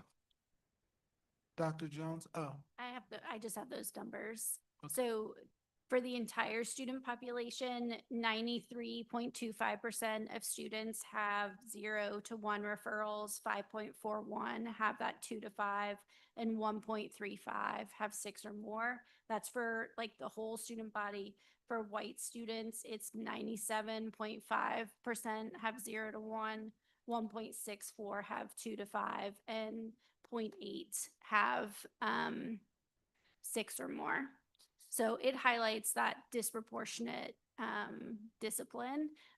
What I can't check is like if every student has a plan associated who's in that that higher level for both of those groups. I just can't pull that super quick. Thank you so much. I know it's late. I appreciate it. Good evening, Madam Chair and members of the board. It's good to be with you all this evening. Dr. Gurley's charge regarding student achievement with its purposeful focus on Black student outcomes and effective, efficient systems sits at the core of the community schools model we adopted earlier this school year. As a reminder, community schools are built on intentional partnerships between family, school, and the community to ensure that every student is prepared for success. By addressing barriers to learning and strengthening these local partnerships, research shows that we create conditions for students to thrive both academically and socially. The work of community schools rests on 4 foundational pillars, which are listed here: integrated student supports, expanded enriched learning time, family and community engagement, and collaborative leadership. As part of our ongoing planning, we're continuing to solidify infrastructure by reviewing the pillars to ensure every component is functioning at the highest level. And so I linked those pillars to this document if you wanted to review what we'll be taking a look at. In our previous presentation, you heard about the initial development phases, and tonight I'll provide additional programmatic and systems updates designed to support our students and families. I will ask Dr. Isley to provide additional context on these first 2 bullets as needed. Our newest initiative is the Summer Learning Program, which aligns with our pillar of extended and expanded learning time. We believe it is vital for students to participate in continuous enrichment over the summer. So community schools will be funding YMCA attendance for every elementary school student once the daily CCS programming concludes. Additionally, through our partnership with the UVA Star Hills Pathway Program, we are providing college and career enrichment for our middle school students. We will also provide transportation to other summer learning partner programs as needed, which may include partner programs such as KF and the Boys and Girls Club. To support literacy at home, we are deploying over 300 Just Right Reader kits, which is what you all have to take a look at today. These kits will be distributed to K through 3rd grade students who are identified based on some of the data you saw earlier. These evidence-based phonics-focused kits are designed to bridge the gap between classroom instruction and home practice. Each round includes 6 to 10 engaging books and resources, and we have ordered a total of 6 rounds. And so one envelope that you have is the 6 to 10 rounds, and so we have 6 of those that will be coming. This initiative is one way we are addressing inquiries regarding how families can better support literacy and learning. In May, we will have a kickoff event, and our reading interventionists will individually introduce the first 2 rounds of books to students. Families will receive the 4 remaining packs throughout the summer. And to keep this interactive, we are brainstorming ways to include hands-on activities. For example, if a round includes a book about a kite or planting seeds, which I pulled out of the kit for you to take a look at, we might also include a kite or a pack of seeds to plant as an interactive activity. We believe it will be even more engaging if families have access to a learning activity that aligns with what they are reading. Did you have any additional? What's great about these kits is that they are decodable texts. So they are especially designed, whatever the phonics feature is that students are working on. The book is heavy on words with that feature. They also have a QR code so parents can scan it, and there's like a little, there's a short video that tells you how to use the book and what to highlight in it. So it's very easy. We've done it and tried it out. And so, the video just pops right up, and it gives you, it's not like, it doesn't go on for forever though. It's like a quick, here's how you can use this. And these are great resources because they're very targeted at specific early decoding and phonics features that students are working on. Beyond home literacy, we are working with community partners to establish literacy hubs, and that is a picture of a before of the First Baptist Literacy Hub, and we have some after pictures now that I'm excited to show through our social media. These spaces will be equipped with books and engaging activities for students and families. Our first three are currently being established at First Baptist Church, Boys and Girls Club, and the Jefferson School. We will also have upcoming meetings with the Point Church at Bridge Street location. And if you have an organization that would be interested in having a literacy hub, feel free to let me know. We're happy to set up literacy hubs anywhere that there's interest. One of our ongoing goals is to ensure that families are partners in the student learning, and we plan to continue hosting events similar to the Crack the Code event held on March 26th. We were really excited about the attendance of that event. The primary focus was to help families better understand student reports, particularly SOL and MAP scores, and what those reports mean for their child's learning. I want to take a moment to thank Mrs. Swift for helping facilitate that event. Mrs. Ferguson, our outreach specialist, will also be working on short form videos and engagement sessions to assist families with various topics. And some of these topics include school readiness, how to advocate for your child, information about community resources, and I've written down a couple more since the meeting, understanding the advanced and standard diploma and the program of studies. And so we'll be looking at how we can roll that out into the community for better understanding. There are also plans for families to send out a needs assessment for families to also gauge their level of need and interest for programming. We are putting the final touches on our public-facing webpage, which reviews our community schools model, and it will be available for viewing in upcoming weeks. In our last presentation, we spoke briefly about formalizing our community schools MOU process. There was some interest in seeing that initial submission form, so I linked the document, the form, for you to take a look at. Once submitted, we either approve the request or make adjustments and send that information back to the organization. Once the review process is completed and approved, we finalize the MOU using our community schools MOU document and data privacy agreements as needed. We have a few new initiatives that are underway. In partnership with the Boys and Girls Club, we have started the Power Crew, which is a SEL play-based mentoring program occurring during recess at Sunrise, and has received a lot of great positive feedback. And our bridge builders are meeting every Thursday during lunches at Charlottesville Middle School for relationship building and conducting activities that are designed to strengthen skills and belonging.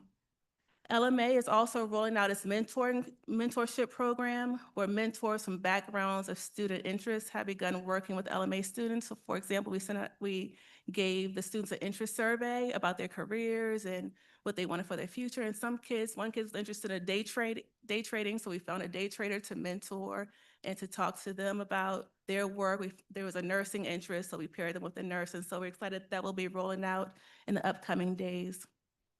Lastly, we are in the initial stages of learning more about communities in schools programming and what a possible partnership could look like. Communities in Schools is the nation's largest dropout prevention organization. It places site coordinators inside schools to provide integrated student support. These professionals connect with a cohort of students and families to coordinate internal and external support, remove barriers to education, and increase graduation rates, all of which directly align with that integrated student support pillar of the community schools model. Recently, Dr. Gurley and I met with Dr. Sarad Davenport, upcoming Dr. Sarad Davenport, who is a Charlottesville native and currently serves as the Communities and Schools Vice President of Strategy and Network Development, to learn more about their offerings and how it could pair with us. In closing, the community schools model is more than just a set of programs. It's a commitment to seeing our students as whole individuals who can all thrive with thoughtful, high-functioning systems and care. Thank you for your continued support as we grow this model and work together to ensure every child in Charlottesville has the opportunity to reach their full potential. Any questions? Mr. Meyer? Yeah, so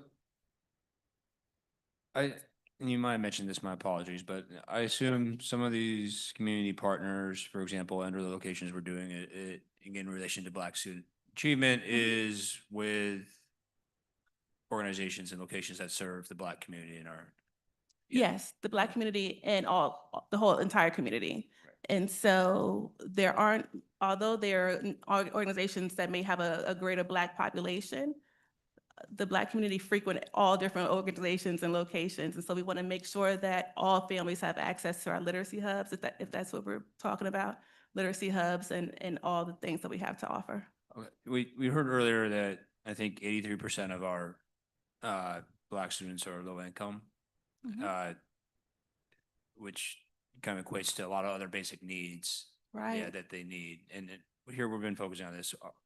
How are these other some of our community partners helping meet those other basic needs so they can when they arrive to our schools again be able to focus on learning rather than they're concerned on their basic needs?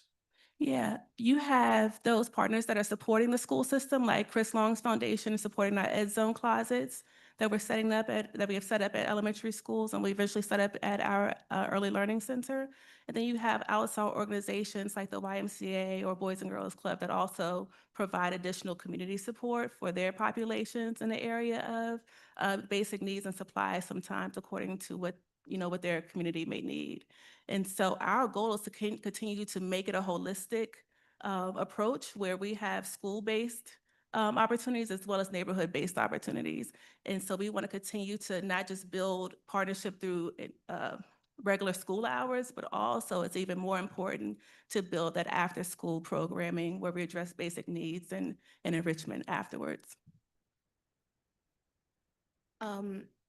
So my question is about data and tracking the outcomes Yes.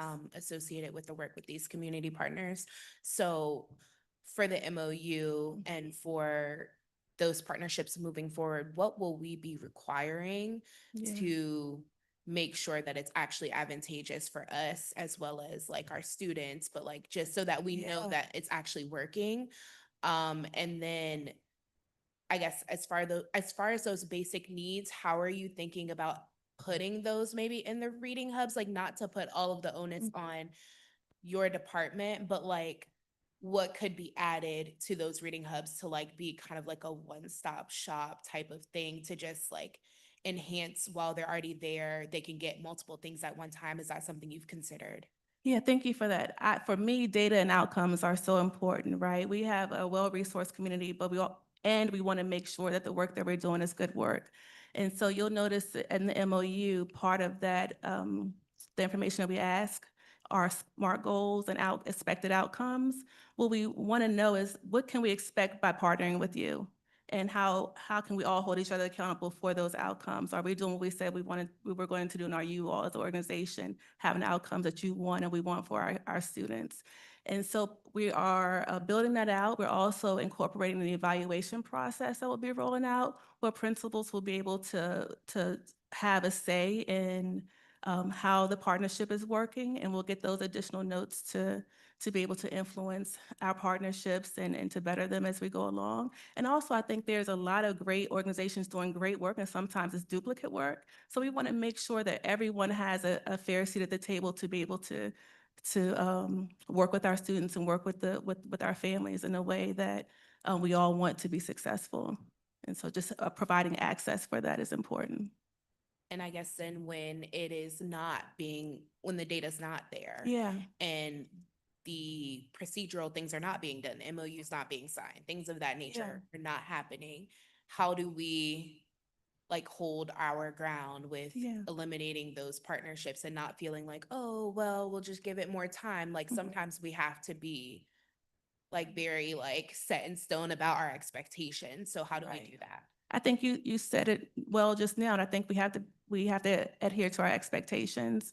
I think as a unit, we all have to understand what those expectations are, and then be able to honor when something isn't being met, and understand that a no sometimes is important as we wanted to make sure that our kids are successful. And sometimes I believe, as a side note, the no sometimes is a complete sentence. And so we can give you the background on how you can, through the evaluation of support, like these are the things that we notice that could be areas of improvement. And also, it doesn't mean never, no, it can be a not right now sometimes. And these are the things that we would ask of you in order to come back to the table. But I think that is an ongoing conversation for us to make sure that we're all on the same page when we're having those discussions.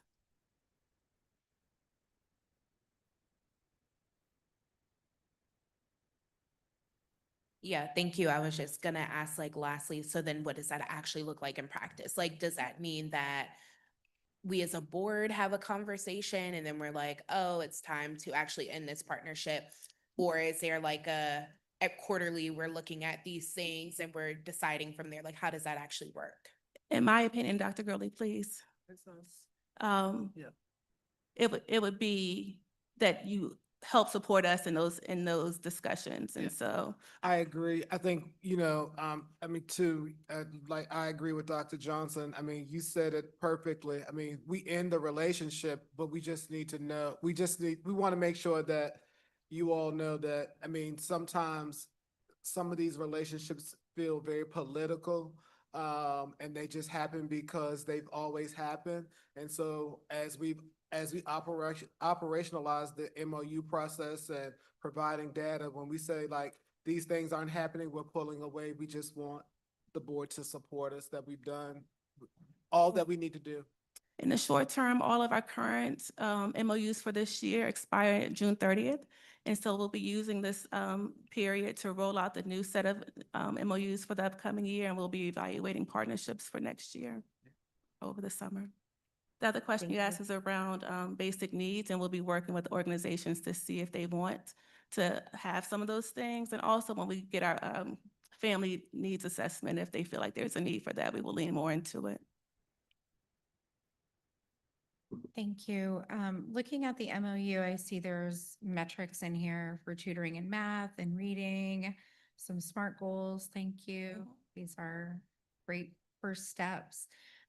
Wondering if, like, was there thought about an attendance component? When we talk about attendance, chronically absent children, is there an opportunity for some of these partners to help get children to school? I mean, some of them have vans, some of them have other resource pools, families that can help transport children. I just wonder if there was any conversation about attendance in there. Not recently, as of the last couple of months, but historically there have been conversations about supporting kids coming to school, especially if it was in the organization's mission and they had transportation. And so that can be an ongoing conversation that we have. Some organizations have that attendance, grades, and behavior as part of their mission. And so when they apply, we can look at what that needs to look like in terms of support. Even if it's not providing transportation, it's how do you help students get to school, and what can we expect from that? Great, thank you. And then I think just if, as a board, supporting the work that you all are doing, if an MOU is not signed and ready by June 30th midnight, we have to be ready as a board to support the work that we've trusted you all to do.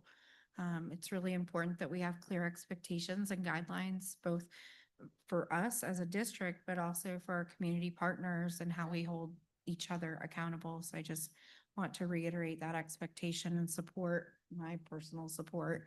And I hope my colleagues to do the same. That, again, might be tough conversations, hard decisions, but ultimately we've heard loud and clear, community accountability is important. And so we're here to do that. Thank you. Thank you. Ms. Cooper? Ms. Richardson? Ms. Dooley? All right, thank you.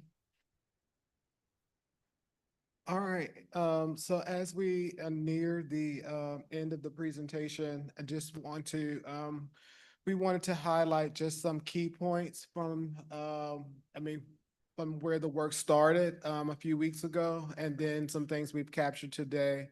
So we discussed in the presentation that our overall Black student achievement, our Black student enrollment is declining. We saw that in the earlier slides in the presentation. One of the key takeaways that we hope you have is that we have instituted a large number of accountability systems and measures this school year. And we are now operationalizing those things, and we are starting to see some of the fruits of that labor. And so we're just looking forward to what that work will look like. Our Black students are moving out of the at-risk. We showed that in the slide when we talked about our students in third grade and just the work that's happening there. So we showed how many of our students are now reading closer to proficient or on grade level. We talked about our kindergarten students and how they're ready. And so those are some of the key things. We talked about our screening tools and our targeted programming. We heard mention of our Black students who are enrolling in the AP courses, and that they're not just in one AP course, they're in several, and our graduation rate. And then you just heard Dr. Johnson talk about all the good work that's happening with our community schools model, and it's really serving as a hub for resources for our students and families. So as we lead forward, what we know is that we need to continue to protect the instructional time so that we can ensure consistent and effective learning opportunities. So often, it's like more of, or less of, less of. But what we know is that we have strong tier one instruction, and we need to protect that for our students so that they have opportunities to access strong, robust curriculum. Ensure that our tier one instruction remains culturally relevant. We've talked about the readers and in some of our previous conversations about the materials that our students are accessing. Is it high interest material? And then implementing our MTSS with fidelity alongside our alternatives to suspensions. And I think that we tout that we have a very strong MTSS program here, and we are able to work with our students in all of those domains. And then collect and evaluate outcomes data from our community partners. We just had a very open and honest conversation about, there are a lot of nonprofits and here, but what does the data say? Are they doing the work? Are they getting the outcomes that they said that we should expect? And then how do we hold them alongside ourselves accountable for doing this work for our students? And that concludes our presentation. I don't know if you have any questions. I have a question. Oh, I'm sorry. Can you clarify? So when you say at risk, does that mean poor? No, Okay. so when I was saying at risk earlier, well, in this slide, this was related to the reading. So if you remember, Dr. Isley showed the various bands where students were, I think it was green, low risk and no risk. And yeah, so that's what I was referring to. And I know that you heard Mr. Meyer speak to poverty, and we tend to say our students are economically disadvantaged. Thank you. Thank you. Any other questions? Mr. Meyer? Yeah, no, I like these leading forward, which is again, the changes again that are being made. My question is, are there other changes that we also need to make that are that are also structural? So that you would suggest? I'll Yeah. put that out there before I suggest one. I think we have been highlighting all of our systems changes. I think we have been triangulating data, and we are recognizing and we're calling out those things that just are not working well. internally and just being really honest that it's not working well. You see it in the data. We need to do something different. And so I think from the community schools lens to the instructional lens to the SEL lens to restorative, I mean, we are recognizing the things that are working or should work, and that's the work that we're going to continue to do. We just know that systems require time. And so we just have to implement those systems with fidelity so that we can yield higher outcomes, especially for our Black students per this conversation.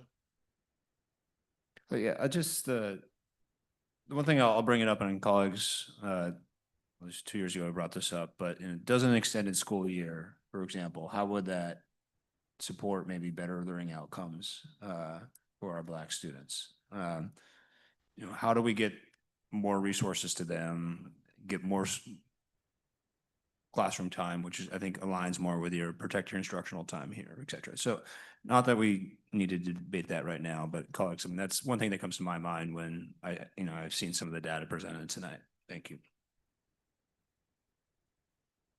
I guess my only question is, I think we gave a lot of good ideas and suggestions and things of that nature throughout each block of the presentation where we had different presenters. So I know that usually there's a wrap up at the end of these sort of work sessions, but if we could have some sort of report back to the board, maybe it's just a written report, just saying these are the things we heard, these are some of the things that we think we could implement next school year, just so that we have policy proposals. I feel like we had that throughout, but just concrete, even if it's just bullet points, I think that could be helpful, just so that we can remember that these were suggestions that were brought forth. And I think everyone kind of took mental notes, and I know that staff definitely took detailed notes, but I don't know what that looks like, but it would be great. Can I have an example? Because I mean, I think everything that, and I think somebody, you can correct me if I'm wrong. I mean, everything that we've outlined in our presentation, I mean,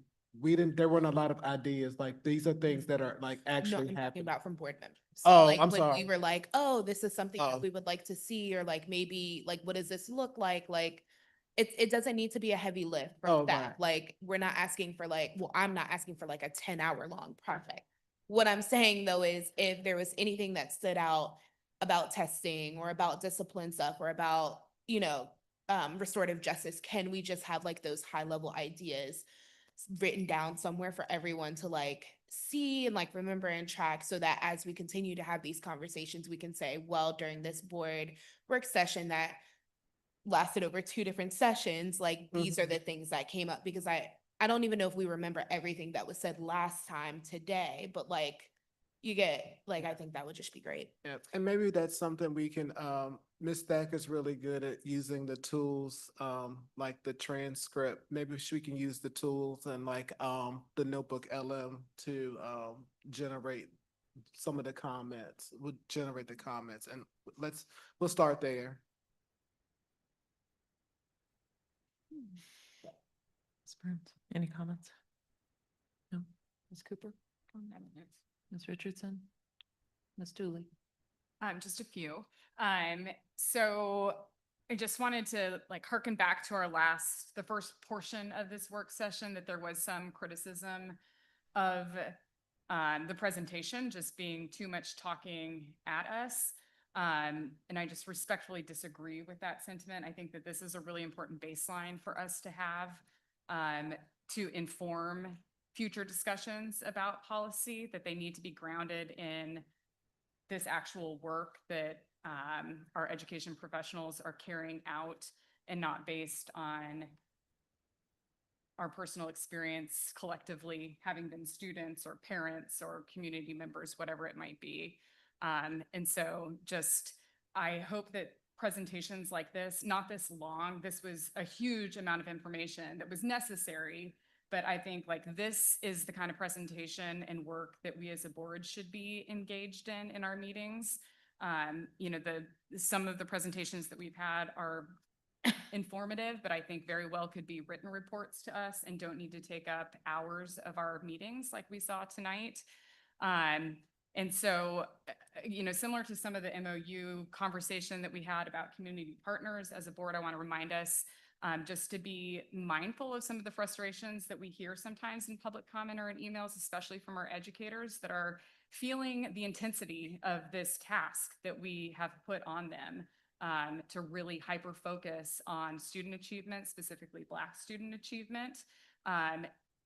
That there's a rub there, that we have to be okay hearing some critical feedback, that there is, we just need to be mindful of how we interpret those sentiments and that feedback that we're receiving, that there's going to be frustration with an increased level of oversight and ask and responsibility, but that's exactly the task that we have charged Dr. Gurley and his team to do. The preschool data makes me really excited. The readiness that our kindergartners are going. I think this is always kind of, the balance, that it's really exciting, the work that has been put in place. And I'm really excited over the years to see how that continues to progress. But obviously we still have students in our building right now that are behind. But I look forward to that upcoming work session at some point when we were talking about the Walker site and our early learning center. I think that is the data that we bring forward to continue emphasizing the importance of the investment in the early learning center. Yeah, I felt a lot better about our conversation tonight. The last time I just felt, I don't know, just that we really beat down our division staff. And I think it's really important to highlight that there's really awesome work that's happening, that there obviously are things to continue working on. The work is probably never done. But I think that we are at an inflection point as a board where we need to decide, are we going to be hypercritical, or are we going to really work collaboratively with the professionals that have the expertise to, not throw accountability out the window. But I think there's a way to be collaborative and supportive while also still having accountability. And so I hope that as a board that we can collectively commit to that. Thank you. And I'm so tired, I forgot. Did we go through everybody? I think we did. Ms. Craig Headway, do you have any comments? It's been a long night for all of us, and I apologize. I hope, I don't know if you intended to stay for the whole thing, but we are grateful you were here. So thank you. Thank you, sir. And thank you, everybody, for all of that data. Appreciate it all. All right. Board response to written reports, that's 13.0, 14.0, comments from members of the community. Moving on, comments from the board. Does anybody else have anything else that they'd like to share? We'll start down there with Ms. Craig Headway. Do you have any? Yeah, I'd just like to thank you for all these great presentations and all this really important data. So thank you so much. Mr. Meyer?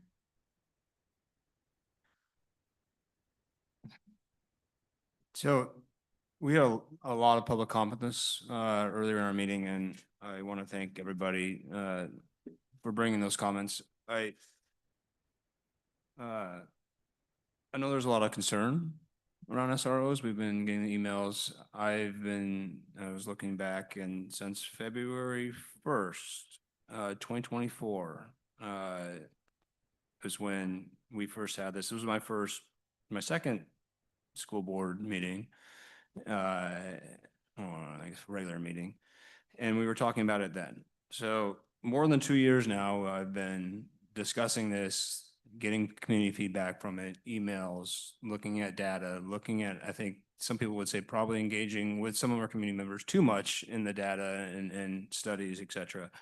And so, yeah, I understand people are concerned. I think, when I see and hear comments though from the public and flyers out there, there's where it says, we made decisions without getting full community input, that we haven't been presenting data explaining why schools cannot be managed without police. We made it to a vote without a finalized agreement with the Charlottesville Police Department. without presenting restorative alternatives to school policing, and without considering the impact of SROs on our most vulnerable students. So I want to talk a little bit about process. I'm sorry, my colleagues have heard me say this, but I'll say it again and for the public's good. Again, the first meeting that we talked about SROs as a school board member was February 1st, 2024. We talked about that we're going to have a survey for the community, and then the staff released that survey. The second meeting, March 7th, 2024, we got survey by DACT. We had 1,256 responses from throughout the community, from all different groups, including teachers. In that survey, 60% said they were interested in learning about a different SRO youth resource model. On May 18th, 2024, this is the third meeting, we had a work session on the SRO youth resource topic.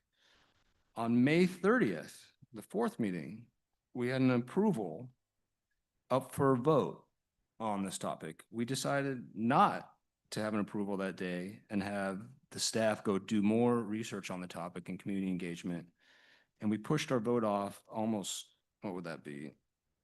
9 months to March 27th, 2025. Staff went and did more work. On October 24th, 2024, we did a work session, again, where data was presented. If you want to see the data, everybody, October 24th, look at the data. There's all kinds of data right there. A sixth meeting was held on January 9th, 2025, where we had a presentation on restorative justice in the model. We just heard more about it tonight. A seventh meeting was February 6th, 2025, where we had a present update on the process regarding SROs. And then there was the March 27th meeting where 3 of us voted to delay taking a vote 1 more month, and 3 of us voted on this board to not delay. Okay? So then that started a whole other process where we took a vote after not deciding to delay the vote on whether to basically ask the administration to form an MOU with the Charlottesville Police Department to govern how we would have SROs in our schools. It was not to invite armed police to our school campuses, but rather it was to, again, a MOU to govern how we would have, because we did not have one in place. All right. So, and then we had all kinds of other community consultations between then and now around, and I saw an SRU MOU that significantly changed during that time. So you can definitely quibble with some process here, but when I look overarching at the whole process, all the community consultations, all the public comments I heard at school board meetings, all the emails I received, all the engagement, I would argue that I think we did a very robust community consultation. I do want to read also from, apologies colleagues, but I would have done this right after, but the Charlottesville Task Force on Disproportionate Minority Contact in the Juvenile Justice System. This was a report issued in 2014. It was authored by the University of Virginia Community Psychology Department with task force members, including FAR, Legal Aid Justice Center, Central Virginia Restorative Justice, and many others, just to name a few. Okay, in that, on page 13, their recommendation is, again, for the same groups that were just speaking to us today, the recommendation is the task force proposes the development of a joint memorandum of agreement, let's call that MOU, between the Charlottesville Police Department and the school division concerning school resource officers based upon best practice models that have been shown to reduce disproportionality and minimal referrals to court from the school system. Sorry to interrupt, but like, did we not say that we was not going to talk about SROs and then like This it's kind of frustrating. Like you said Ms. no at the Richardson. beginning, and now you're kind of pointing out all these data and notes. Like it's ridiculous. It's 11 o'clock. It's We're- 11:10. We're going to let him finish his comments, please. I know, but I'm frustrated. Like, are you serious? All right. Well, I'm presenting data. All right. So my point here is there's people out there saying a lot of things, which is fine. You can say what you want. There's also the data and the facts over the last 2 years that I want everybody to be on the record. There's media in here that's writing news stories that this is what we've been doing. This is the work that our board has been doing, discussing with the community, and our staff have been working at a lot more. So I'm not okay when members of the community and other members of the community, they can have their opinions. I understand there's a lot of concern about it. But to say that we have not been democratic, that there's been backroom dealing, et cetera, which is not true.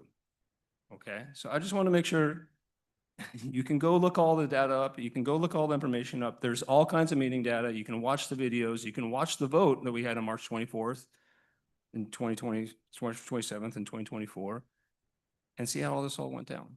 Thank you. Okay. So you're citing a study or a report from 2014. 2014 is before how many unarmed Black people were killed by police? 2014 is before how many issues that we've had with Charlottesville Police Department, including a very destabilized civilian review oversight process. I think that's actually ridiculous. And like, I respect so much of the data that you would bring forward. And I just think that that's an interesting choice. Additionally, we've actually had board members say that they thought that the process could have been better. So now to hear that it was robust is interesting. We've also heard board members go on the record in several spaces and say, we didn't know the vote was going to happen. And tonight we're hearing, oh, well, we were fully prepared for that. So for me, it's really the whiplash. It's the gaslighting. It's almost like I'm going to spit in your face and tell you it's raining.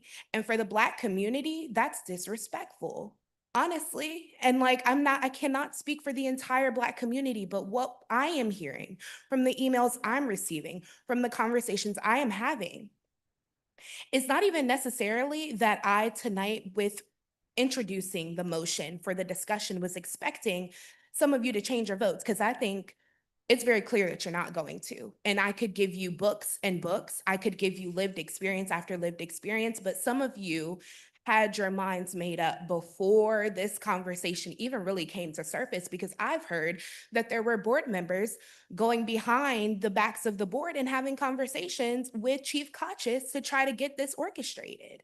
That's what I'm hearing.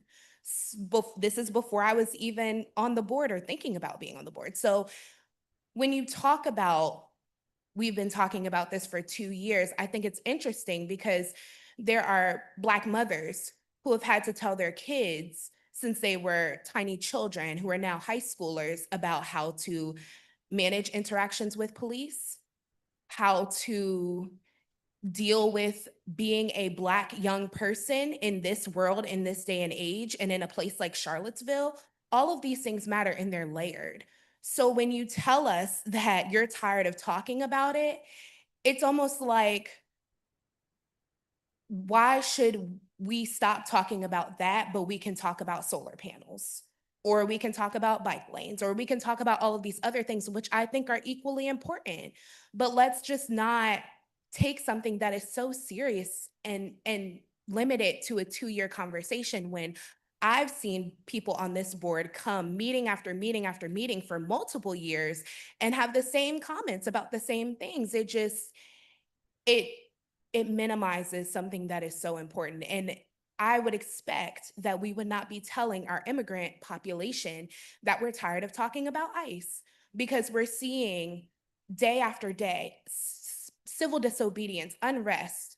Every time we turn on any big political news station, CNN, whatever, you're seeing the impacts of this. And so to say, like, I feel like we did a great job, when you have people who do live in affordable housing, people who do live in public housing, people who do live these everyday experiences and have these interactions with police, and just to say, like, I'm done talking about it and I want to move on, it's very dismissive. And it doesn't rebuild the trust that we want to rebuild with the community. It actually is really counterproductive to that. And so again, as I said at the beginning of this meeting, I want to see this board and the division as a whole hold to its stated values in its strategic plan: equity, belonging, all of these things matter. And so what I'm not asking you to do, again, is change your vote, because I truthfully, respectfully do not believe you're going to change your vote. I didn't think that from the first time I heard you talk about it. And I know that there are other people on this board that respectfully, I don't expect them to change their votes. But what I do expect is for the people who have expressed concern to keep the same energy across the board. And when we're talking about ICE resolutions, and when we're talking about police, and when we're talking about these very polarizing issues, bring the same level of attentiveness to each issue and think about how it does impact student outcomes. Because I've heard from multiple board members, we want to focus on student outcomes. We want to focus on student outcomes. Well, how are we doing that if we're not thinking about these issues? They impact student outcomes. So just keep the same energy. Thank you.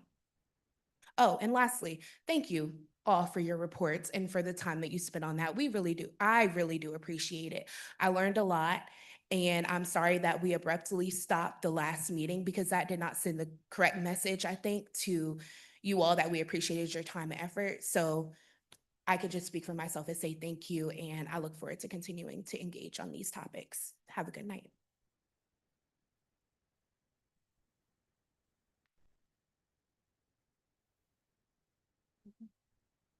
Um, So my final comments, I would like to give a huge congratulations to all of our student athletes for the amazing job that they have been doing.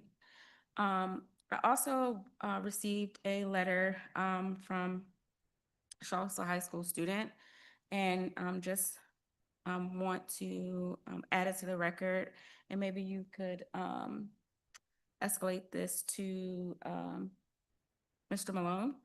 And it says, my name is Nayana, and I'm sorry if I mispronounced the name, Padaway, and I'm a CHS ninth grade student. I'm writing you because I believe the length of our student lunch needs to be increased. The problem is that students simply do not have enough time to get in the line, wait for their food, sit down, eat, clean up, and get to their next class. They often skip lunch or eat in a negative way that affects the physical health and academic learning. When students miss lunch or make poor nutrition choices, they lose focus in class and can become moody and misbehave. Ms. Cooper, I would like for you to help persuade the other school board members and request them to add additional 10 minutes or more to our 30-minute lunchtime. Extra time will ensure that students have enough time to have a good lunch and to be able to be on time to class and ready to learn and participate in class. So just kind of want to share that with the board. I don't know if everybody else received it, and I don't have any further comments. Ms. Richardson? I had a whole lot to say, but I'm gonna just cut it short. I do want to lean in and say that although that we have different outlooks, maybe even different approaches, we all want the same things for our students, and we want them to feel safe and included. And with that, please give the board grace and which is needed so we can regain and build the trust from our community. So thank you for tonight presentations. All right. Again, I just want to reiterate my gratitude to you all, and again acknowledge that we will be continuing the work, and appreciate you, sir. Superintendent's comments. I just want to say to our staff and to our teachers, to our folks in the building, that they are embarking upon a well-deserved spring break next week. And so I am very excited for them. I will be in the office next week, but I am very excited. This is like that home stretch for them.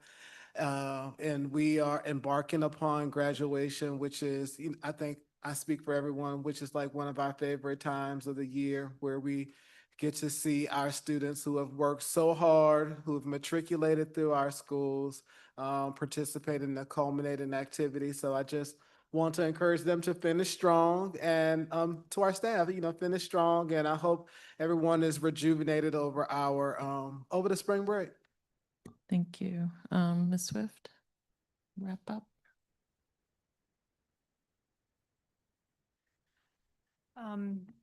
So we had two requests for for written reports.